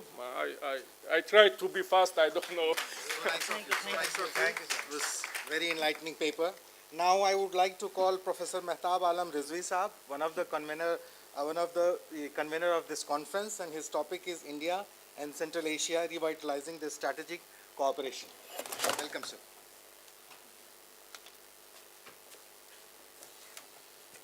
Thank you so much, Professor Javed Iqbal Saab, the chair of the session, because I'm requesting all the panelists to please concentrate only the few minutes, etc. So I will not take more than 30 seconds. Okay. So because I have a lot of issues to say about the India, Central Asia cooperation, etc. So 3-4 areas are important to enhance our connectivity between India and Central Asia. Number one, security. Because security is the area where the two regions can directly connect with each other and they can jointly work on this issue. Even our Prime Minister in January 2022, he also mentioned about the cooperation among the India and Central Asia is necessary and urgent need because of the security, etc. Number two, energy cooperation. Because some Asian countries have huge resources, especially energy, etc. So I will tell the some energy sector like solar energy, hydropower energy, geothermal, etc. So these areas are very, very important for India. So on these areas, India and Central Asia come together and work together and enhance our relations, etc. Cultural aspect, historical aspect, etc. we have already discussed in today's seminar, so I'm not going to give more light on that. Thank you so much. Thank you, Doctor. Now I would like to call Dr. Gulzar Munshi, and his topic of the presentation is Ladakh and Indian Gateway of the Central Asia. Welcome, sir. Sorry, due to paucity of time, I am not able to give introduction. Please, sir. Okay, sir. I am Gulzar Munshi. I am actually from Kargil, Ladakh. So, due to shortage of time, I have been given only 2 minutes. So, I will just give my introduction. And actually, my topic was mostly based on power presentation. So, due to shortage of time. So, if you see, since we are talking about linking India again with the Central Asian countries and reviving of the Silk Route trade. So in this context, Ladakh could be the gateway of Central Asia, and it not only could be, it was in the ancient times. And because if you see the strategic location of Ladakh, so one way we are connected to Pakistan, on the other side we are connected to China. So it used to be a very important feeder route during the Silk Route trade. And the thing is that I also belong to a Central Asian trade family. My grandfather was a Central Asian trader. So we have a museum in Kargil. It's called the Munshi Azizbad Museum of Central Asian Trade Artifacts. So we are the only museum in India which have artifacts from all the Central Asian countries. In the case of textiles, carpets, armory, and coins, and lot of manuscripts, particularly from Persian carpets and manuscripts in Tibetan and all that. So my message to the particular students is that the museum could be a best center for your research and study. So this center consists of more than 2,000 artifacts from Central Asian countries, mostly related to mercantile objects, mercantile things. So I remember that we used to have a lot of sarais in the area. Like sarai was sort of an inn where the traders used to stay. So still we have a surviving sarai, only sarai in the region. So it's a 4-story building. In the lower story, they used to keep their horses and all that. In the second story, the mercantile goods. In the third story, there was the servants used to stay over there. And the top story was for the trading families. And this trade was actually not only meant, the trade was more, I think, related for the elite class also. Because when we see the history and as per documents of our museum and the artifacts we find in the museum, so we find mostly the artifacts which belong to the elite class of the time.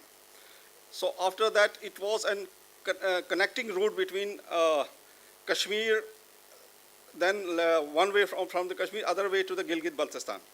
Okay, so the strategic location made it very important on the transit route.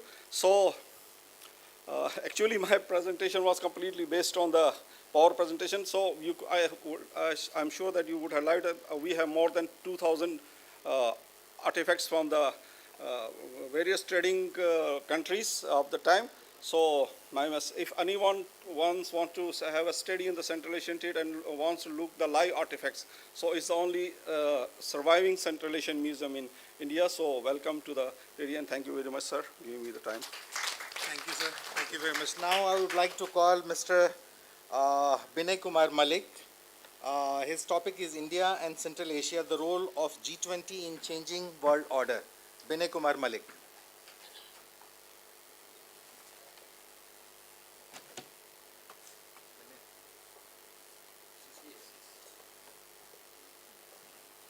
Thank you. Myself is Dr. Binay Kumar Malik. I have done my MA, MPhil, PhD from this university in 2013. I would like to give thanks the organizer inviting me this and giving me such an opportunity to speak on this topic. But I want to conclude it very 2 minutes. Though I have 10 points in 10 minutes, I want to finish it within 2 minutes. So I would like to focus only 2 points. First is India's foreign policy. My topic is, though it is India and Central Asia, the role of G20 in changing world order. Why I want to speak on that changing world order? That is because of, so after this means Cold War is over, 1991, then we have another phrase we have. I want to divide the India's foreign policy into 3 phases. First is post-independence era to 1991, end of Cold War, and post-Cold War era, that is after post-COVID-19. Means I want to just tell that the foreign policy of India's foreign policy, which is started, that is NAM, non-aligned movement in the post-independent India, and it became, and it converged into a strategic alignment. That means after Cold War, the India's foreign policy is mostly concentrated on the energy security, that we want to say that strategic alignment and getting the energy and our foreign policy. That now I want to talk about that is the post-COVID-19 era, that what is NAM. Earlier we are talking about, we can talk about this is MAM, means multi-aligned movement. That means we are now in G20, India is giving a new world order, that is changing world order, which will means to prove India as a global leader. And that I want to say. Second thing I wanted to say that there is the post-Cold War era, which was superpower was the deciding the geopolitical order, but now the small states like Central Asian countries, Tajikistan, Uzbekistan, they will decide the geopolitical order rather than the superpower. So I would like to thank all. Now I would like to call Dr. Suhaila Shama from Afghanistan. Her topic is India, Afghanistan and Central Asia.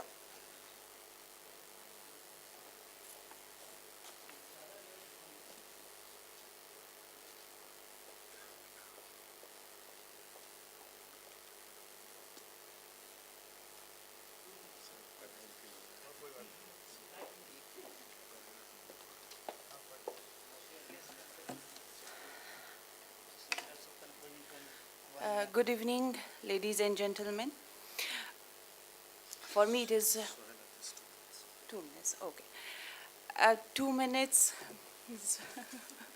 Okay, and I'm not a doctor. I'm a researcher. It is my second year of PhD.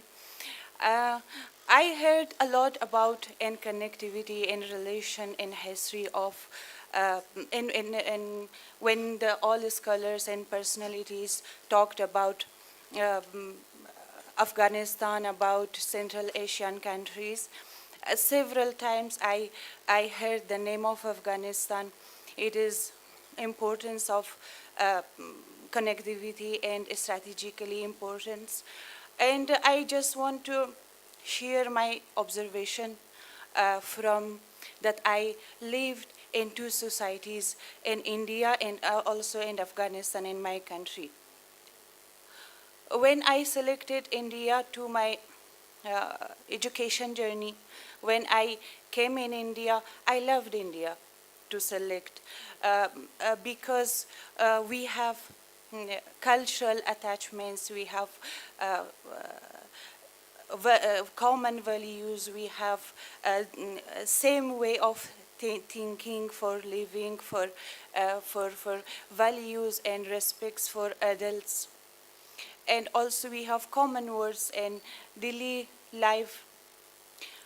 And we have common interest between two nations. Afghan people like Indian music, Indian movies, Indian classic music. And Afghanistan's classic music also rooted with Indian classic music, and lots of Afghan famous singers, they came in India and they got education, well-educated education from India, from the music schools.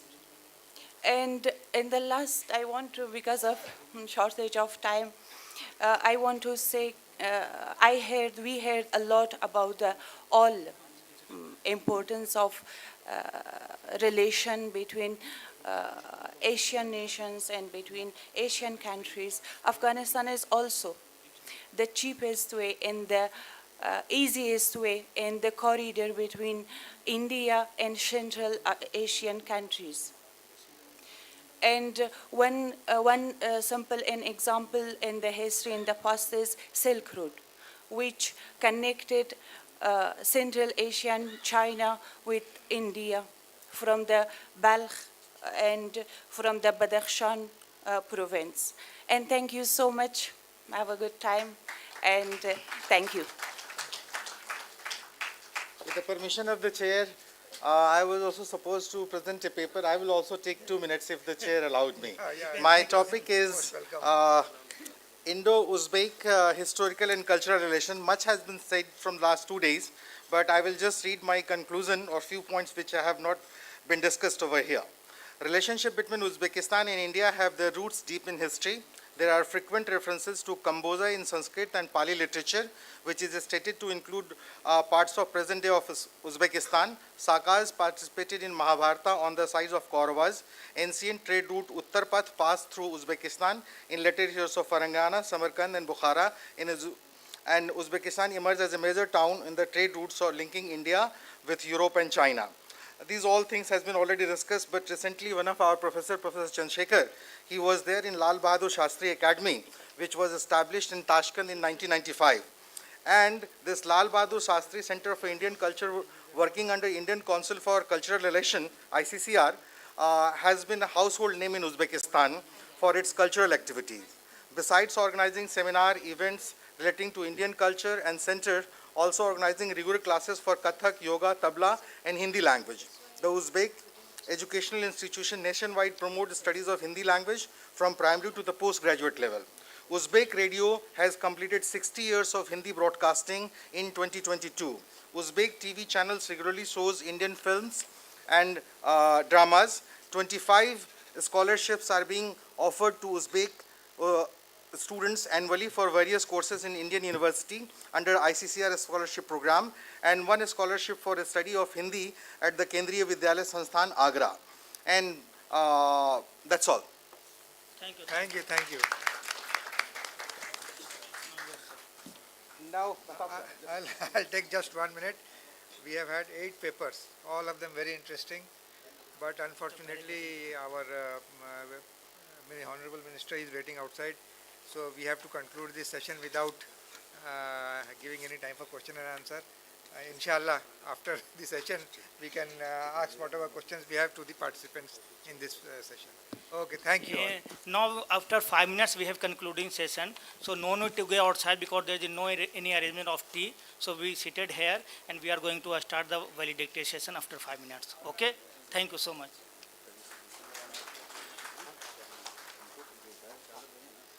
Now, certificate, yeah. Yes, please. Just 2 minutes. No, jaldi jaldi करो. Doctor Mandana, Doctor Gulzar Munshi.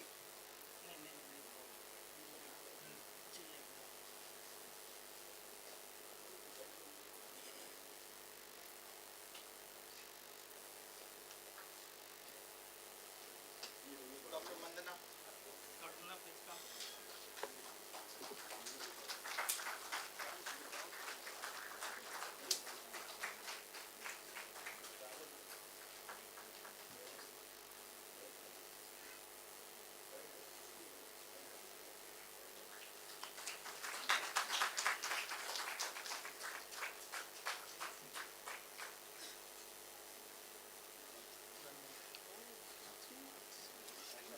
Dr. Meher Shakian.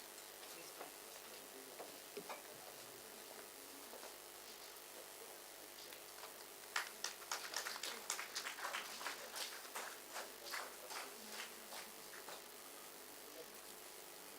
Suhaila.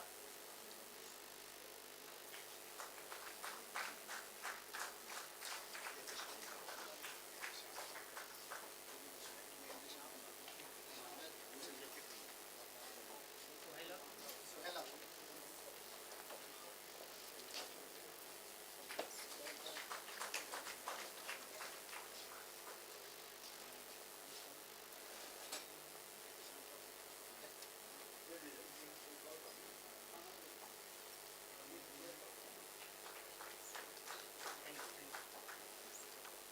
Professor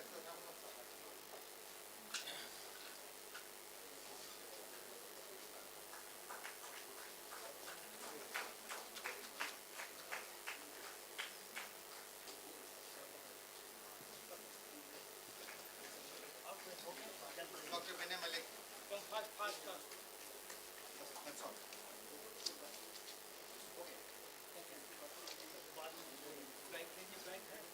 Momento, momento.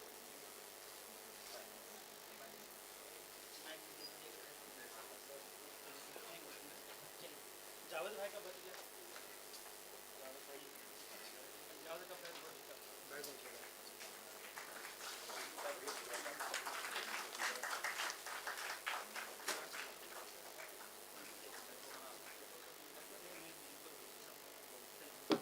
Thank you so much. Thank you.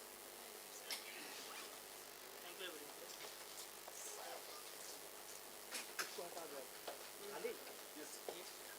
ये इधर कर दो तो सब बोलोगे कि हमें जी sir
of Education, Minister of State, Dr. Subhas ji, please give a big hand for them.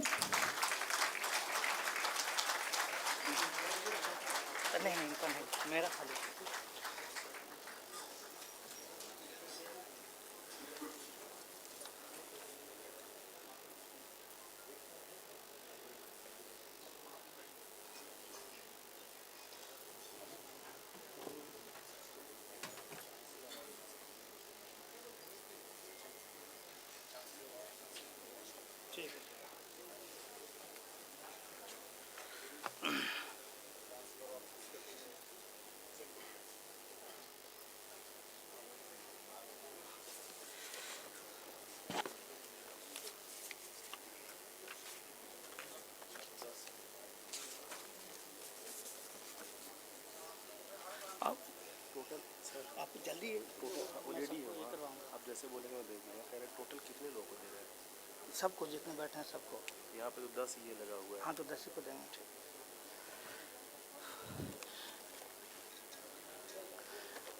Good evening, everyone.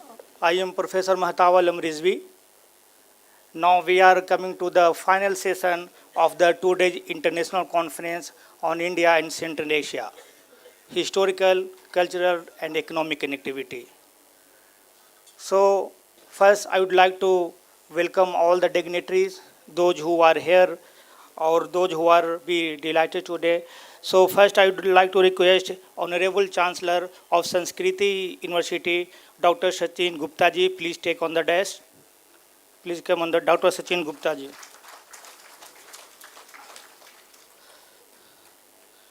Now I would also like to request Chairman of Minority Commission, Lalpura ji, please take on the desk. Please come on the desk.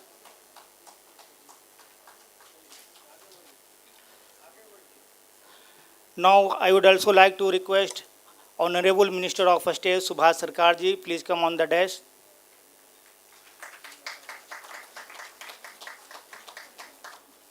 His Excellency Ambassador of Iran, Iraj Ilahi, please take the seat on the desk.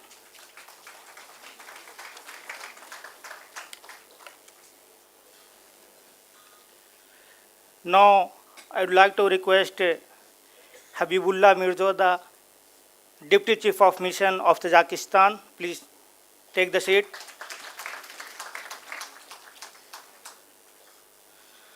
Now, I would like to request Deputy Head of Mission Kazakhstan, Darkhan, please take the seat.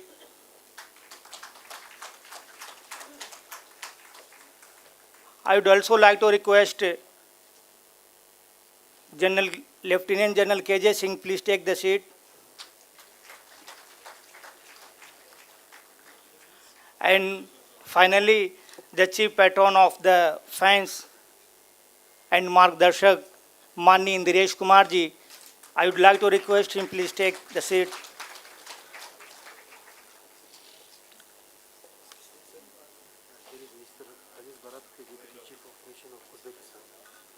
What is his name? Aziz Baratov. Aziz. Deputy Chief of Mission of Uzbekistan.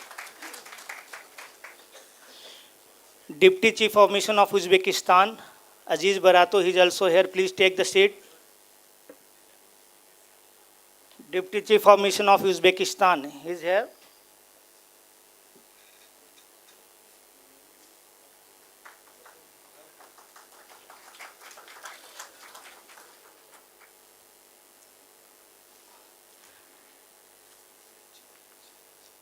So welcome in the valedictory session or final session of the 2 days international conference. So before begin the session formally, first I would like to request my volunteer to start the felicitation ceremony. So I would request Mr. Ghalib, please felicitate His Excellency Ambassador of Iran, Iraj Ilahi. Mr. Ghalib.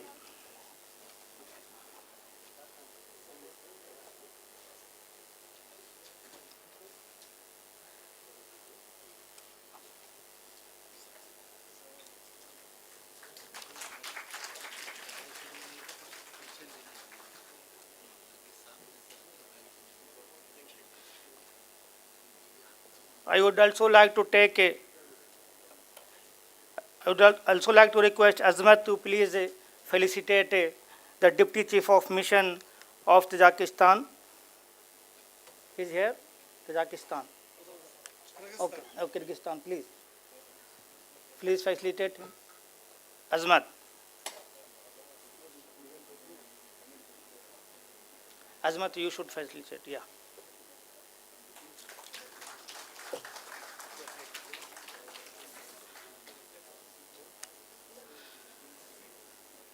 Now I would like to request Mr. Shamim, please felicitate the Khan Deputy Head of Mission of Kazakhstan.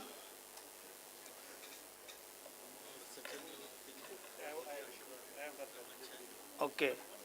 Now I would like to request Habibullah, and from this side I request Mr. Shamim, please facilitate him and give a memento.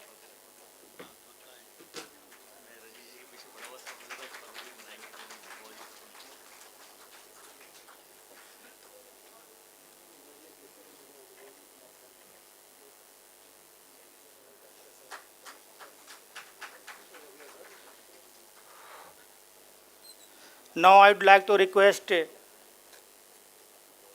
Muhammad Arif, please facilitate Dr. Sachin Gupta ji. इसके lamp planting का है इसके बाद अब खत्म कर उसके बाद कर लेते हैं.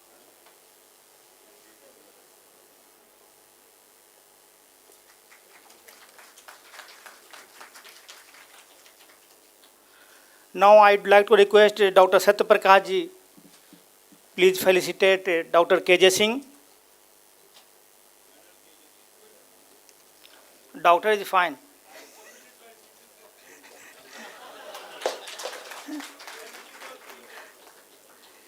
He is also Army General and also doctor.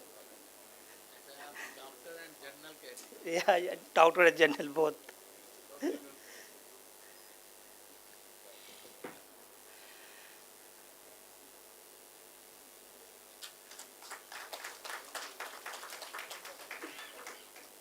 Now I would like to request Mr. Vikram, please felicitate Honorable Minister of State Subhas Sarkar ji.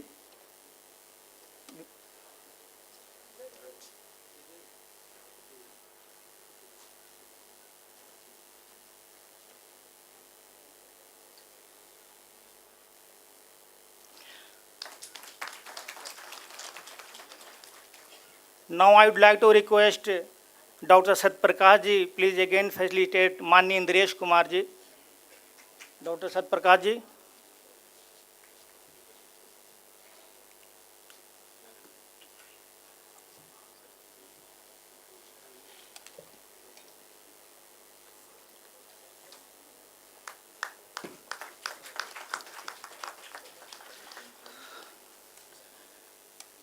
Before going to start the session, now I would like to request all the dignitary, please start with the lighting of the lamp. So I would like to request all the dignitary, please give some time or few minutes to just have a lighting of the lamp. Please, I request all the dignitary.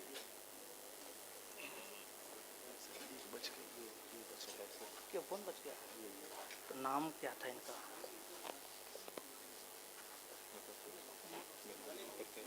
अरे यार मेरे को खुद ही नहीं copy करनी चाहिए. मैंने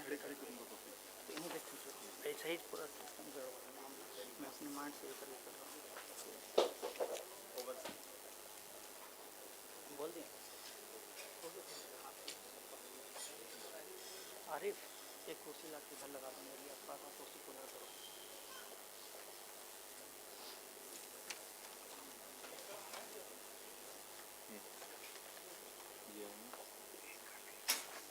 नहीं यार छोड़ दी सब चक्कर में अभी ये सब मत गो ये सब मत डॉक्टर सरकार की पीएस ने मुझसे मांगे अभी जाओ ये सब बात.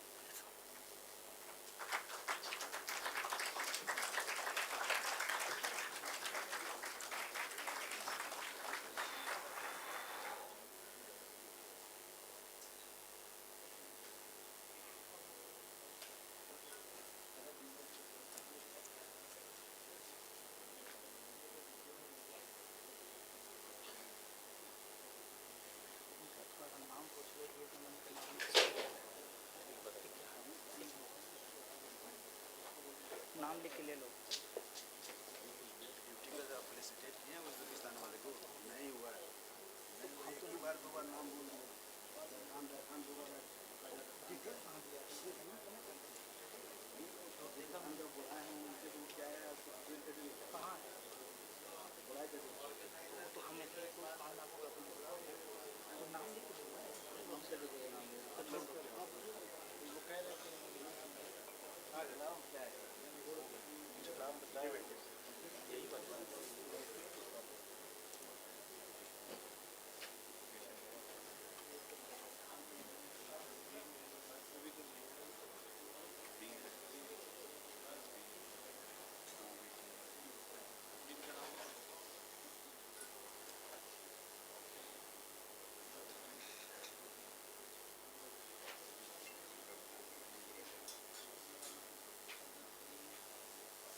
Thank you, everyone.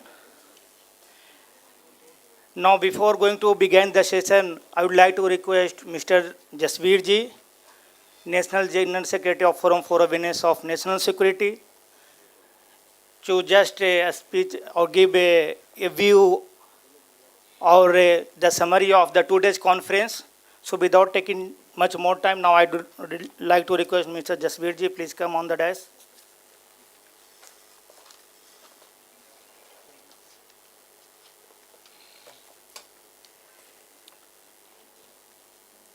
Third Himalaya Hind महासागर राष्ट्र समूह के इस अंतर्राष्ट्रीय सम्मेलन में जो 2023 में यहाँ पर जवाहरलाल नेहरू यूनिवर्सिटी के कैंपस के अंदर संपन्न हुआ है पिछले 2 दिन में, और जिसके समापन सत्र के अंदर मंच पर मौजूद forum for awareness of national security के हमारे मार्गदर्शक, पथ प्रदर्शक, संरक्षक आदरणीय इंद्रेश जी की गरिमा में उपस्थिति में ये समापन कार्यक्रम हो रहा है।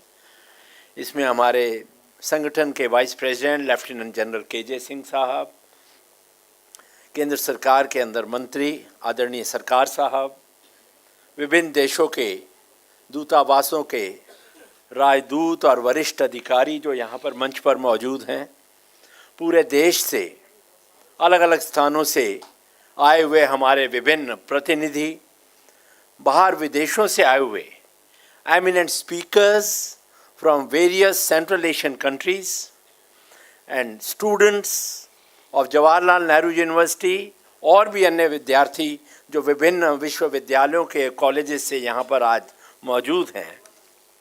इस समापन सत्र के अंदर मुझे जिम्मेदारी दी गई कि पिछले 2 दिन में जो डेलिब्रेशंस हुए हैं उनके बारे में एक संक्षिप्त सा विवरण आप सबके सम्मुख प्रस्तुत करने का सौभाग्य और जिम्मेदारी मेरे को मिली है।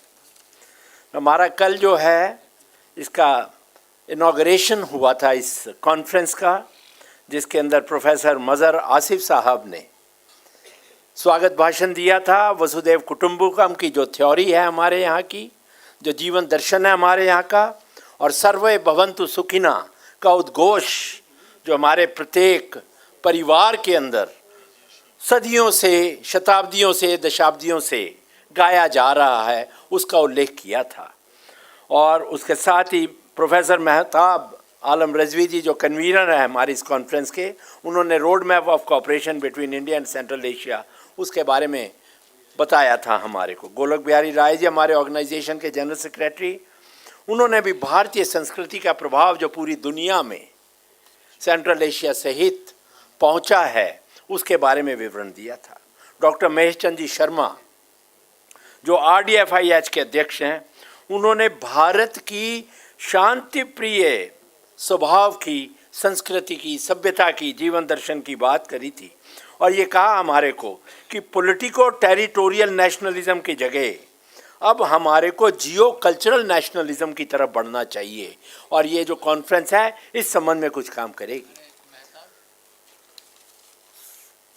इनॉग्रेशन प्रोग्राम के अंदर आदरणीय इंद्रेश जी ने अपने मार्गदर्शन में भारत की संस्कृति, भारत की सभ्यता, भारत के विश्व गुरु वाली भूमिका के बारे में हमारे को बताया।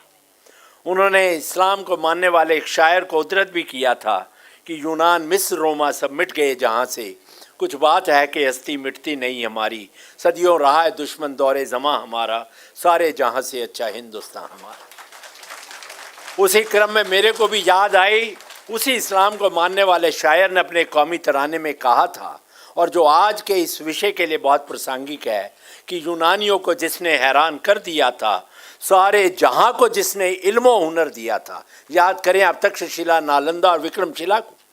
सारे जहां को जिसने इल्म हुनर दिया था, मिट्टी को जिसकी हक ने जर का असर दिया था, मेरा वतन वही है, मेरा वतन वही। इसी शायर ने आगे कहा था कि टूटे थे जो सितारे फारस के आसमां से, फिर ताप दे के जिसने चमकाए कहकशा से, वहदत की लय उठी थी दुनिया में जिस मकां से, मीरे अरब को आई ठंडी हवा जहां से, मेरा वतन वही है, मेरा वतन वही। इस्लाम, क्रिश्चियनिटी, जुडाइज्म और पारसियों के धर्म ज़ोरास्ट्रियनिज्म की जन्मभूमि पश्चिम एशिया की ज़मीन है। और भारत में महान 4 सनातन परंपरा, जैन परंपरा, बौद्ध परंपरा और सिख परंपरा का जन्म हुआ है। लेकिन इस्लाम को मानने वाला शायर कहता है कि मीरे अरब को भी, उस ज़मीन को भी जो ठंडी हवा मिली थी, वो भारत की पुण्य भूमि से मिली थी। तो इसके ऊपर एक चर्चा विश्व गुरु की भूमिका को रेखांकित करते हुए आदरणीय इंद्रेश जी ने कल रखी थी। उसके बाद जो विभिन्न टेक्निकल सत्र हुए, उनमें भी जो भूमिका इस देश की है और सेंट्रल एशिया, आज की जो जियोपॉलिटिक्स है, उसके अंदर भी जो एक सिंथेसिस क्रॉस कल्चरल लिंक्स का सेंट्रल एशिया और भारत के अंदर जो कल्चरल कनेक्टिविटी है भारत की और सेंट्रल एशिया की, उसके ऊपर जो हमारा प्रारंभिक सत्र हुआ, उसमें सचिनानंद जी, जोश इश्कावा जी और बहुत से अन्य वक्ताओं ने अपने विचारों को रखा। लेकिन जो उसमें महत्वपूर्ण बात एक जो पहले वाले सत्र में आई कि जो आर्कियोलॉजिकल साइट्स थी साकास परंपरा की, उनको रशिया में, कजाकिस्तान में, अफगानिस्तान में और पाकिस्तान में भी पाया गया। तो हमारी संस्कृति, सभ्यता, जीवन दर्शन इतने दूर दराज के देशों में भी जो कभी भारत का हिस्सा ही थे, वहाँ तक पहुँची थी। और जो गंधारा आर्ट्स के जो एंटीफैक्ट्स हैं, उनको भी सेंट्रल एशिया के विभिन्न देशों के अंदर पाया गया है। ऐसा रेखांकित हमारे वक्ताओं ने, बाहर से आने वालों ने किया। प्रोफेसर इखलाक, उन्होंने बताया कि जो बुखारा शहर का नाम है, वो बुद्धिस्ट विहार शब्द से आया है, जो बुखारा शब्द है उस शहर का नाम। तो ये भी बताता है। अल बिरूनी का जिक्र हुआ कल एक सत्र के अंदर, जिन्होंने भारत के बारे में एक बहुत ही स्प्लेंडिड ओरेशन किया, उस समय की भारत की संस्कृति, भारत की सभ्यता किस तरीके से थी। एक वक्ता ने नक्शबंदियों और चिश्तियों की जो ट्रेडिशंस है, वो किस तरीके से अफ़गानिस्तान से आई थी, और उस नाते अफ़गानिस्तान के साथ जो हमारा संपर्क है भारत का, प्राचीन काल से, शताब्दियों से और दशाब्दियों से जारी है, उसके बारे में भी चर्चा हुई। जो वसुधैव कुटुंबकम की मैंने जैसे आपको बात करी, उसके बारे में भी बड़ी व्यापक चर्चा हुई। और अधिकांश वक्ताओं ने भारत के इस जीवन दर्शन और जीवन को जीने के, सामाजिक, सांस्कृतिक, राष्ट्रीय जीवन को जीने का ये जो सूत्र है, उसके महत्व को 21वीं सदी के अंदर वो कितना महत्वपूर्ण है, उसको रेखांकित किया गया। एक सत्र के अंदर डॉक्टर प्रशांत पांडा ने कि business moves, when business moves culture follows, but many times when culture moves business follows. उस सिद्धांत को भी उन्होंने प्रतिपादित करने का प्रयास किया, उसके लिए भी हम उनका धन्यवाद करते हैं। और एक वक्ता ने हमें बताया कि history has United us with central Asia, now let trade and business also unite us with central Asia. क्योंकि आज के ज़माने में ट्रेड और बिजनेस जो है, वो हमारे जीवन का बहुत महत्वपूर्ण अंग है। इसलिए उस कल्चर के साथ साथ अब बिजनेस और ट्रेड को भी हम किस तरीके से उसमें समाहित कर सकते हैं, सेंट्रल एशिया के इन प्रमुख देशों के साथ, उसको भी रेखांकित किया गया। फिर एक वक्ता ने, डॉक्टर प्रीति दास ने, जब इस देश सेंट्रल एशिया की भूमिका के बारे में बताया, तो उन्होंने एक बात जो कही, उन्होंने कहा, जो कि हमारे विदेश मंत्री एस जयशंकर जी भी अक्सर कहते हैं, कि we Asians think Europe is superior to us. उस धारणा को आज गिराने की ज़रूरत है। सेंट्रल एशिया और इंडिया, भारत जो है, यूरोप की तरफ टकटकी लगाकर देखने की ज़रूरत शायद 21वीं सदी में हमारे को उतनी नहीं है जितनी हमने यूरोप की तरफ टकटकी लगाकर देखी है। उससे भी अब हमारे को थोड़ा सा दूर जाने की ज़रूरत है। भारत की संस्कृति, पुनीत कर जी ने कल्चर किस तरीके से एक सॉफ्ट पावर का रोल भारत के लिए उसने अदा किया है, उसके बारे में हमारे को बताया। और भारत की फिल्मों का, भारत की संस्कृति का, भारत के म्यूज़िक का, भारत की भाषाओं का, भारत के नृत्यों का जो प्रभाव सेंट्रल एशिया के देशों में पड़ा है उसके बारे में भी जिक्र किया। बालिका वधू किस तरीके का जो हमारा सीरियल है वहाँ पर मशहूर हुआ है, मिथुन चक्रवर्ती के जिमी जिमी सॉन्ग की वहाँ पर कैसी धूम है, उसके बारे में भी उन्होंने हमारे को बताया। Geography divides but culture unites, इस धारणा को भी, इस विचार को भी प्रोफेसर सचिनानंद जी जोशी ने हमारे सम्मुख रखा। आदरणीय हमारे माननीय प्रधानमंत्री इस देश के, honourable prime minister of India Narendra Modi ji की जो नीति वर्तमान में चल रही है, नेबरहुड फर्स्ट पॉलिसी, उसकी भी विभिन्न वक्ताओं ने सराहना की और कहा कि ये नेबरहुड के अंदर पूरी तवज्जो देने की जो ज़रूरत है उसको जो आदरणीय प्रधानमंत्री जी, भारत के प्रधानमंत्री जी ने प्रतिपादित किया है, उसकी बहुत बड़ी ज़रूरत है। रशिया के साथ जो कॉपरेशन, रशिया यूक्रेन युद्ध के मद्देनज़र काफ़ी वक्ताओं का ऐसा भी विचार था कि सेंट्रल एशिया के अंदर भारत को प्रभावी भूमिका अदा करने के लिए भारत अपने आप में सक्षम है, लेकिन उसमें उसको रशिया का भी सहयोग जो है, क्योंकि रशिया जो सोवियत यूनियन था तत्कालीन, उसके अंदर सेंट्रल एशिया के बहुत से देश हिस्सा थे, इसलिए सेंट्रल एशिया में अपनी भूमिका को और ज़्यादा प्रभावी करने के लिए रशिया की भी मदद लेना और रशिया को भी लूप में रखना, उसकी आवश्यकता के ऊपर भी अपने विचारों को रखा। और एक वक्ता ने कहा कि we require pipelines of peace, उसके बारे में भी रहा। ज्ञान के दीप प्रज्वलित करने के साथ साथ प्रेम के दीपों को भी प्रज्वलित करने की ज़रूरत है। और ये जो सेमिनार, जो कॉन्फ्रेंस हमारे यहाँ पर हुई है, मैं समझता हूँ कि इसके अंदर भी इन विचारों को रेखांकित किया गया, प्रतिपादित किया गया है। क्योंकि समय हमारे पास बहुत ही मौजूद, हमारे वक्ता यहाँ पर मंच पर मौजूद हैं, मैं ज़्यादा समय आपका नहीं लूँगा, एक दो बातें कर मैं अपनी वाणी को विराम दूँगा। भारत की भूमिका वर्तमान युग के अंदर बहुत ज़्यादा है। किसी ने कहा भी कि ज़मीं देख, फलक देख, फ़िज़ा देख, दुनिया में उगते हुए सूरज भारत को देख। तो वो विचार, उसको किस तरीके से आगे बढ़ाना है और अपनी महत्वपूर्ण भूमिका को हमने किस तरीके से रखना है, मैं अपनी बात को, अपनी वाणी को मैं विराम दूंगा। पश्चिम की दुनिया के भी जितने दार्शनिक हुए, फिलोसफर्स हुए, राइटर्स हुए, चाहे उसमें विलियम शेक्सपियर रहे, 16वीं शताब्दी में उन्होंने अपने प्लेज में, अपने ड्रामाज में भारत की संपदा का उल्लेख किया था। मार्क ट्वेन जो अमेरिका के बहुत बड़े लेखक हुए, वो भारत की यात्रा पर आए थे 1835 और 1909 में। एक वर्ष के बाद उन्होंने अपने मेमोइर्स लिखे थे। उन मेमोइर्स का एक छोटा सा पैराग्राफ आपके साथ साझा कर मैं अपनी वाणी को विराम दूंगा। एक साल बाद जो उन्होंने लिखा था मार्क ट्वेन ने, उसमें उन्होंने एक पुस्तक लिखी थी, जर्नी टू इक्वेटर, जिसमें भारत के संस्मरणों को भी उन्होंने कैद किया था। और वो लिखते हैं कि ये भारत है सपनों और रोमांच की भूमि, बेशुमार दौलत, महानता और छोटापन, महल और झोपड़ियाँ, चीनी और दानव, अलादीन का चिराग, बाघ और हाथी, कोबरा और जंगल। आगे जो लिखते हैं बड़ी महत्वपूर्ण शब्द, सैकड़ों राष्ट्रों के बराबर देश और सैकड़ों बोलियां, हजारों धर्म और 20 करोड़ देवी देवता, मानव जाति की पालनहार, मानव बोली की जन्मभूमि, इतिहास की जननी, अविस्मरणीय कथाओं की दादी, परंपराओं की परदादी, जिसके बीते कल की छाप बाकी देशों के विकास पर आपको साफ दिखाई देती है। ब्रह्मांड का अकेला ऐसा देश जहां आने के लिए दूसरे देशों के लोग विशेष रूप से लालायित रहते हैं।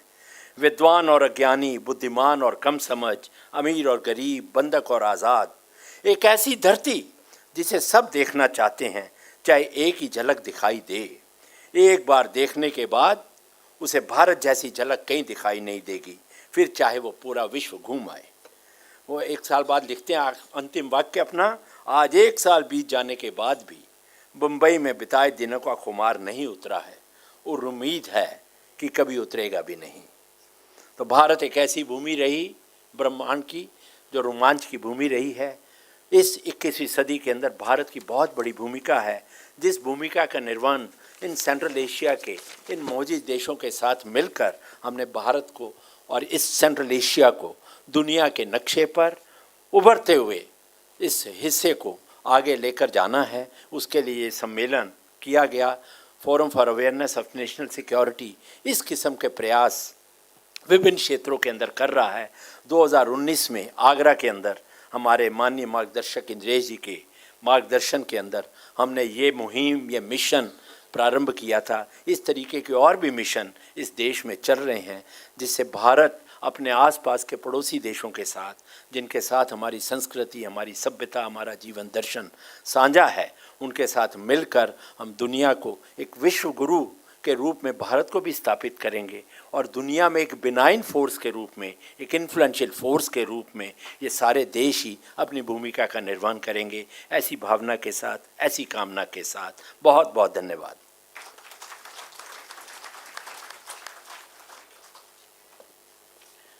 Thank you so much, Jasveer ji. Now, I would like to request Habibullah Mirzoda, the Deputy Chief of Mission of Tajikistan, please come on the dais and say a few words.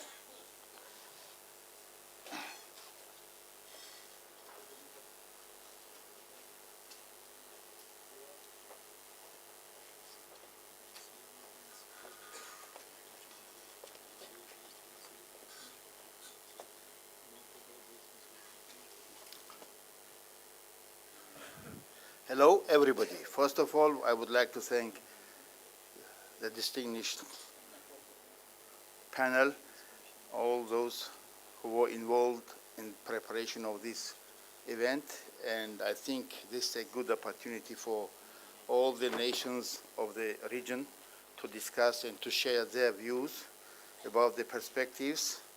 Of course, today we are targeting, or we are focusing on history, culture, and some other aspects, economic connectivity, but we know that there are other formats that discuss other issues as well. I mean, security, defense, could be technology, science, but today we are trying, first of all, again, thank you very much for, at the outset, I would like to extend our sincere appreciation to the Himalayan Hind Mahasagar Rashtra Samuh for organizing today's international conference on India, Central Asia, historical, cultural, and economic connectivity, and providing an outstanding environment for its success.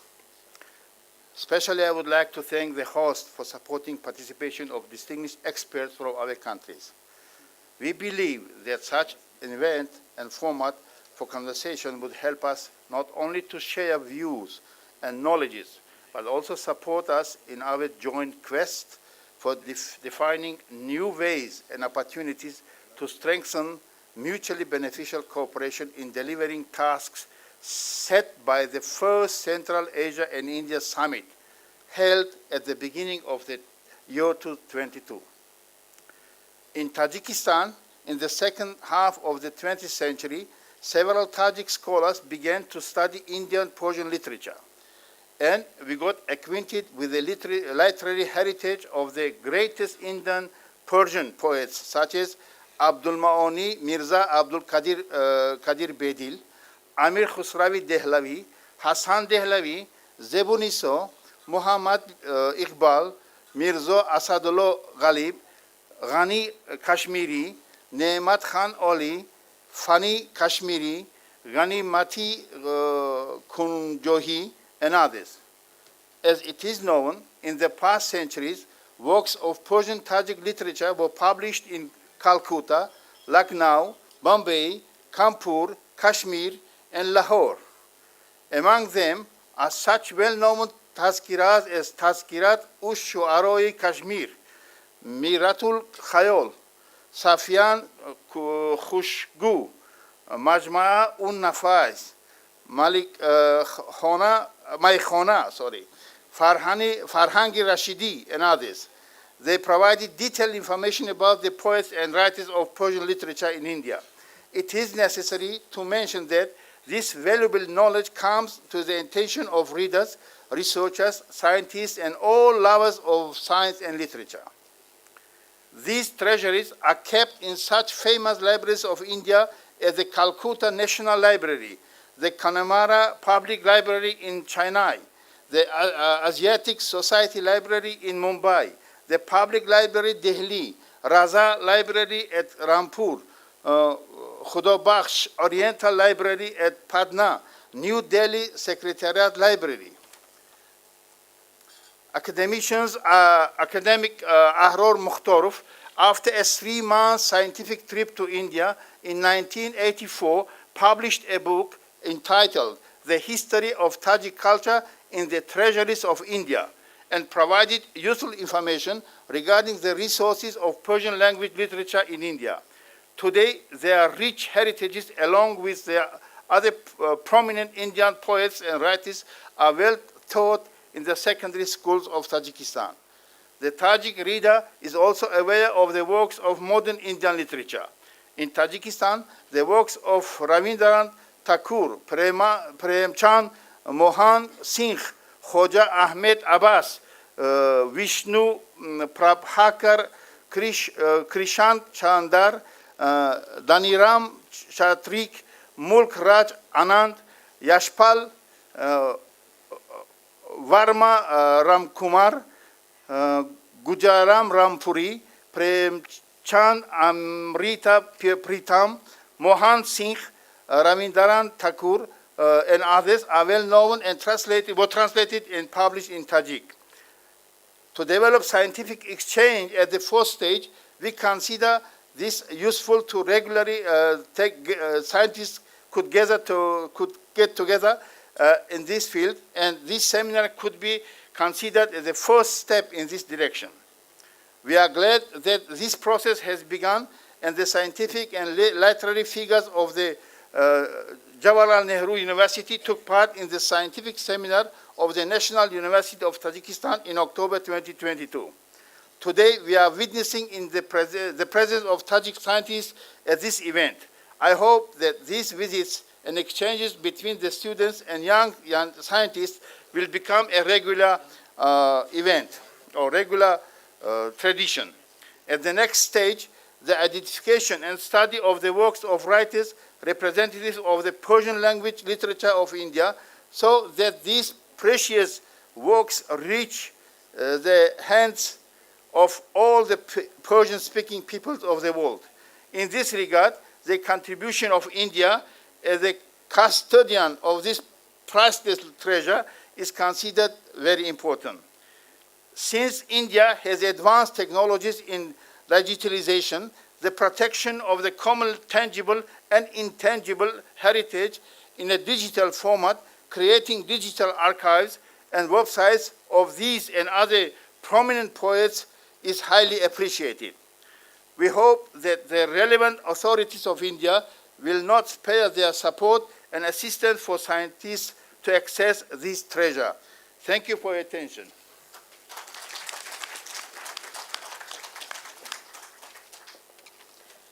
Thank you so much, Your Excellency. Now I would like to call upon His Excellency Deputy Chief of Mission Darkhan Sitanov. He is the Deputy Chief of Mission of Kazakhstan. Please come on the dais. Now, floor is yours. Thank you.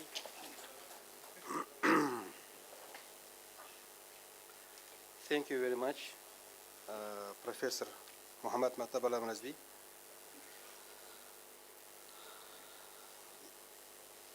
मैं भी सोच रहा था कि हिंदी में बात करूं, यानी अपने जीवन को, लेकिन वो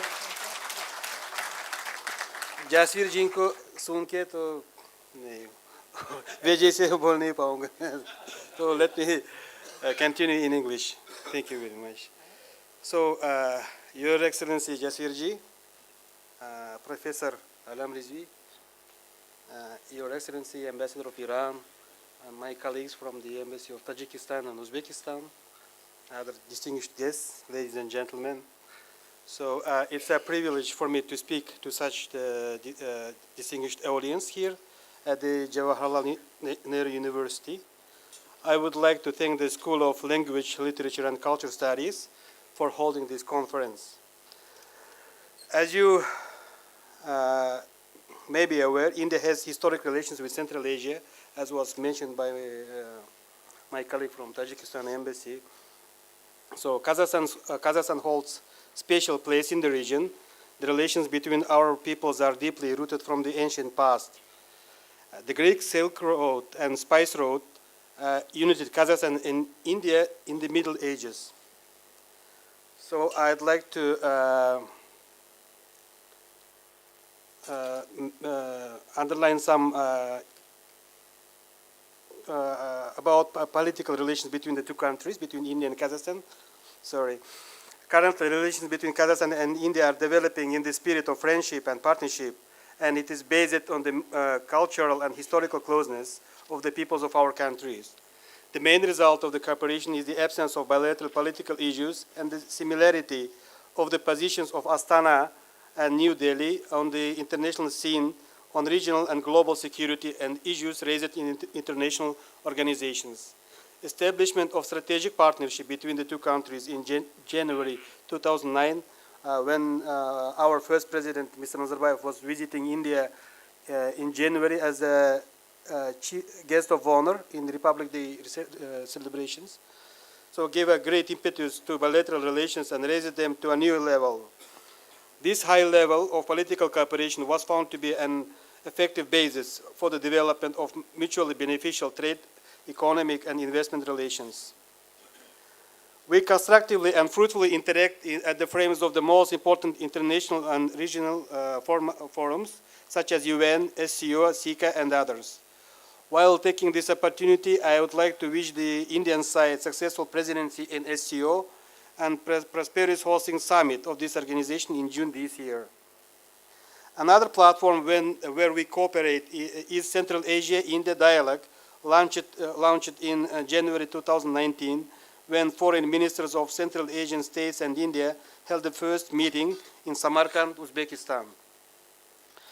After that, we had two successful ministerial meetings in October 2020 in virtual format and in December 2021 in New Delhi.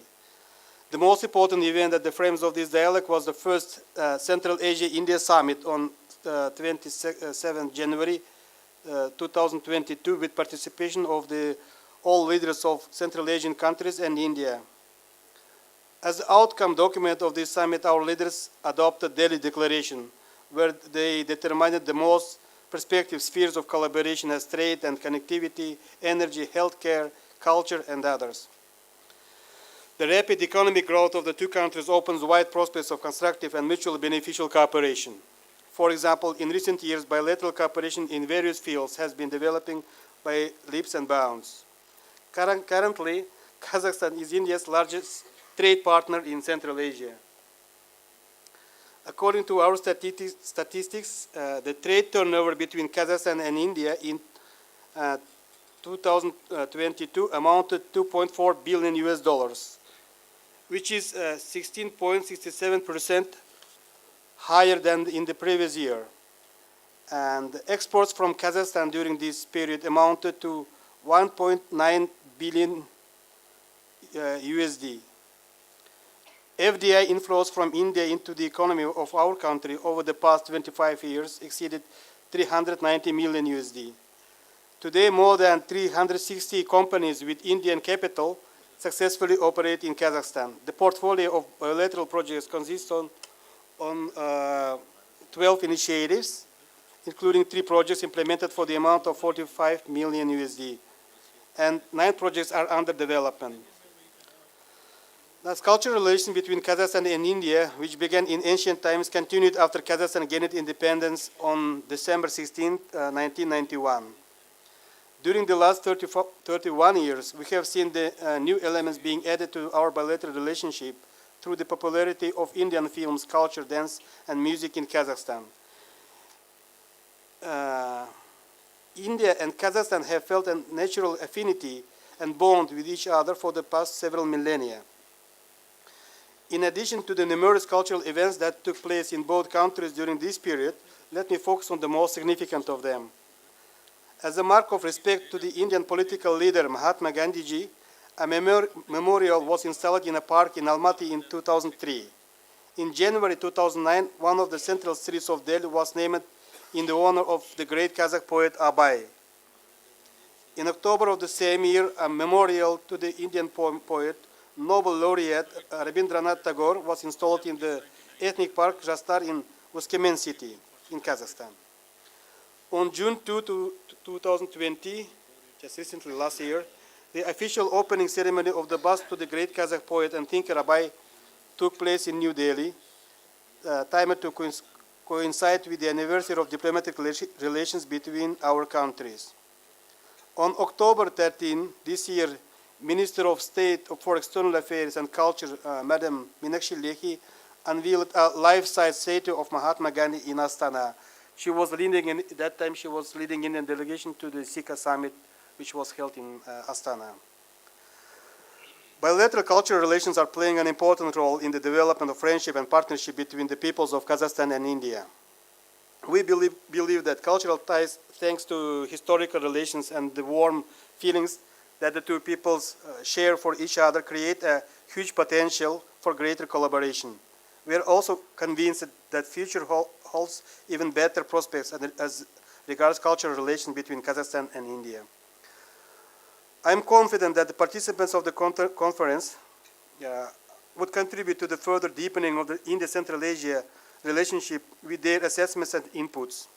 In conclusion, I wish all the success to the today's conference. Thank you very much. Thank you. Thank you so much, Your Excellency. You are not diplomat. No, you are not only diplomat, but you are also well researcher scholar. So you have explained very well about the relations between India and your country. Thank you so much for that. So now I would like to request Deputy Chief of Mission of Uzbekistan, His Excellency Aziz Baratov.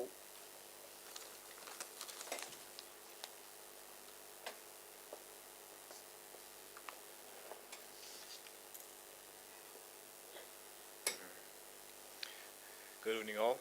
Good evening, Excellencies, Ambassadors, dear colleagues and guests.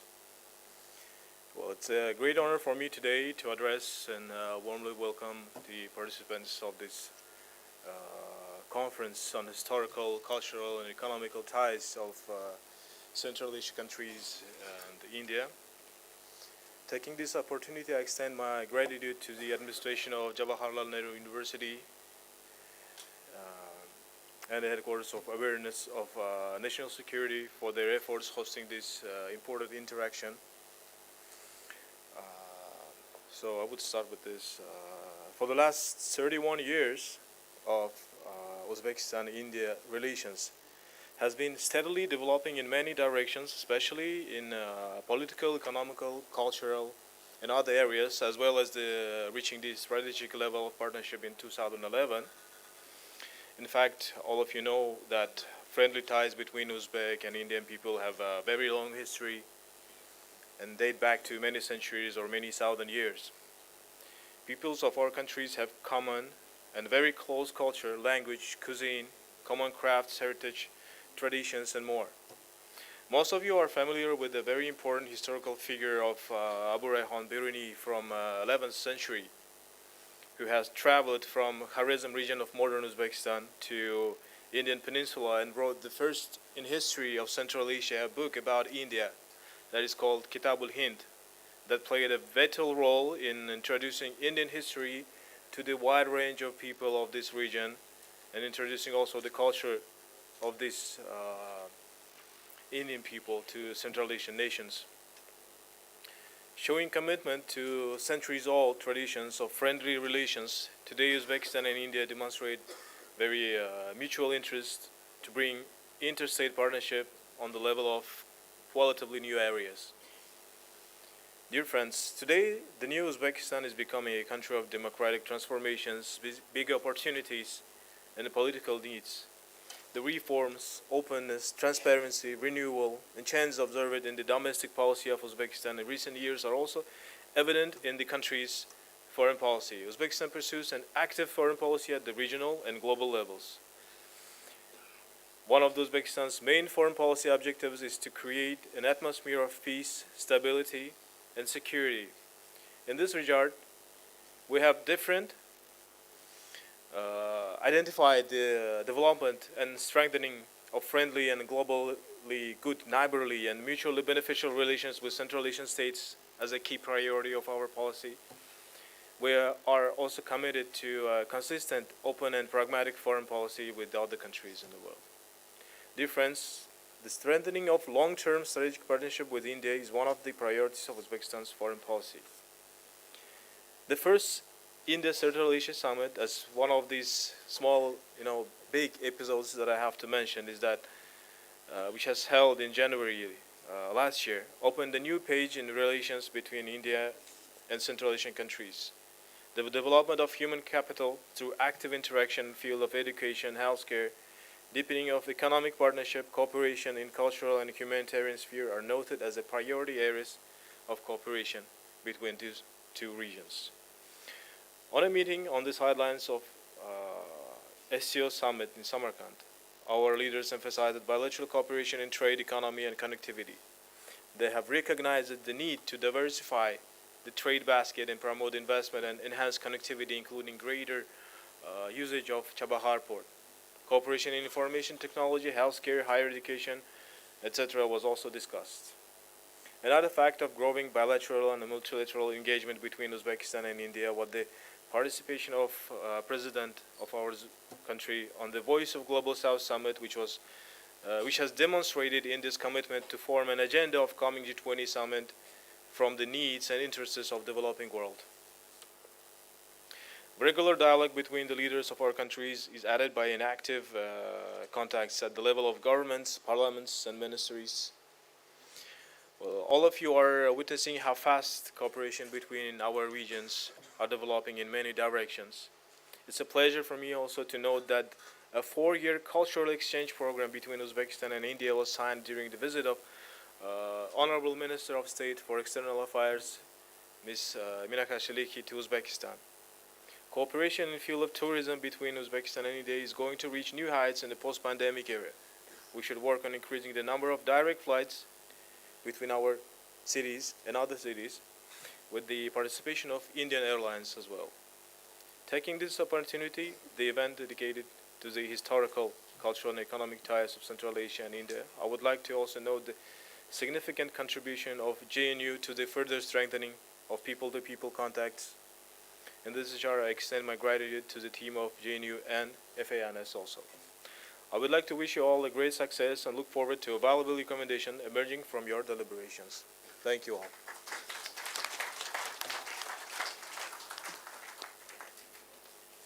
Thank you so much, Your Excellency. Now I would like to request His Excellency, Ambassador of Islamic Republic of Iran, Dr. Iraj Ilahi.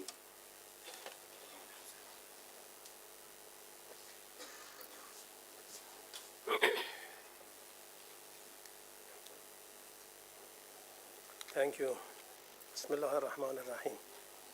Excellencies, respected professors, ladies and gentlemen. It is indeed a great pleasure for me to meet you at this August gathering. My appreciation also goes to the organizers of this conference. It is impossible to talk about India-Central Asia relations without addressing Iran. Not only geographically, Iran connects India and Central Asia, but also from the cultural and civilizational points of view. The civilization that shaped and still shapes even to the farthest part of this geographically spans has emerged around the plateau of Iran. In this course of history, undoubtedly, Iran has always been a country of peace, literature, and poem. The civilization governs all aspects of the daily life of the ordinary people of the region. Through ancient rituals, similar literatures, overlapping history, It has connected the people of the region, and it has equipped them with a common language beyond religious belief, sex, ethnic, and national differences. The significant civilizational and cultural heritage, which has always invited everyone to peace, tolerance, nonviolence, love, and ethnic, obviously can still be used today in a world that is exposed to all kinds of racial, national, sectarian, religious violence and discrimination. Furthermore, it can definitely help us to find the proper way to conducive to tolerance and coexistence.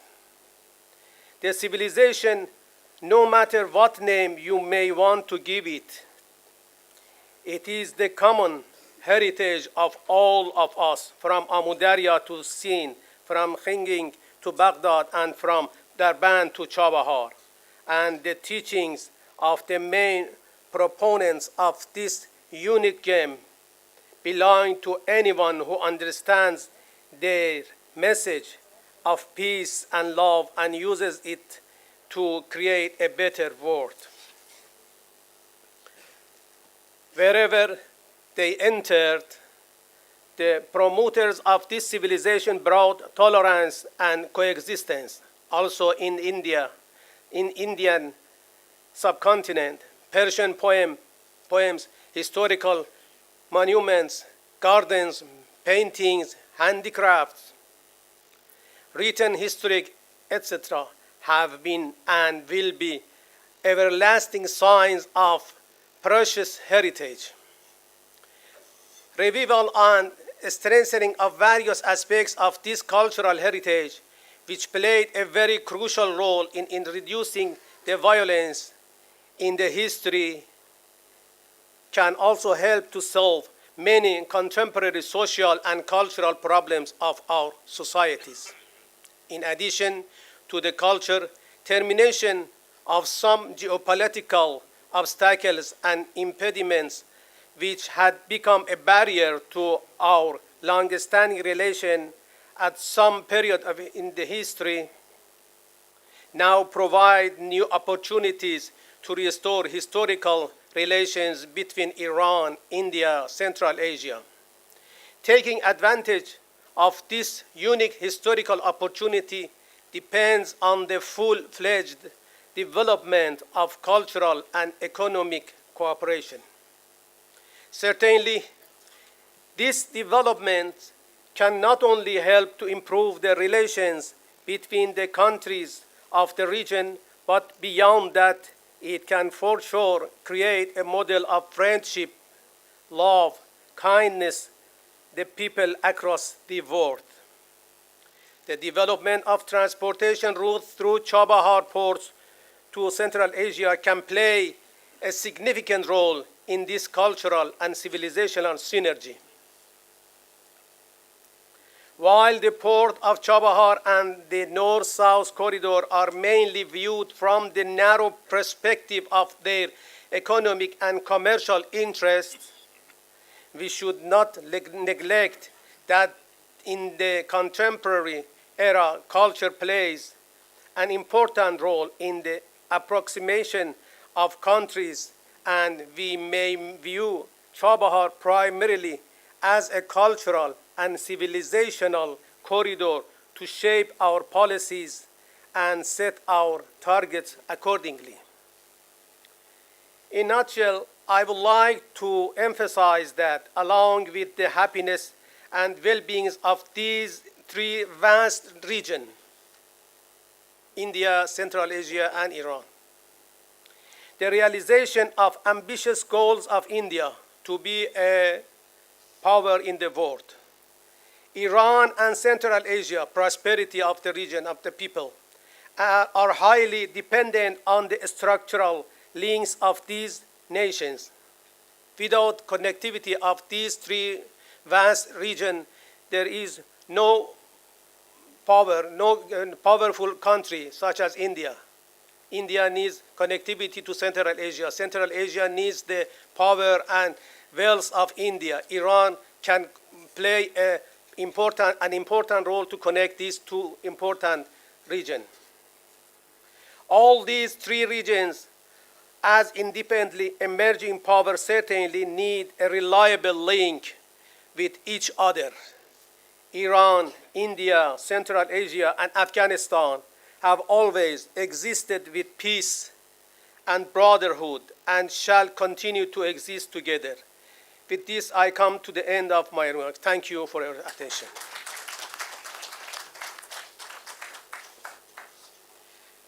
Thank you so much, Your Excellency, Ambassador of Iran. You put very well about India-Iran relations, and this is very, very fact. Without Iran, it is not possible to maintain good relations with India and Central Asian country also, because Iran is the gateway of this country also. So thank you so much for that. Now, I would like to request Dr. Sachin Gupta ji, please come and say a few words.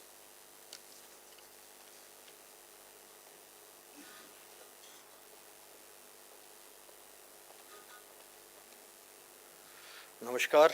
Good evening to all the dignitaries, distinguished guests, and delegates present here today at the valedictory session of the 3rd HHRS International Conference of India and Central Asia, which has historical, cultural, and economic connectivity. I would like to extend a warm welcome to all our guests, especially Paramadharniya Manya Indresh ji, Honorable Minister of State Education Dr. Sarkar ji, Sardar Iqbal Singh Lalpura ji, Chairperson of the National Minority Commission, Lieutenant General K.J. Singh ji, and all the ambassadors, excellencies from different countries.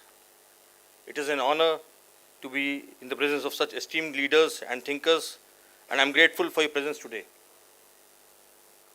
We all know that HHRS is an organization that focuses on the Himalayan and Indian Ocean countries, which has been working tirelessly to bring thinkers from these nations together to create a common platform for exchange of knowledge, culture, and economic cooperation.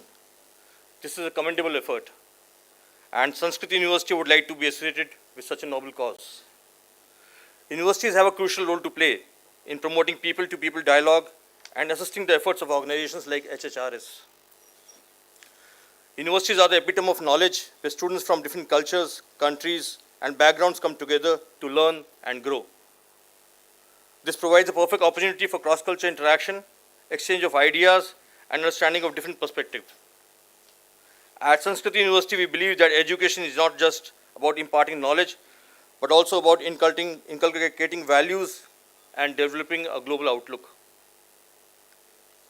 We have a vibrant campus community with students from India and 15 other countries who bring a diversity of cultures, traditions, and experiences. This helps us to create an environment of mutual respect and understanding, where students can learn from each other and from long-lasting bonds. As we strive to promote people-to-people culture and dialogue and connections, student exchange programs can play a crucial role in facilitating better understanding and cooperation. By allowing students from different countries to learn from each other and immerse themselves in different cultures, we can promote mutual respect and foster a sense of community among the next generation of leaders. At Sanskriti University, we are committed to supporting such initiatives, and we are excited to see the many ambassadors from HHRS countries present here today. We hope that this will be an opportunity to explore the possibilities of exchange programs and work together to make them a reality. We also have a strong focus on international collaborations and partnerships, which allow us to share knowledge, resources, and expertise from universities and institutions across the world. We believe that these partnerships can play a crucial role in promoting people-to-people dialogue and bridging the cultural divide between nations. In addition, these universities can also assist the efforts of organizations like HHRS by providing support for initiatives aimed at promoting education, healthcare, and economic development in the Himalayan and Hind Mahasagar countries. We have taken several steps in this direction. For example, we have established incubation centers for startups which provide support to young entrepreneurs from these countries, help them to turn their ideas into successful ventures. We also have plans to establish schools and healthcare facilities in these HHRS countries, and we wish to work with local organizations to provide education and healthcare services to the underprivileged in these initiatives helps to address the unique challenge faced by these countries and provide opportunities for their development. In conclusion, I would like to express my gratitude to all the participants and organizers of this third HHRS International Conference. This event has been a testament to the rich cultural, historical, and economic ties between India and Central Asian region. Through events such as this and through initiatives like student exchange programs, we can foster closer cultural connections between our countries and other people. Our university is proud to be a part of this effort, and we stand ready to support any initiative that promotes greater understanding and cooperation between the nations of Indian Ocean and Himalaya regions. Let us work together to create a more peaceful, prosperous, and interconnected world. Jai Bharat, Jai Hind. Thank you. Thank you so much, Dr. Sachin ji, Chancellor of Sanskrit University. Now I would like to request Lieutenant General K.J. Singh ji to come on the dais and say a few words about the 2 days conference. And I would also like to request you, please also say a few words about the how to way forward, etc. about the 2 days conference. Okay, thank you, sir. Jai Hind, everybody. Jawaharlal Nehru विश्वविद्यालय के प्रांगण में ये मेरी तीसरी seminar है और मुझे इस सेमिनार में भाग लेते वक्त बहुत गर्व महसूस होता है, क्योंकि मैं भी जवाहरलाल नेहरू विश्वविद्यालय का स्नातक हूँ। क्योंकि राष्ट्रीय सुरक्षा अकेडमी की जो डिग्री है वो यहीं से दी जाती है।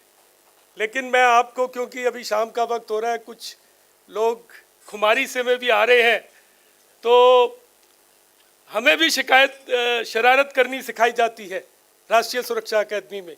लेते हैं ना जेएनयू की डिग्री, लेकिन हमें सिखाया जाता है कि शरारत सीमा के पार करनी है और उसी के साथ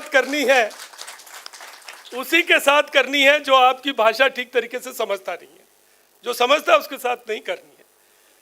तो अब मैं इसके बाद चाहूँगा कि मैं थोड़ा इंग्लिश में बोलूँ, इसलिए क्योंकि हमारे साथ दूसरे देशों के लोग हैं और अच्छा होगा कि हम अपनी बात को उनको पूरी तरीके से समझा सकें। तो सबसे पहले तो मैं इस मंच पे जो बैठे हैं हमारे माननीय इंद्रेश जी, जो कि हमारे संरक्षक हैं, उसके अलावा डॉक्टर सुभाष सरकार जी, जो कि केंद्रीय मंत्रिमंडल के सदस्य हैं, सरदार इकबाल सिंह जी लालपुरा, जो कि नेशनल माइनॉरिटीज़ कमीशन के चेयरमैन हैं, और डॉक्टर सचिन गुप्ता जी, जो कि संस्कृति यूनिवर्सिटी के कुलपति हैं, उपकुलपति हैं, और जो हमारे यूरेशिया से आए हुए राजनयिक हैं, all the diplomats from Eurasia, and also the academic experts from Eurasia who have joined us. I extend a very warm welcome to you. Khair Muqaddam, aap aaye yahan par, and we are the concept of Himalaya Hind Mahasagar has to be understood in the light of geostrategic theories. The main theory that all of us follow is the theory given by Harvard Mackinda, which is the theory of heartland. He said, one who rules the heartland will rule the world. And heartland was Eurasia. We all come from Eurasia. So that was his theory. The second theory was of John Spikeman, who said one who rules the rimland, that means the oceanic areas, will rule the world. So you see the congruence. We have Himalaya and we also have Hind Mahasagar. So we have combined the two theories of Mackinda, of heartland, and also of Spikeman, of rimland, which is relevant to us. So we have taken that. And also, if you see, the third narrative which is troubling all of us today is the Middle Kingdom syndrome, which is being propounded by rising China. Because China has always looked at the world from a perspective of it being at the center of the world. There are maps which are from Kashgar area. Diwan of Kashgar had taken out a map, something like what was covered in one of the sessions here, a combination of chitras and pictures and maps. In one of these maps, which is academically reviewed and it is displayed all over. China has seen the world as itself as the center of the world. And of course, we all say rising China, but except for brief period when China went down, China has always been at the helm. It is had that privilege or whatever it is. So we in our organization of Himalaya Hind Mahasagar have customized a group of nations combining both the theories which are relevant to India. It is extension of what our Honorable Foreign Minister is saying, plurilateralism. We can form our own groupings and can look at our interests. Basic thing is our interests. So my main theme as we go forward is that even if it is social connection or a cultural linkage, all of these require connectivity. Without connectivity, nothing can happen. If the religion spread, Buddhism went from India to Central Asia and to Southeast Asia, or Islam came down to India, it was all along Silk Roads and highways, whatever routes were there that time, or through the oceanic routes. So, main issue today is connectivity. Connectivity is the pivot of the world. Unless we have economic relations and connectivity, the culture and social aspects have their relevance. They act as glue. But the main thing is that. And we as Eurasian nations have to work in that direction. And we don't need any big proofs.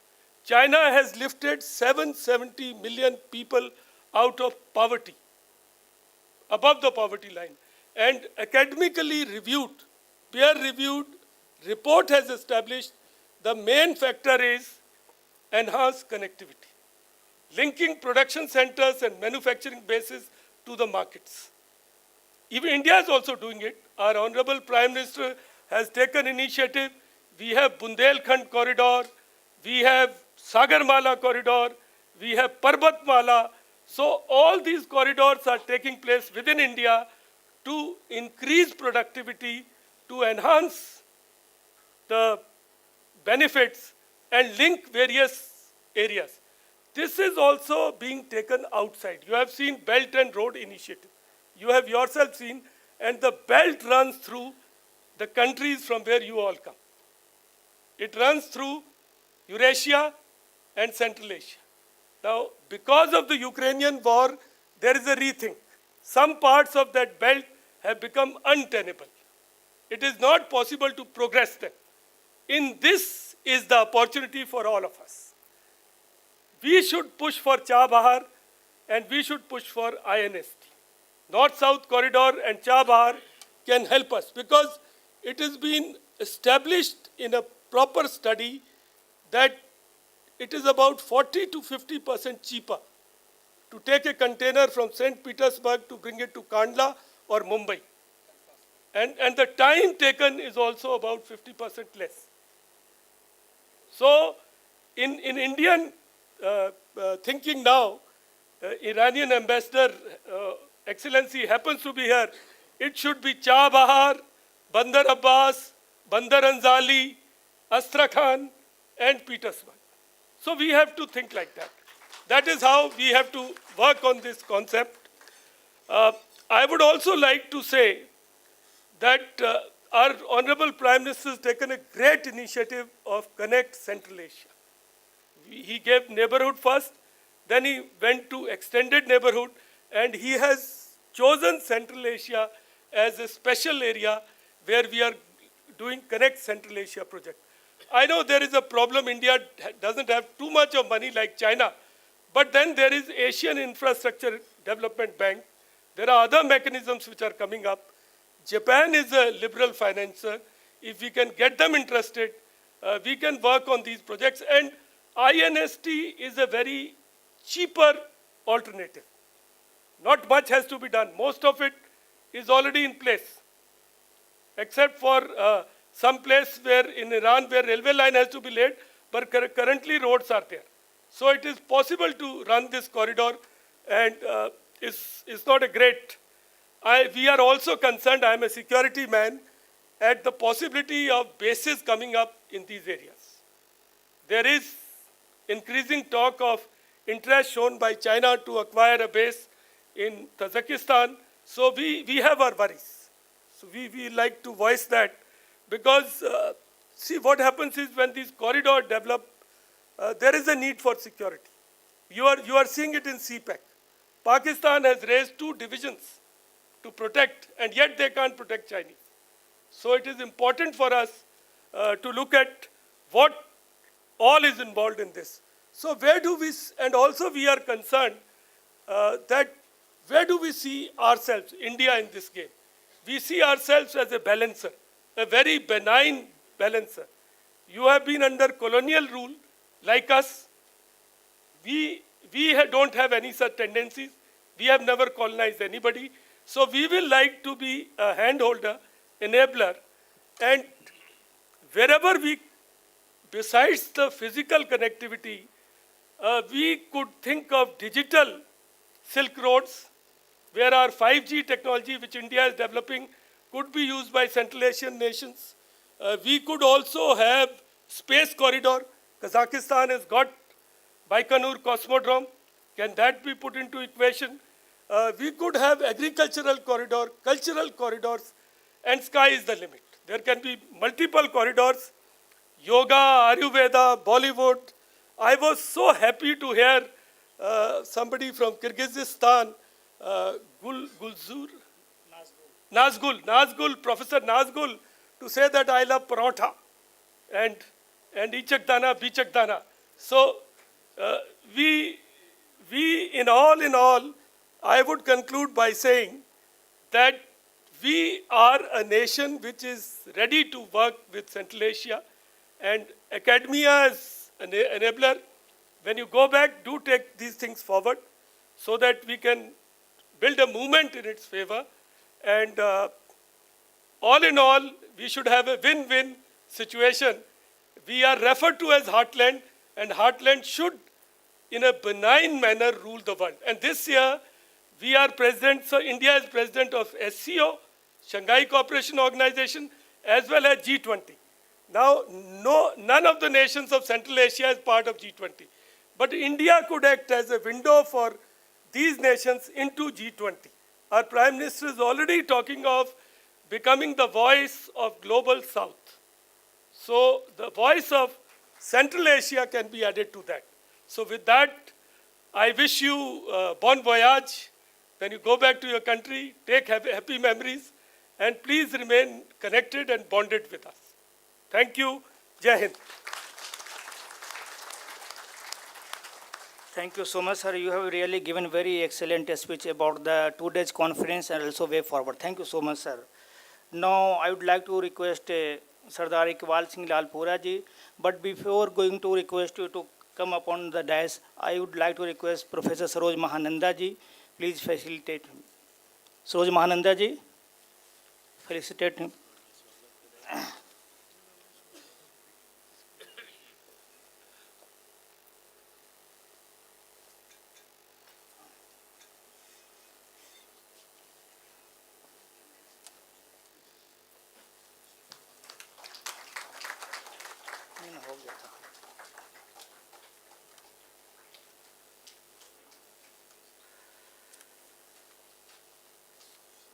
Thank you so much.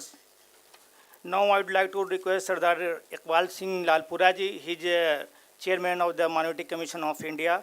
I have huge long biodata for him, but we don't have the time to read about the biodata. So directly I request you, sir, please come on there. Assalamu alaikum. Namaskar. Good evening. Vaheguru Ji Ka Khalsa, Vaheguru Ji Ki Fateh. The Honorable Mr. Minister, Mr. Sarkar, Indresh Ji, General K.J. Singh, and all His Excellencies, the dignitaries on the dais. As everybody was discussing the development, the common points in each other's culture, and as a chairperson of the Minorities Commission, I am here in India to protect their rights, to protect that there is no discrimination against them, to see that they are given proper education and the good education. And same, they could get the jobs and earn honest livelihood. So being head of this organization, it is my duty to know about the religions of the others. So as a student of religion, we were having a seminar a few days back on all religions. All religion teaches only one thing, that is love, love, love. And the other thing is service to humanity and understanding for others. So as General Sahab was saying, India was teaching Buddhism. We had statues of Buddha in Afghanistan. Guru Nanak visited all these Arabian countries and had stayed there for many, many months. He studied their culture, interacted with them, and brought their culture to India. So, if religions do not teach us to fight with each other, then how to unite? I appreciate this effort by the organizers to make all sit together, remember our past. 1,000 years back, India was the #1 economy in the world. And we had barter system of trade. Goods were taken from here and goods were taken from other places. Then we were exchanging education also. So the Islam, the Christianity came from that side, and the culture of Guru Nanak, Hinduism and Buddhism went from this side to the other part of the world. And there are many countries still following the Indian religions, and we have a lot of other peoples to be here. So now the only effort needs to be made is to unite. If the religions do not teach us violence, if the religions do not teach us to be better person, to consider ourselves better than others, then we must think, how can we unite? How can we make the other person comfortable? We have the same kind of culture. We have the same kind of eating habits. We have the same kind of cultural background. So let us all sit together, think that this is a very, very good effort to make everybody sit together, discuss. At least those who have come here have come prepared to say something about understanding. They are here to say something that we are one. They are here to say, to tell that we know your culture. I thank and appreciate the effort of the organizers, and it is my pleasure to be here with you. Thank you very much.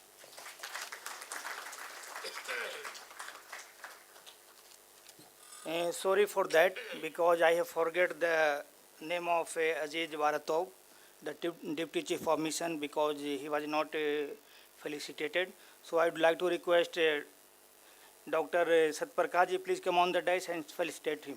Dr. Satprakash ji. I would also like to request Professor Shahid Akhtar ji. He is the member of the Minority Education Institution of India. Professor Shahid Akhtar, and I call, please come. And I would like to request Mr. Shamim, please come on the dais and felicitate him.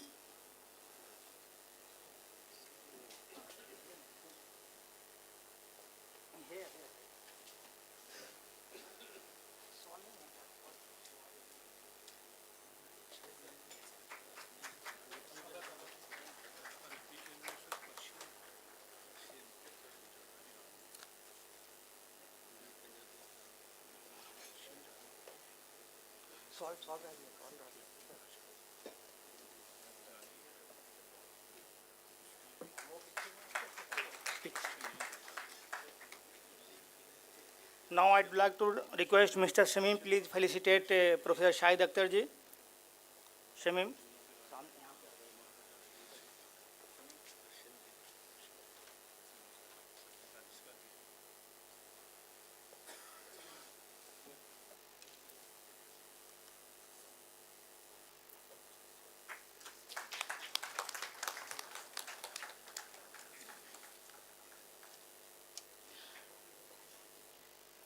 Thank you so much.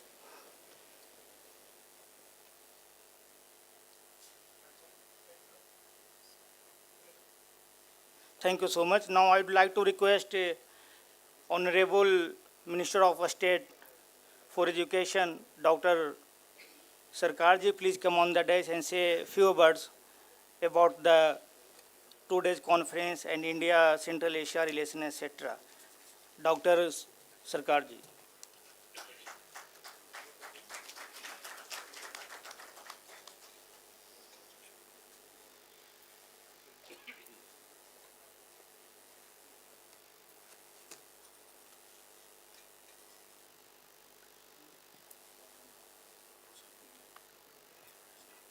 नमस्कार, नमस्ते, सत श्री अकाल, घन्ना खामी, खुरुम जारी, Vanakkam, नमस्कारम. Good evening, asalam, masha khair, salam asar bakir. I have to mention the names, and my dear young friends, whenever I will tell the names, please do welcome by clapping. Mananiya Dr. Indresh Kumar ji, National Executive Member and Chief Patron, fans. Sardar Iqbal Singh Lalpura ji, Chairperson, National Minority Commission, Government of India. Sri Sachin Gupta ji, Chancellor, Sanskrit University. Mr. Habibullah Mirjodaj, Deputy Chief of Mission. Mr. Aziz Baratan, Deputy Chief of Mission, Uzbekistan. Darkhan Setenov, Deputy Chief of the Mission.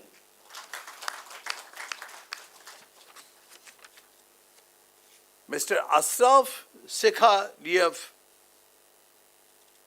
Mr. Iraj Ilahi, Ambassador of Iran. Distinguished guest, all the participants, organizers, professors, and dear students. And there is also Lieutenant General K.J. Singh, Vice President of FANS,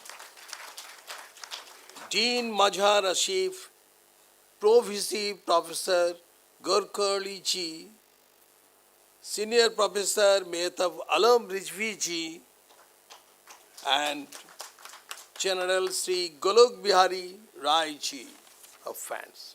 Dear all, I am glad to be present at the 3rd HHRS International Conference on India and Central Asia, Historical, Cultural and Economic Connectivity.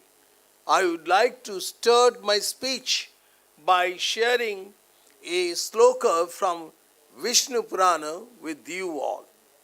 Uttaram yat shamudrasya himadraschaiva dakshinam varshatad bharatam nam bharati yatra shantati. It means the name of the country which is north of the sea and south of the Himalayas is Bharat, and the people living it are Bharatiya. They are all India and Central Asia have had long-standing historical, cultural, political, and economic relations.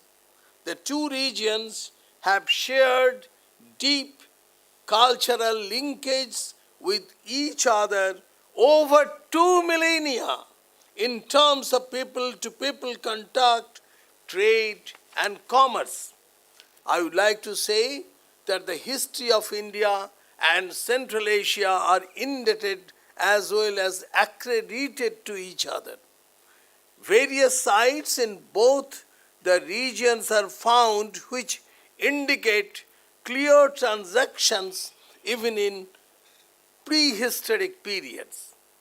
In Central Asia, excavation of Takmak region of Kyrgyzstan, Amu Darya Valley in southern Uzbekistan, northeast of Samarkand in Uzbekistan, many places in Turkmenistan and Kazakhstan provide ample evidence of India-Central Asia links from ancient times.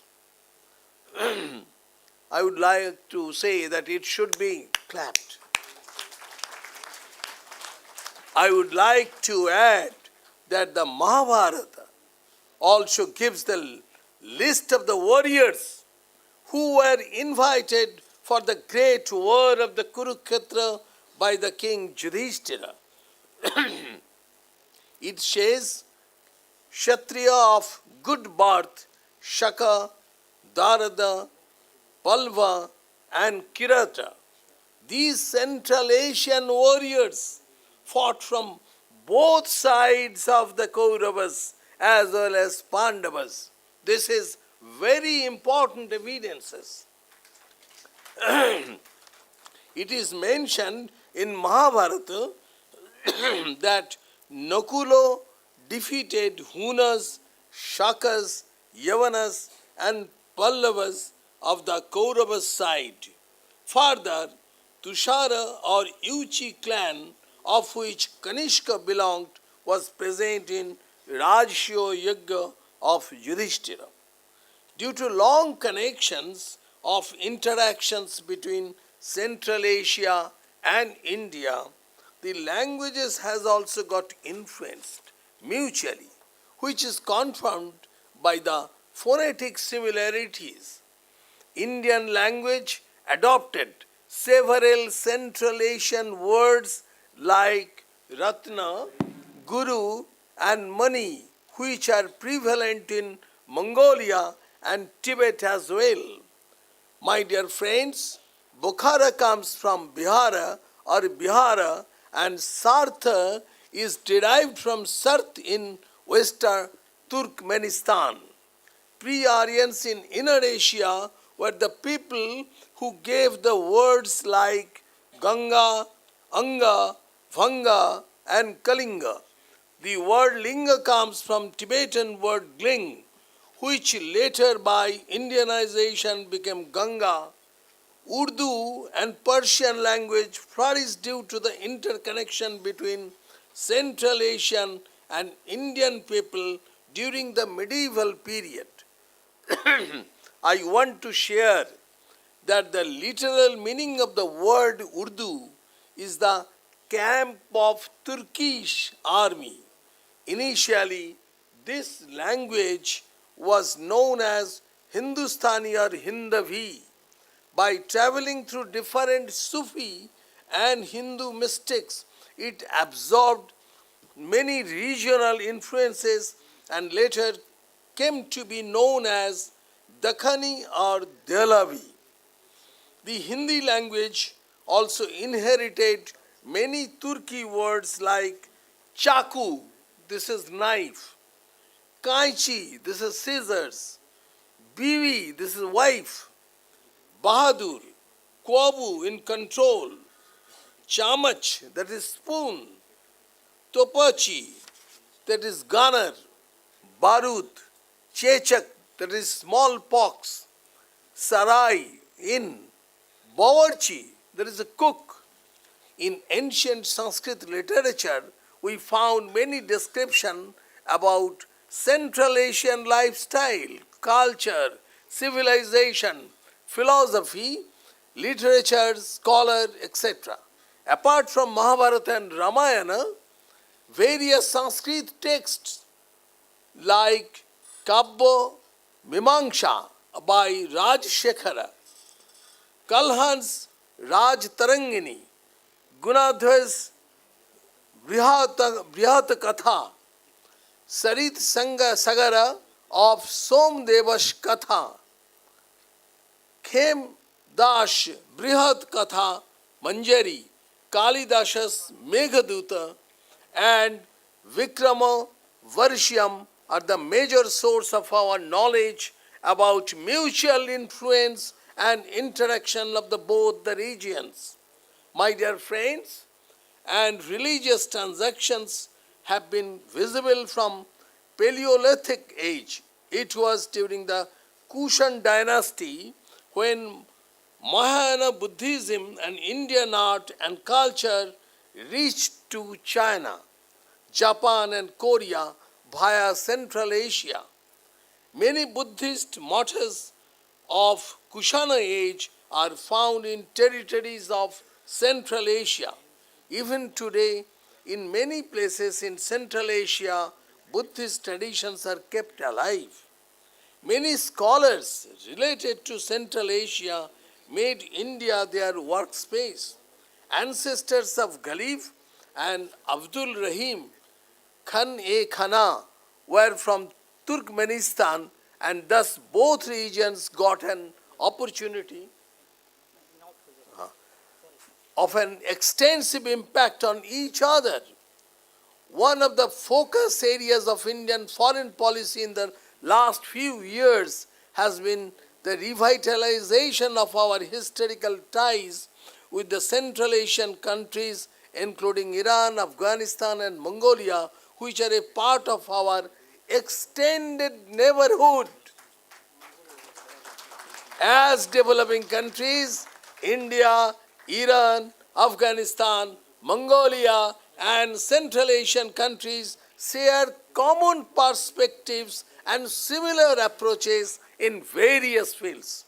Dear all, our Honorable Prime Minister Sri Narendra Modi ji, in his opening remarks in the first India-Central Asia Summit, expressed that cooperation between India and Central Asia has gained in importance in the aftermath of recent developments in Afghanistan. Honorable Prime Minister Sri Narendra Modi ji also listed the summit's three main objectives to make it clear that mutual cooperation between India and Central Asia is essential for regional security and prosperity, to create an effective structure for cooperation and to create an ambitious roadmap for future collaboration. I would like to share that Honorable Prime Minister Sri Narendra Modi ji said, today India not only has the potential to become the knowledge center of the world, but the skill capital as well. Today, India has a large number of capable youth. Our youth have skills, values, and the necessary passion and honesty to work. This skill capital of India can become the engine of development of the world.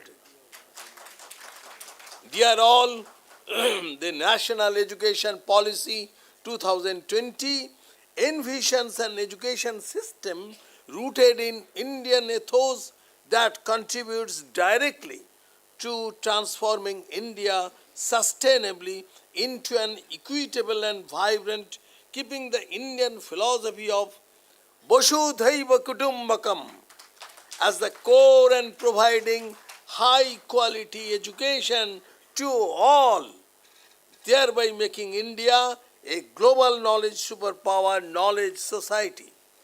If I talk about ancient India, Our traditional knowledge system evolved over the ages with the contribution of teachers who helped students to evolve by inculcating human values, knowledge, and skills. We have a long history of teaching and learning, and some of the milestone institutions of learning in ancient India were Takshashila, Nalanda, Vallavi, Pushpagiri Bihara, Odantapuri, Vikramashila, Shomapura, Mahavihara, Bikrampur Vihara, Jagadalla Mahavihara, and many more. Let me talk about Vallavi Vidyapith. It was founded by Maitraka dynasty of Saurashtra in 600 AD. Maitraka dynasty ruled Saurashtra from 475 to 776 AD with their capital in Vallavi, which is now Vavnagar in Gujarat. During its golden day, it was considered to be parallel of Nalanda University. The university taught science, wisdom, theology, economics, accounting, law, agriculture, etc. Yes, graduates of Vallavi Vidyapith were employed by the king to assist the government. Yes, we can call it as campus placement nowadays, and it was at that era. Dear all, by following the vision of our ancestors and National Education Policy 2020, we must focus upon an education system rooted in Indian ethos and impart modern education based on the latest developments with the usage of modern technology. We must provide skill-based education of the international standards. Moving ahead, courses and programs in the subjects such as Indology, Indian languages, Ayush system of medicine, yoga, arts, music, history, culture and modern India, internationally relevant curriculum in the science, social sciences and beyond, meaningful opportunities for social engagement, quality residential facilities, this is very important, mind it, quality residential facilities, and on-campus support, etc. will be fostered to attain this goal of global quality standards to attract greater numbers of international students and achieve the goal of internationalization at home. In this time, an international student office at each higher educational institute hosting foreign students is being set up to coordinate all matters relating to welcoming and supporting students arriving from abroad in India.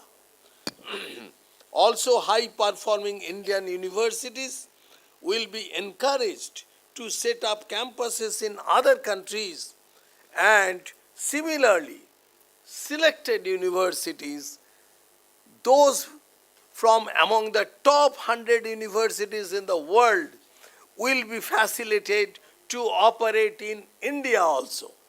Dear friends, research and teaching collaboration and faculty and student exchange with high quality foreign institutions will be facilitated, and relevant mutually beneficial MOUs with foreign countries are being accelerated. My dear friends, India is among the highest contributors of students wanting to study in other countries. But as satellite campuses are growing and with the national education policy, international institutions will make India their home, while prestigious Indian institutions are looking to set up offshore campuses. I would also like to highlight that there is a demand for student mobility, not just in the form of outgoing students, but even in the form of incoming students. That we want now more. India is a popular study destination for students from SAARC. African and Central Asian countries.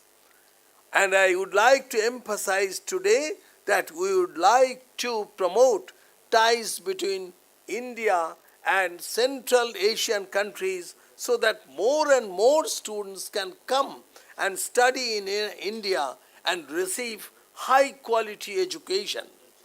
In this time, the International Students Office at each higher education institute hosting foreign students is being set up to cooperate all matters relating to welcoming and supporting students arriving from abroad. Also, high-performing Indian universities are being encouraged to set up campuses in other countries, and similarly, selected universities, those from among the top 100 universities in the world, will be facilitated to operate in India. My dear friends, India is among the highest contributors of students waiting to study in other countries. I also like to add that 2023 is a crucial and significant year for India. This year, India has assumed the presidency of G20. So I would urge you all to celebrate the unification of mankind led by India with great enthusiasm. I wish the HHRS International Conference a huge success, and I extend my wishes for your future endeavor in the field of education especially. Our aspiration has been beautifully expressed in the following mantra, that is, Sarve Bhavantu Shakhina, Sarve Shantu Niramaya, Sarve Bhadrani Pashyanto, Ma Kaschit Dukkha Bhag Bhavet. That means everyone will remain happy. That is, thank you all. And one thing, we should have some take-home message. And take-home message is understanding of cultural harmony can transform or establish geopolitical opportunity or happiness. And ultimately, we can get one earth, one family, and one future. Thank you all. Bharat Mata Ki Jai.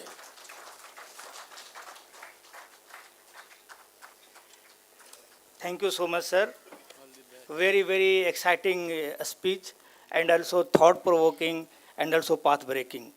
And I'm sure India and Central Asia country will look forward about their cultural, historical, and economic relation, etc. Thank you so much, sir. So now we are waiting. I know very well about the key speaker, etc. So now I'd like to request माननीय इंद्रेश कुमार जी, उनके बारे में मैं थोड़ा सा हिंदी में बोलना चाहूँगा कि उनके बारे में हमें परिचय कराने की ज़रूरत नहीं है, लेकिन इतना मैं उनके बारे में बार बार ज़रूर बोलता हूँ कि जब कोविड-19 का दौर चल रहा था तो हम लोग हिंदुस्तान में सारे घर में बैठे हुए थे, चाहे वो फर्स्ट वेव हो या सेकंड वेव हो। लेकिन उस समय भी माननीय इंद्रेश कुमार जी ने पूरे हिंदुस्तान में घूम घूम करके लोगों को इस तरह मदद किया कि ऑक्सीजन कंसंट्रेटर, ऑक्सीमीटर और बहुत सारे चीज़ों से डिस्ट्रीब्यूट किया, चाहे यूनिवर्सिटी की बात हो, कहीं किसी संस्था की बात हो। ये बहुत बड़ी बात है जहां हम लोग निकल भी नहीं रहे थे। Please give a big hand for him because he thank you so much. Now I would like to request माननीय Indresh Kumar ji, please give a keynote address.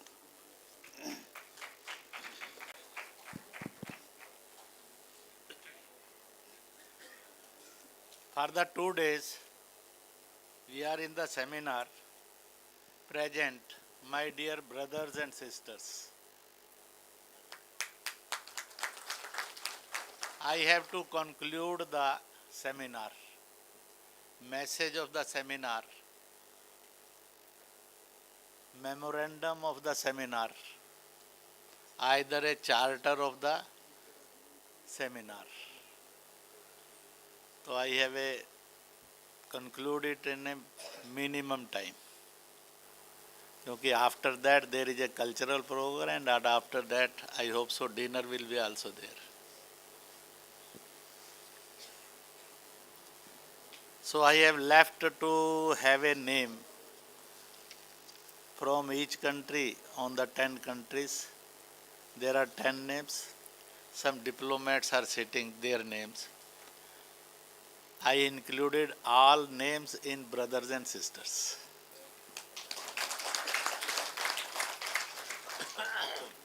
First of all, first point,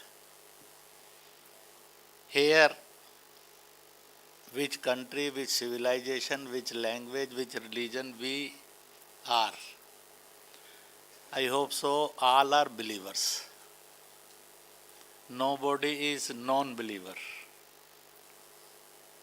Non-believer is known as a kafir, and believers are known as a believers. Faith can differ. Some idol worshipper होते हैं, some nature worshipper होंगे, some guru होंगे और कुछ books ग्रंथ होंगे. Some are of sun, sky, moon होंगे. Some of the nature, fire होगा, air होगा. But we are all believers. So we can conclude for the world unity and for the removal of the differences, नफरत, हिंसा, violence, इसको remove करने के लिए क्या हम ये कॉल कर सकते हैं, in these countries nobody should be called as a kafir, either a person or a group. So we declare in our countries nobody is called kafir. If anybody call anybody kafir, means he is kafir, not you and all. Or we want that this message should go to the world. In this world, nobody is kafir. All are believer. Nobody is non-believer. Second,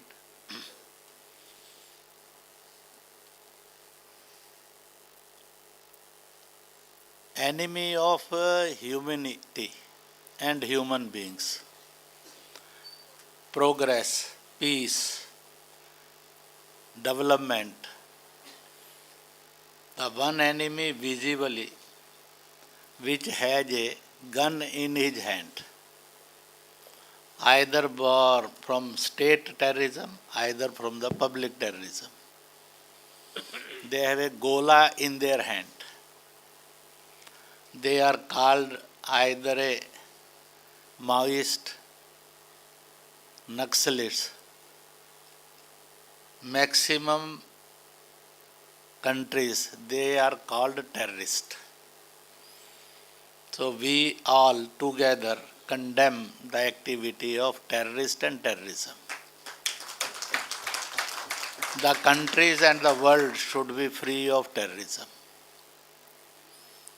For these 2 points, if you call okay, please raise the hand. ताली बजा दीजिए, by clapping you scored it. Third point, either the world with as a war and riots, the world and the human race always be conflicting at war or at riots. So riots free and war free world is the basic need. For riots free, there are the 2 basic viruses which on for that and for which the riots take birth. One is religionalism, second is casteism. So we can conclude our this seminar. Follow your and respect and dignify your religion and caste. Don't criticize or indulge in any other religion and caste. not conversion, but respect for all religion and all caste. So the world can be made, society can be made riots free. Maximum riots, they are not due to the demand of a bread. They are not, riots are never go and correlate with the education. It only correlates the world and society with religion, either with caste. So untouchability free world means humanity, means human race. And respect for all religion, it should be a banner, it should be a charter, it should be a character, it should be a value of every human and a group of a human. So we conclude on the third untouchability free and fundamentalism of religionalism, but respect of all religion and respect for all religion and joining the festivals of other religions, going to the all religious places, respecting the religious places and respecting the religious books. नहीं तो क्या होता है, कोई कुरान का वर्का फाड़ता है, कोई गीता का, कोई रामचरितमानस का, कोई श्री गुरु ग्रंथ साहब का, कोई बाइबल का, और इसके कारण एक नफरत जन्म लेती है जो विश्व के विकास में, शांति में, भाईचारे में और प्रगति के अंदर बाधक बनती है. तो untouchability free world and fundamentalism of religionalism free world, respecting all caste and respecting all religions. If you say okay, please raise the hand and clap.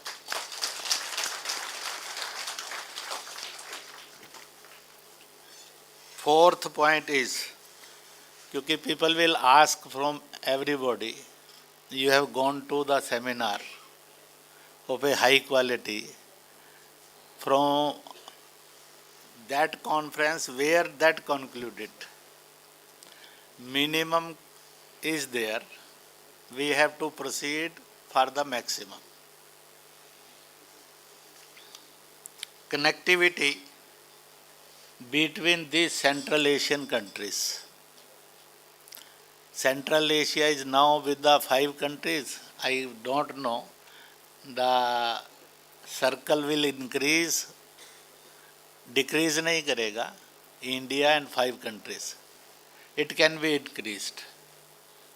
Here the 10 countries and host is Bharat, so we are 11 countries here.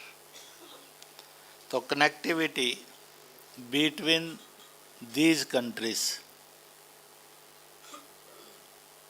sea routes and the road routes, air connectivity is there, it can be more strengthened.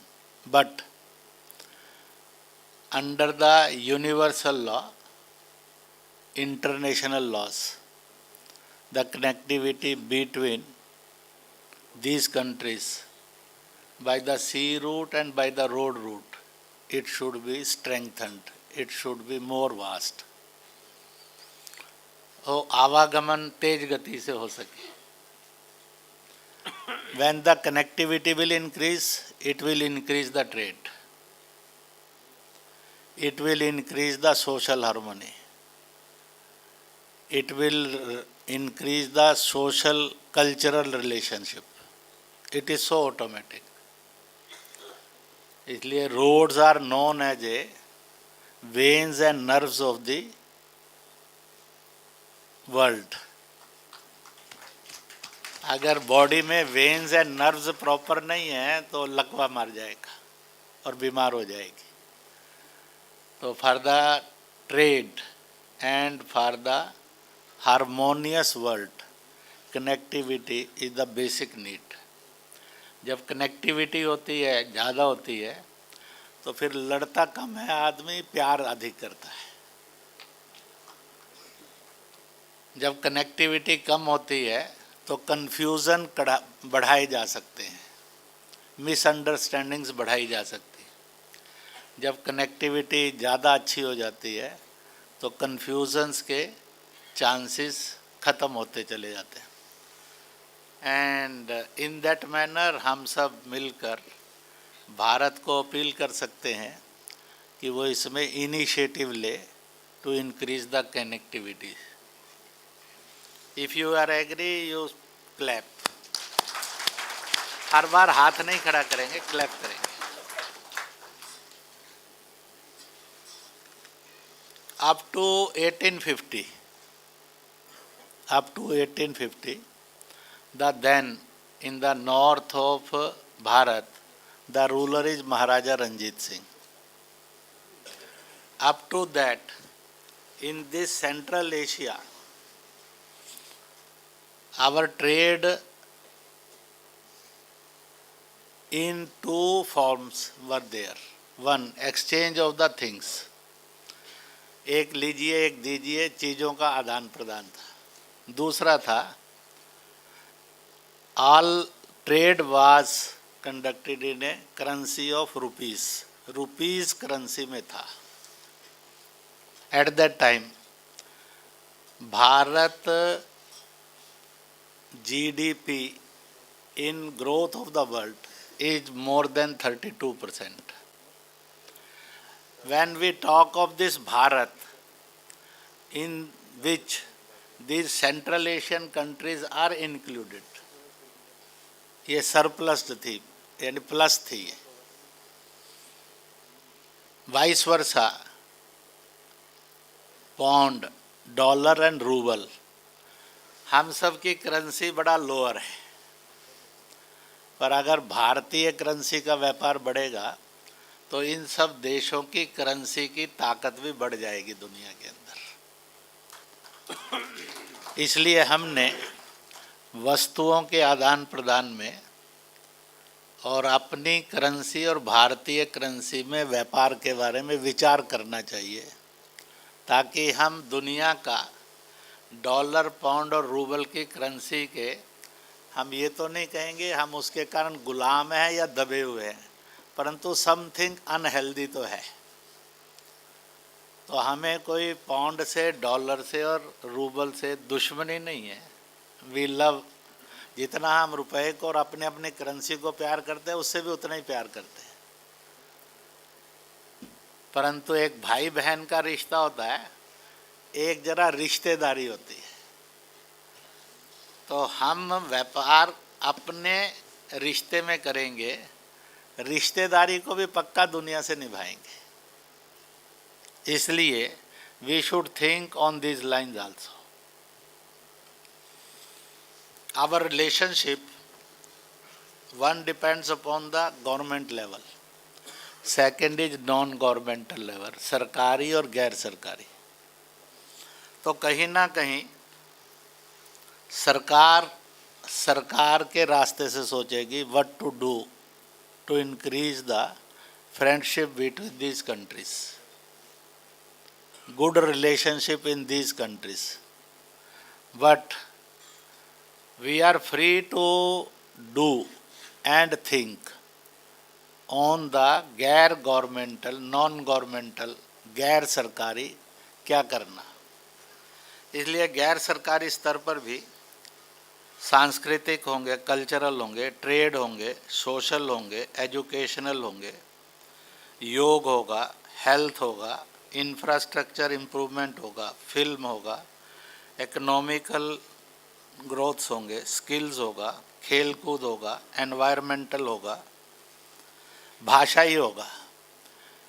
धीरे धीरे कुछ भाषाओं के ऐसे शब्द पारसी और हिंदी मिलाकर ढूंढे तो बड़ा फ्रीक्वेंटली एक्सचेंज होगा। इंग्लिश की कम ज़रूरत पड़ेगी, अपनी भाषा में ज़्यादा कर सकेंगे। We should not love too much English, but we should not hate too much our mother languages, our national languages. We must have a too much love with our mother languages, national languages. So commonly the Central Asia can frequently talk people to people. तो कुछ ऐसा common language formula भी develop करना चाहिए. मैंने cultural university, जिसको संस्कृति विश्वविद्यालय कहते हैं, सचिन जी से कहा, can we start on a social level this year 2023 in the month of October, November, the sports and cultural meet on a level.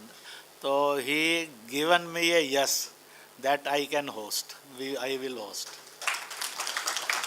If it is formulated, then definitely as a sports and cultural meet, again we will meet on the non-governmental level, but having a all government blessings.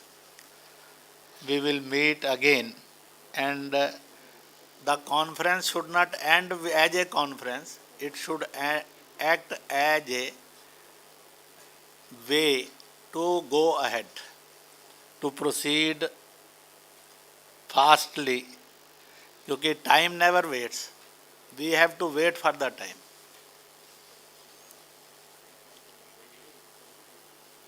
Time cannot be ever controlled. We can go with the time.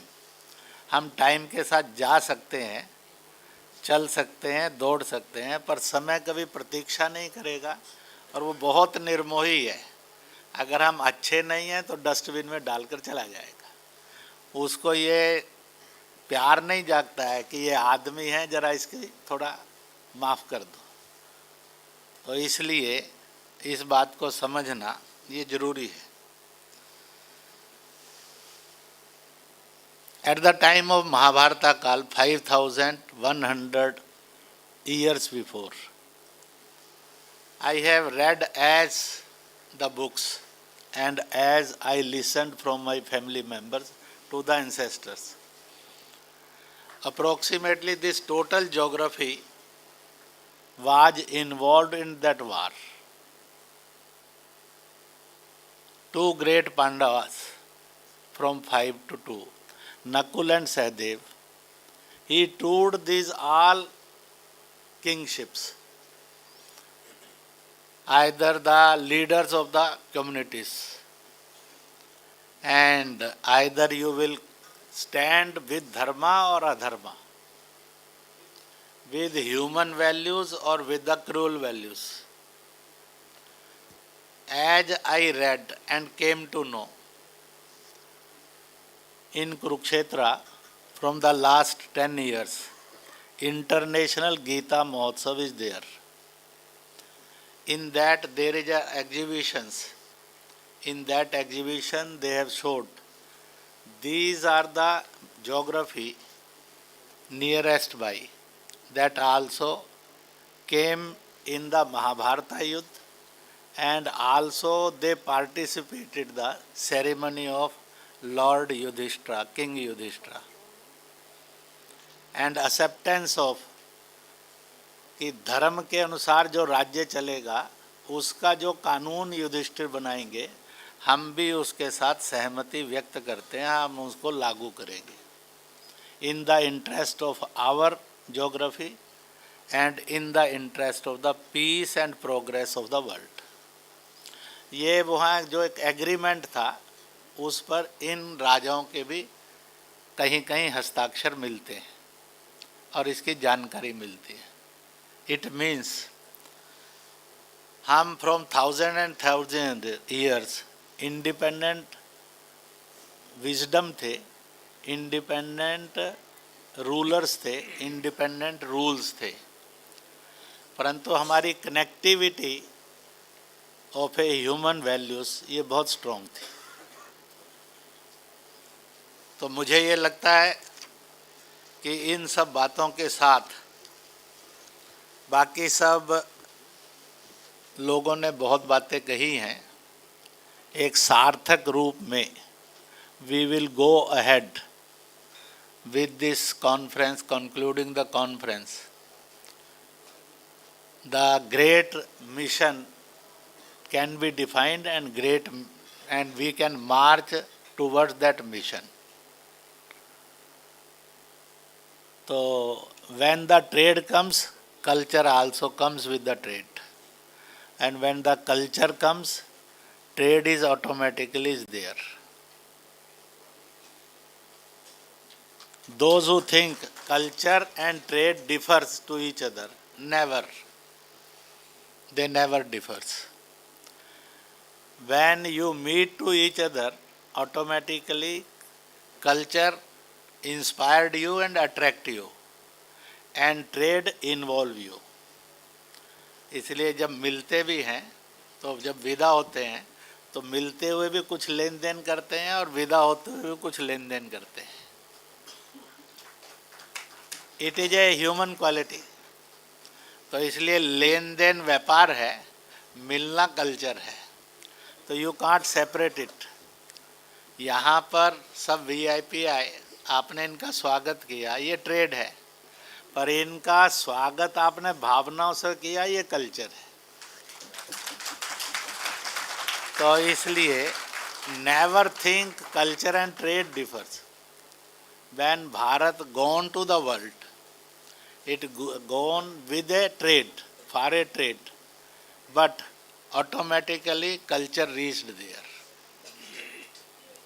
So I hope so. With all that, I now inform two things. Some candles is there, small candles and big candles. वो candles जलाई जाएंगी, मंच पर सबको दी जाएंगी, यहाँ पर भी 50-60 लोगों को दी जाएंगी. हम वो कैंडल पकड़कर अपने मिशन को देंगे, अंधकार मिटाएंगे, darkness will go and light will come. अंधेरा जाएगा और प्रकाश आएगा. With that we will conclude, not a full stop to the continuity. With that we got mission and now we will go with a mission. तो इसलिए it is a resting period just to prepare for the next. तो इस रूप में जाएंगे और कुछ cultural programme है उसको एंजॉय करेंगे. इसलिए मुझे इतना ही काम था. So I have done it fully. I hope so. Again I am repeating one thing, that tomorrow I have said Kashmir is a Jannat, Swarg, heaven of Bharat, and Bharat is heaven for the world. When I call Bharat, तो इसका extension है नेबरर्स के रूप में. वो extension automatically central Asia है.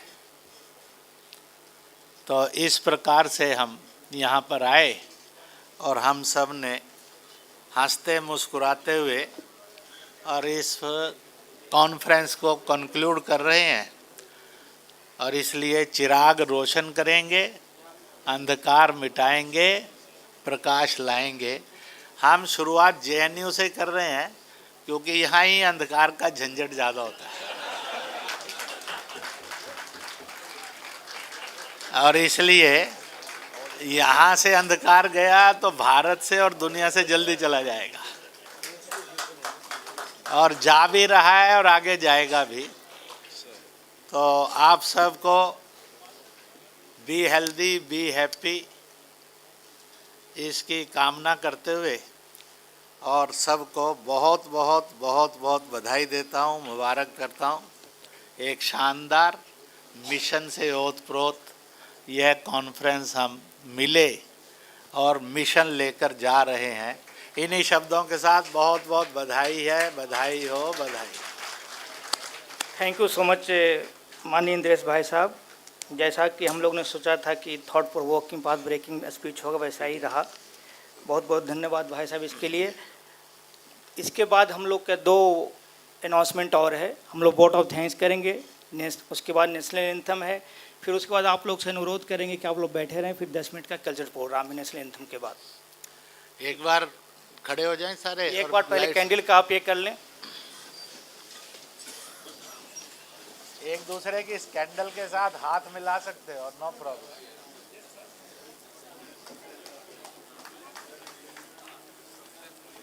एक नारा लगा देंगे, मैं कहूंगा आवाज दो, आप कहेंगे हम एक हैं। आवाज दो, आवाज दो, आवाज दो। अंग्रेजी में भी बोल लेंगे। मैं कहूंगा यूनाइटेड वी स्टैंड, आप कहेंगे डिवाइडेड वी फॉल। ठीक है, united we stand, united we stand, united we stand. Our motto, सब कहेंगे peace unity progress.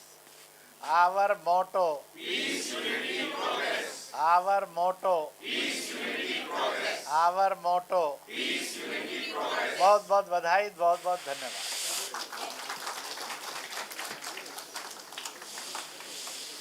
Thank you so much. Please sit down, please settle down. थोड़ी देर बस आप लोग आप बैठ जाइए। ठीक है, please sit down, please sit down, please sit for 10 minutes only. This is the now we are coming to the vote of thanks. First, I would like to thank all the delegates, especially the dignitary on the dash, including Mani Indiresh Kumar ji, Mani Subhas Sarkar ji, Honorable Minister of State for Education, and all the diplomats, those who came here and gave some time for us. I would also like to thank the foreign delegates. Despite their busy schedule, they came here and sit with us and also presented his view and how to maintain our cordial relations between India and Central Asian country, etc. I would also like to thank Shri Goluk Bihari ji, General Secretary of the Finance Organization. So without his effort, the program cannot be success. Even every day he used to sit with us till 12 o'clock night. So you can imagine like that. Even sometimes we used to say that, sir, आप चले जाइए, हम लोग कर लेंगे काम. Then he used to say, नहीं मैं नहीं जाऊँगा जब तक आज ये काम नहीं होगा तब तक. इस तरह उन्होंने अपना मार्गदर्शन दिया इस प्रोग्राम को सक्सेस बनाने के लिए. तो मैं बहुत बहुत धन्यवाद करूँगा श्री गोलुक बिहारी राय जी को, जो इस प्रोग्राम को सक्सेस बनाने में जो दूसरा सबसे बड़ा हाथ है वो प्रोफेसर मजहर आसिफ साहब, dean faculty of language and literature. उनका भी सोने का टाइम 10 बजे है. हमेशा वो कहते हैं कि मैं 10 बजे सो जाता हूँ, लेकिन इस प्रोग्राम की वजह से उनकी भी आदत ख़राब हो गई. हमेशा उनको भी हम लोग कभी 12 बजे से पहले नहीं छोड़ते थे और हमेशा वो हमारे साथ ग्रीन ऑफिस में बैठे रहते थे और काम सब करवाते रहते थे लोगों से. तो thank you so much professor Mazhar Asif and please give a big hand for him also. And behind the scene Dr. Shahbaz Amil, he led a team of the volunteers and finally the program became the success, etc. And I would also like to thank Shri Vikramadit ji. He managed very well about how to receive the delegates from the airports and where you will put in this hotel, etc. So I would also like to thank Shri Vikramadit ji for facilitating this facility. Without the media person, program cannot become success, etc.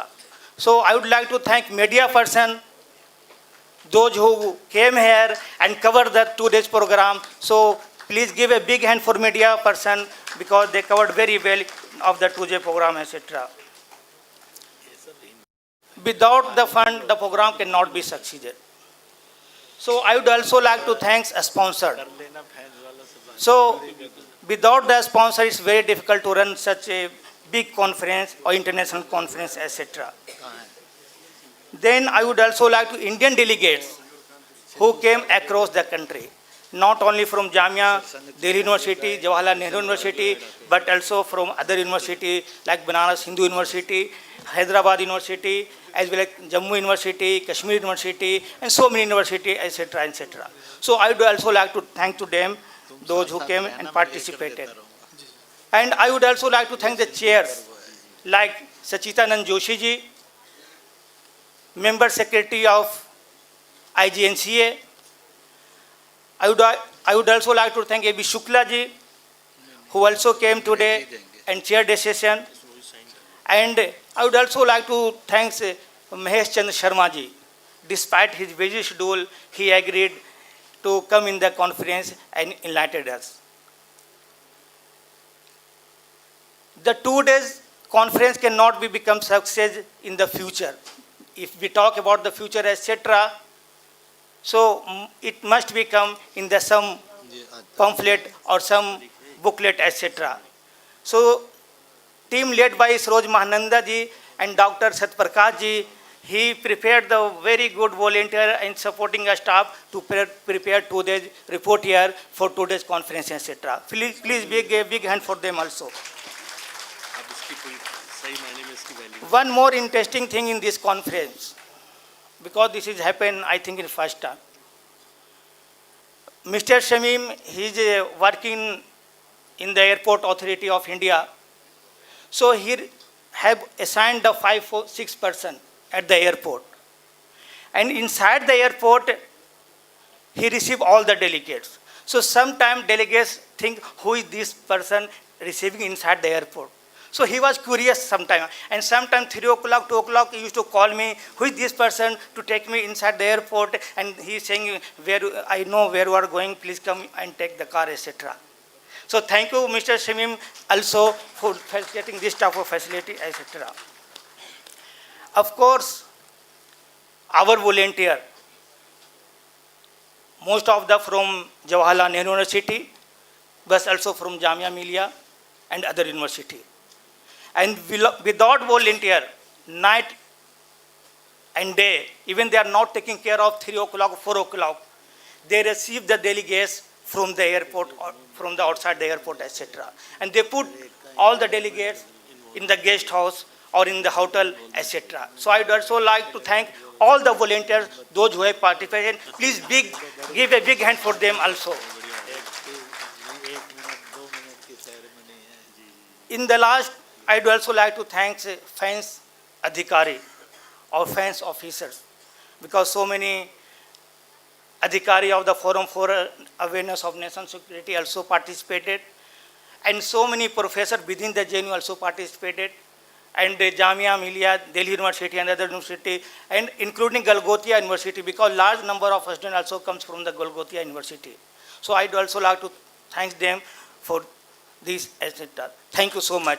Now I would like to request all the person, all the participants, please stand for a national anthem.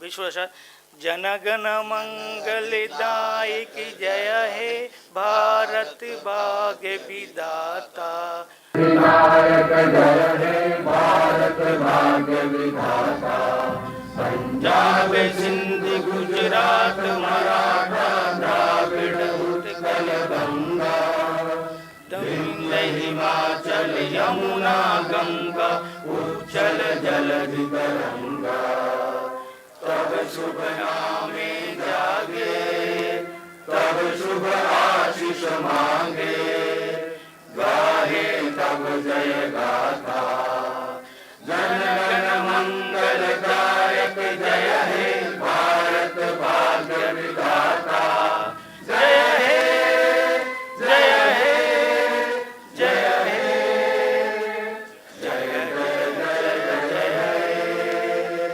Thank you. Now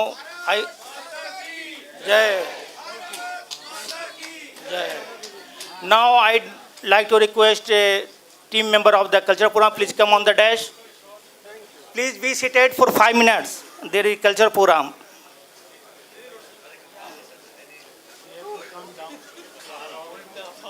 Good evening, everyone.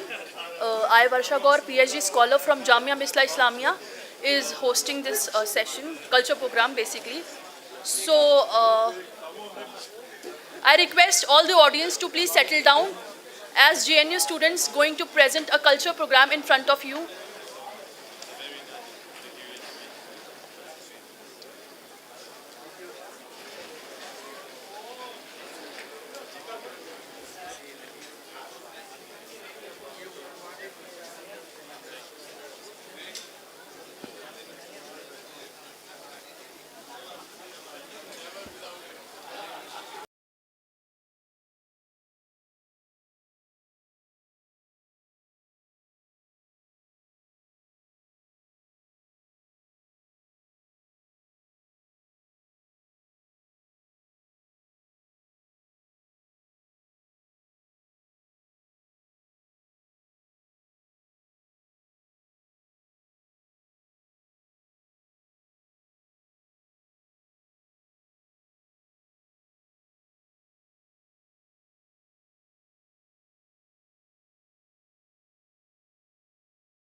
Today, on the conclusion of this conference, students of JNU are going to present the culture in front of you. Before that, I would like to give a brief introduction of this group. Hamari Parampara is a group name, is an initiative led by the university student to protect and celebrate the culture of the Indian tradition and art. Their mission is to make the culture multidimensional across the boundaries. So I request you to please settle down and please have the sight of the lovely performance. Thank you.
Hello hello Shiv भैया रिवर ब्रो डिश अप मैंने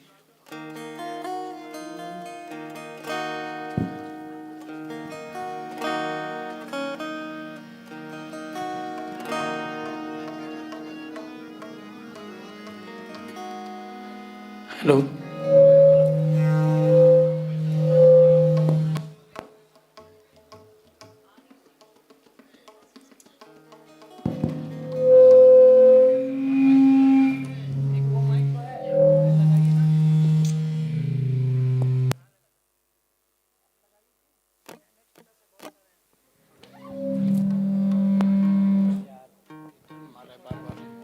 hello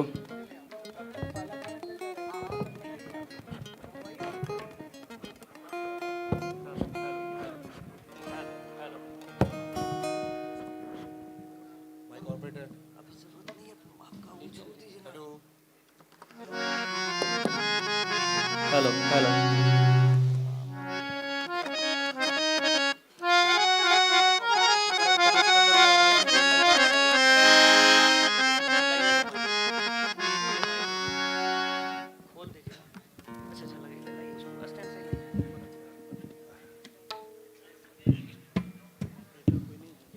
पता नहीं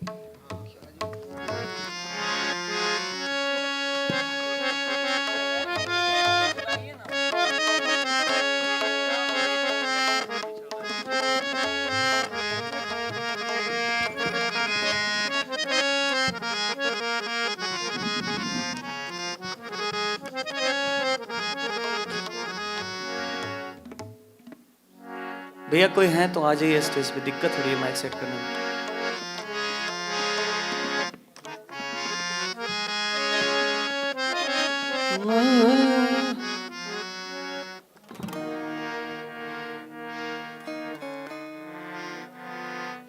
कहाँ जा रहे हैं भाई आप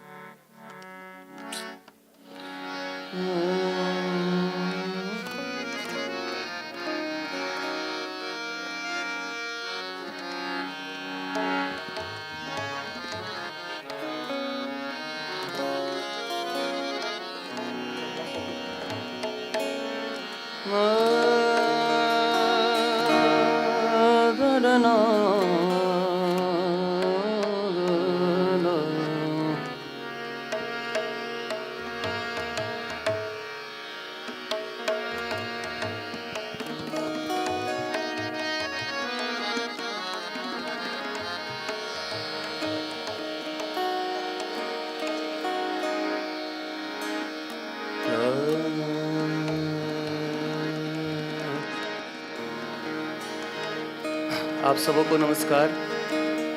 आइए एक मंगल गीत से आज के शाम की शुरुआत करते हैं।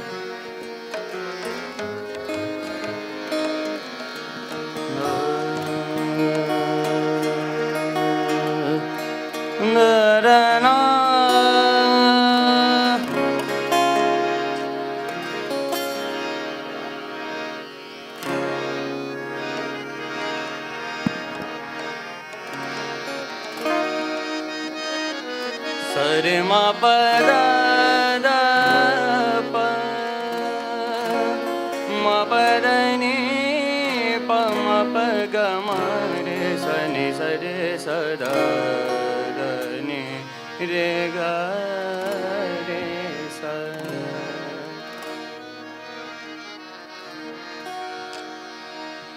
वक्रतुंड महाकाय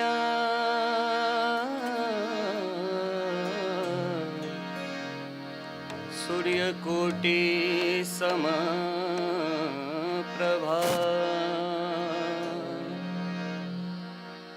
निर्विघ्नं कुरु मे देव सर्वकार्येषु सर्वदा। साजन आयो री सखी मैं तोड़ू मोतियर नो हार। साजन आयो री सखी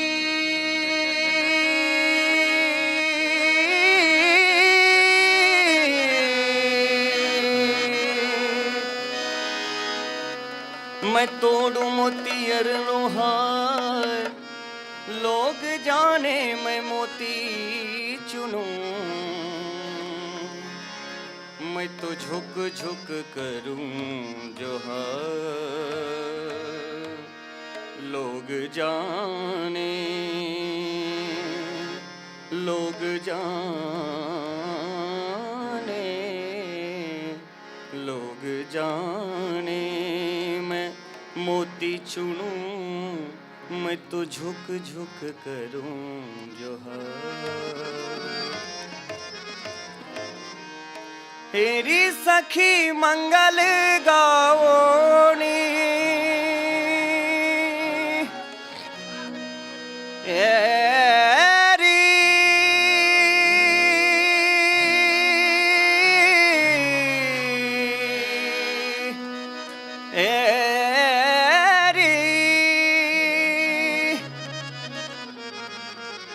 मेरी सखी मंगल गाओनी,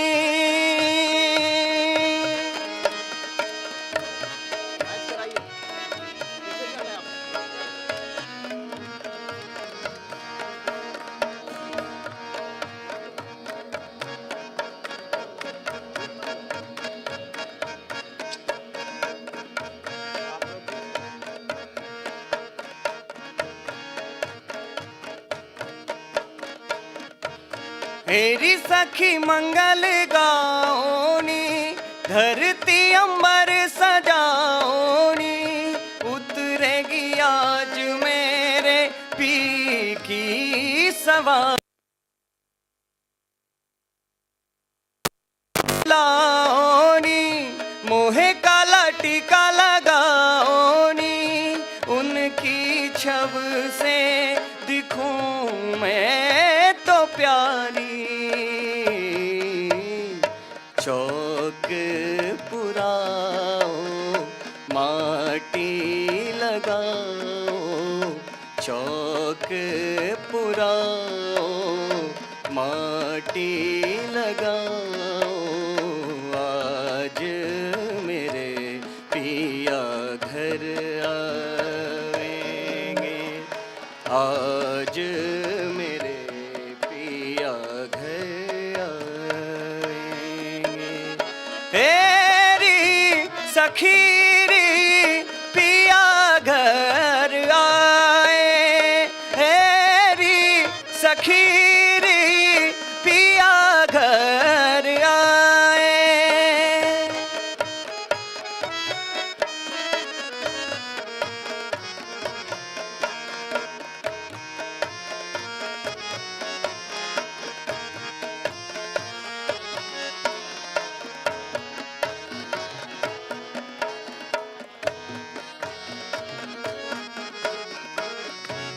रंगों से रंग मिले, नए नए ढंग खिले, खुशी आज द्वार मेरे डाले है डेरा, कुहू कुहू कोयल रटे, पीहू पीहू पपीहा जपे, आंगन आंगन है परियों ने घेरा, लक्ष्मी जीवारो नजर उतारो, आज मेरे पिया घर आवेंगे, आज मेरे पिया घर आवेंगे।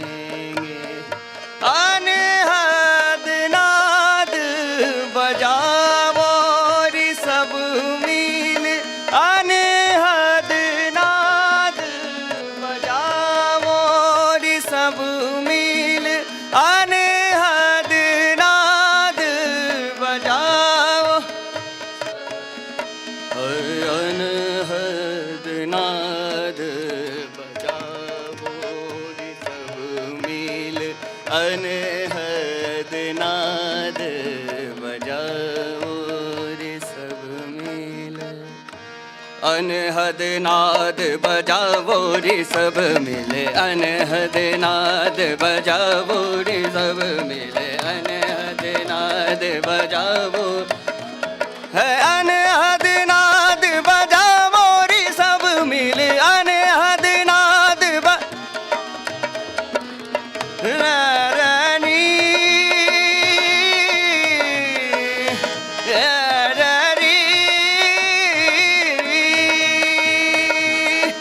अनहद नाद बजावो रे सब मिल अनहद नाद बजावो रे सब चौक पुरावो चौक पुरावो मंगल गावो चौक पुरावो मंगल गावो आरती थाल सजावो रे सब मिल अनहद नाद बजावो रे सब में अनहद नाद बजावो रे सब में अनहद नाद बजावो रे सब मिल अनहद नाद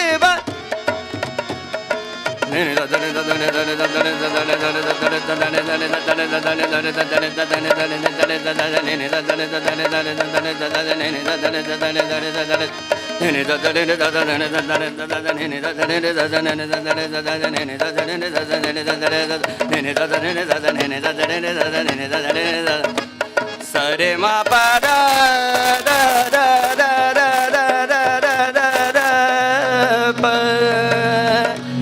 मा पा दा दा दा दा नी दा दा दा दा प मा पा दा दा ने दा सा ने दा दा दा दा दा दा दा दा दा दा ने दा दा दा दा दा दा दा दा दा ने दा दा दा दा दा दा दा दा ne da da da ne ne papa da da mama papa ga ga mama de ga ga da da ne ne da da da da da da da da da da da da da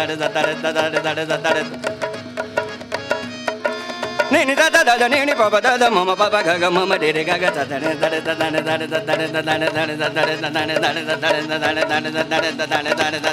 da da da ga ga ga mama mama da da pa da ne ne da ne da da da da da da da ga ma da ne da da da da da da ga ma da ne da da da ne da da da ne da da अनहद नाद बजावो रे सब मिल अनहद नाद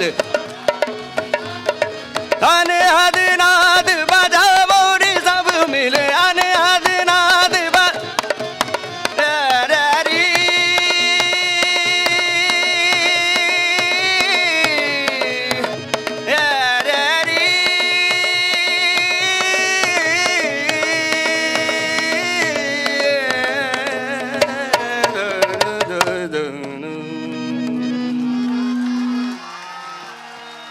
Thank you.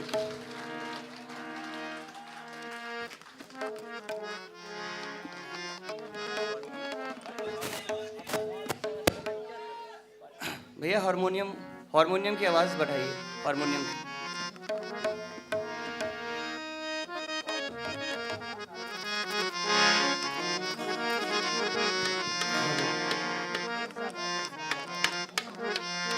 भैया guitar की base कम कर दीजिए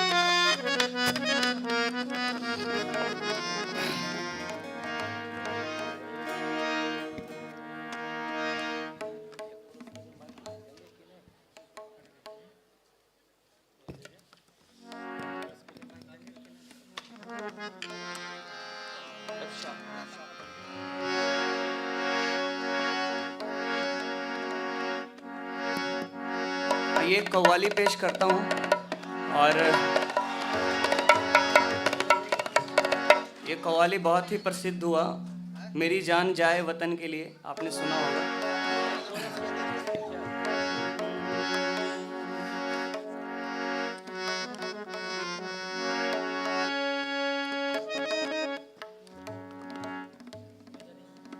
minor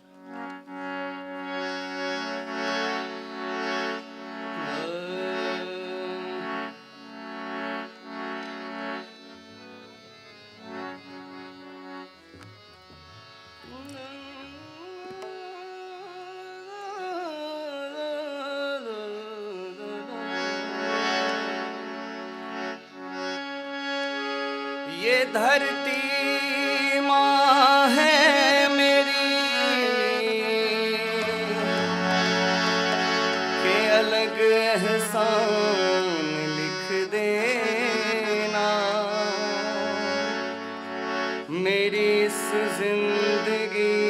पे इसके एहसान है लिख देना। ये किसका मकबरा है, दुनिया वाले जान जाएंगे। मेरी कब्र के पत्थर पर हिंदुस्तान लिख देना। बहे खून मेरा चमन के लिए, बहे खून मेरा चमन के लिए, बहे खून मेरा चमन के लिए, चमन के लिए। मेरी जान जाए वतन के लिए, मेरी जान जाए वतन के लिए। बहे खून मेरा चमन के लिए, बहे खून मेरा चमन के, बहे खून मेरा चमन के लिए, बहे खून मेरा चमन के लिए। मेरी जान जाए वतन के लिए, मेरी जान जाए वतन के। मेरा दिल जिगर और मेरी जान भी, मेरा दिल जिगर और मेरी जान भी, मेरा दिल जिगर और मेरी जान भी है कुर्बान कंधो चमन के लिए। मेरी जान जाए वतन के लिए।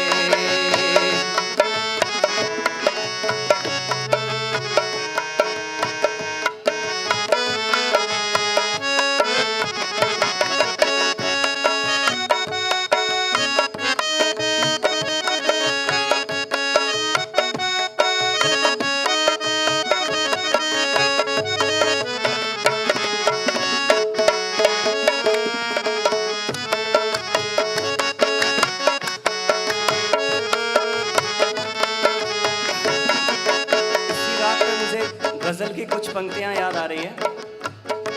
वक्त का ये परिंदा रुका है कहाँ, मैं था पागल जो इसको बुलाता रहा। चार पैसे कमाने मैं आया शहर गाँव मेरा, मुझे याद आता रहा गाँव मेरा, मुझे याद आता रहा। वक्त का ये परिंदा कहाँ रुका, मैं था पागल जो इसको बुलाता रहा। चार पैसे कमाने मैं आया शहर गाँव मेरा, मुझे याद आता रहा गाँव मेरा, मुझे याद आता।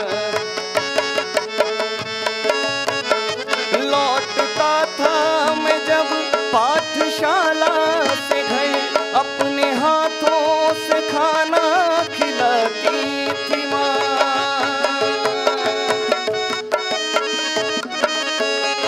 रात में अपनी ममता के आंचल तले थपकियां दे के मुझको सुलाती थी माँ। सोच के दिल में कटीस उठती रही, रात भर दर्द मुझको जगाता रहा। चार पैसे कमाने मैं आया शहर गाँव मेरा, मुझे याद आता रहा गाँव मेरा, मुझे याद आता रहा।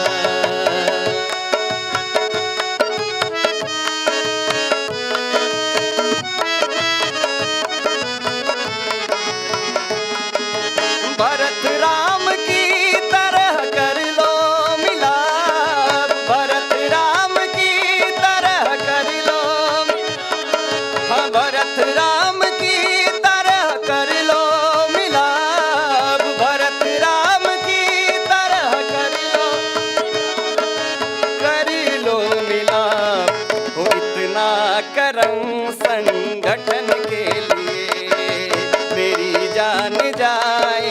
वतन के लिए, बहे खून मेरा चमन के लिए, बहे खून मेरा चमन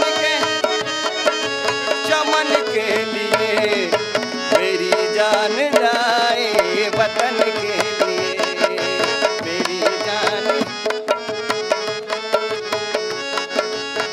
ना मैं हुस्न की अंजुमन चाहता हूँ, ना मैं यारी प्यारी दुल्हन चाहता हूँ, ना मैं चांद जैसा ललन चाहता हूँ, ना मैं रोशनी की किरण चाहता हूँ, ना मैं रोशनी की किरण चाहता हूँ, न बस्ती न सेहरा न वन चाहता हूँ, न बस्ती न सेहरा न सन चाहता हूँ, ना मैं आलिशाने भवन चाहता हूँ, ना मैं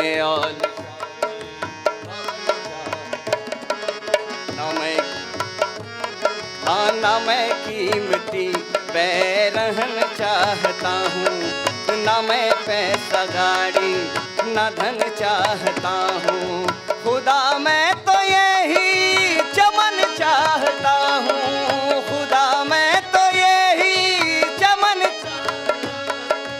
यही धरती गम वो चमन चाहता हूँ, यही धरती गम वो चमन चाहता हूँ, जो सरहद पे मुझको शहादत मिले, जो सरहद पे मुझको शहादत मिले, शहादत मिले, तिरंगा उड़ाना कफन के लिए, तिरंगा उड़ाना कफन के लिए, तिरंगा उड़ाना कफन के लिए।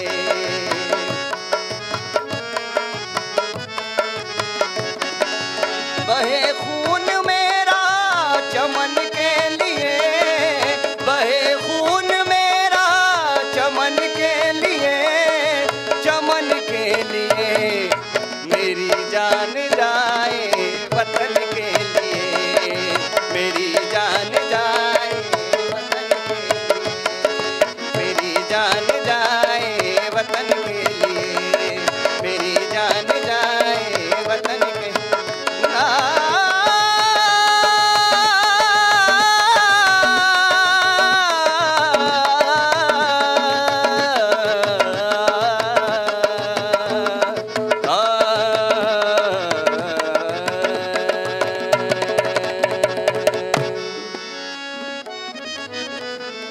Thank you.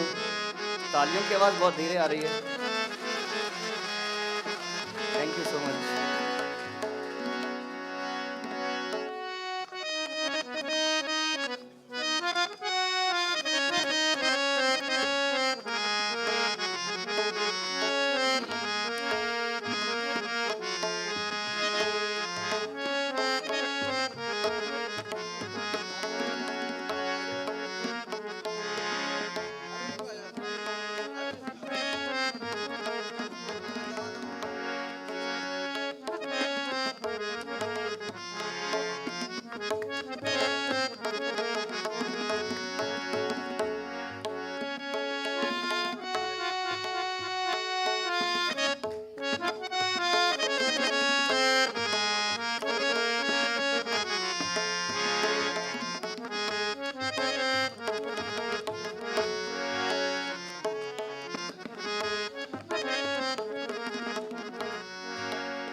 नैन तिहारे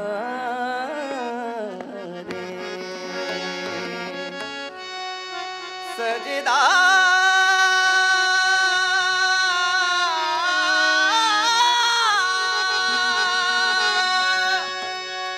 तेरी काली अखियों से जिंद मेरी जागे धड़कन से तेज दौड़ूं सपनों से आगे अब जान लुट जाए ये जहां छूट जाए संग प्यार रहे मैं रहूं ना रहूं सजदा तेरा सजदा करूं मैं तेरा सजदा बिन रहन करूं नहीं चैन करूं सजदा तेरा सजदा करूं मैं तेरा सजदा बिन रहन करूं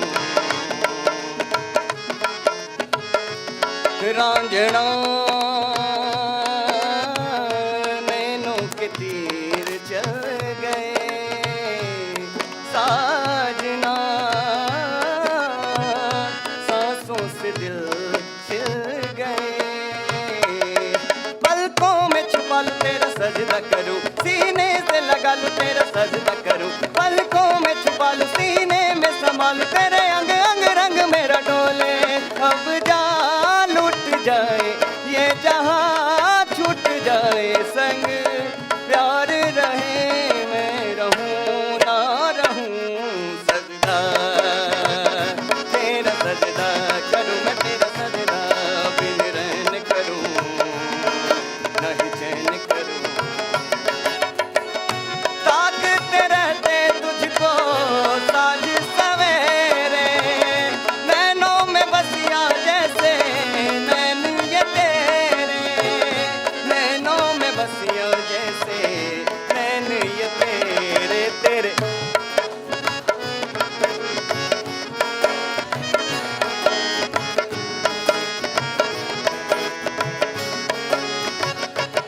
हो तेरे मस्त मस्त दो नैन मेरे दिल का ले गए चैन मेरे दिल का ले गए चैन तेरे मस्त मस्त दो नैन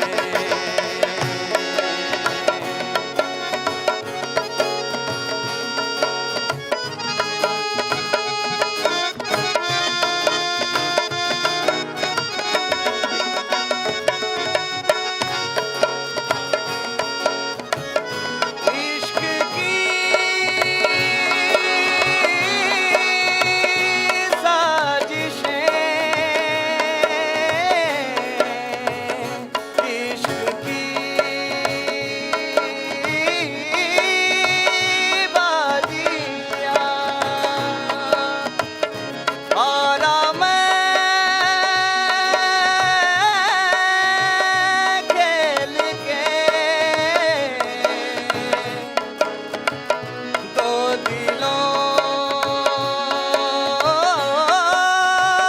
का जुआ जो तूने मेरी फुर्सत की जो दिल में इतनी हरकत की इश्क में इतनी बरकत की ये तूने क्या किया फिरूं अब मारा मारा मैं चांद से बिछड़ा तारा मैं दिल से इतना क्यों हारा मैं ये तूने क्या किया सारी दुनिया से जीत के मैं आया हूँ इधर तेरे आगे ही मैं हारा किया तूने क्या सर मैं दिल का राज कहता हूँ मैं दिल का राज कहता हूँ कि जब जब सांसें लेता हूँ तेरा ही नाम लेता हूँ ये तूने क्या किया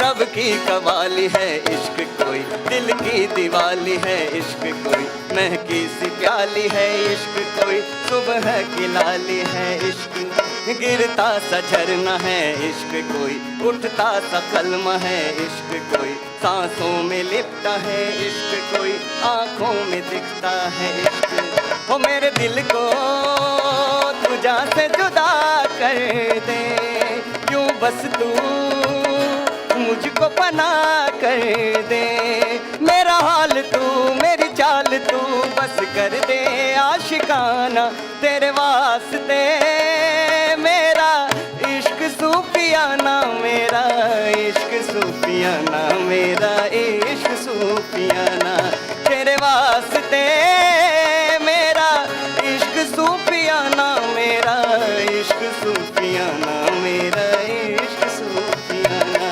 सानू एक पल चैन न आवे, हो सानू एक पल चैन न आवे, सजना तेरे बिना, सजना तेरे बिना, हो सानू एक पल चैन न आवे, सानू एक पल चैन न आवे, सजना तेरे बिना। सड़कल आजी नहीं लगना, सड़कल आजी नहीं लगना, ओ सजना तेरे बिना, सजना तेरे बिना, सजना तेरे बिना, ओ सानू एक पल चैन न आवे, सानू एक पल चैन न आवे, सजना तेरे बिना। प्यारे प्यारे प्यारे प्यारे, थर बिना लगे नहीं मारा जिया रे, हो थर बिना लगे नहीं मारा जिया रे। प्यारे प्यारे प्यारे प्यारे, थर बिना लगे नहीं मारा जिया रे। नैनों ने तारी कैसा जादू किया रे, थर बिना लगे नहीं मारा जिया रे। प्यारे प्यारे प्यारे प्यारे, थर बिना लगे नहीं मारा जिया रे।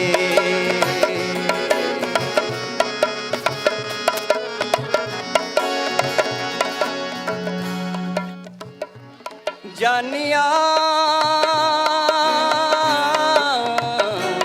हानिया कच्चे धागे सच्चे प्यार के न तोड़ना, तेरे बिन नहीं लगदा दिल मेरा डोलना, तेरे बिन नहीं लगदा दिल मेरा डोलना, तेरे बिन नहीं लगदा दिल मेरा डोलना है, तेरे बिन नहीं लगदा दिल मेरा डोलना। जानिया हानिया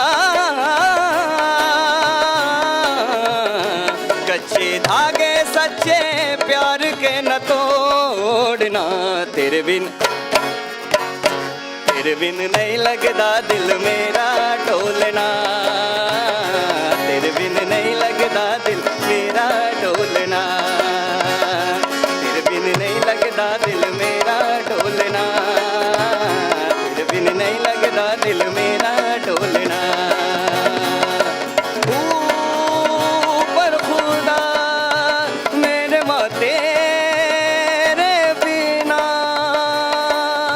सब है मगर है, तुझे ढूंढे नजर तू आया ना आई खबर।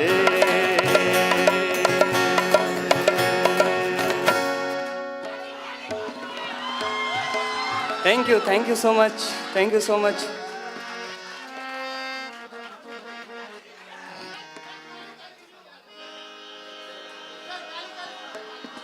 आप इस तरह तो होश उड़ाया न कीजिए,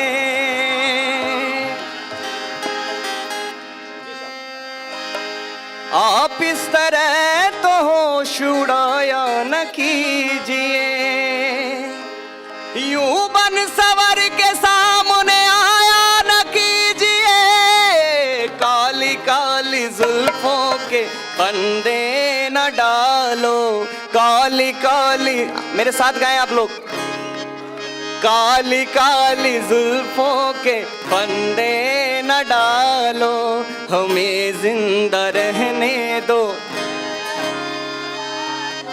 काली काली जुल्फों के फंदे न डालो, काली काली जुल्फों के फंदे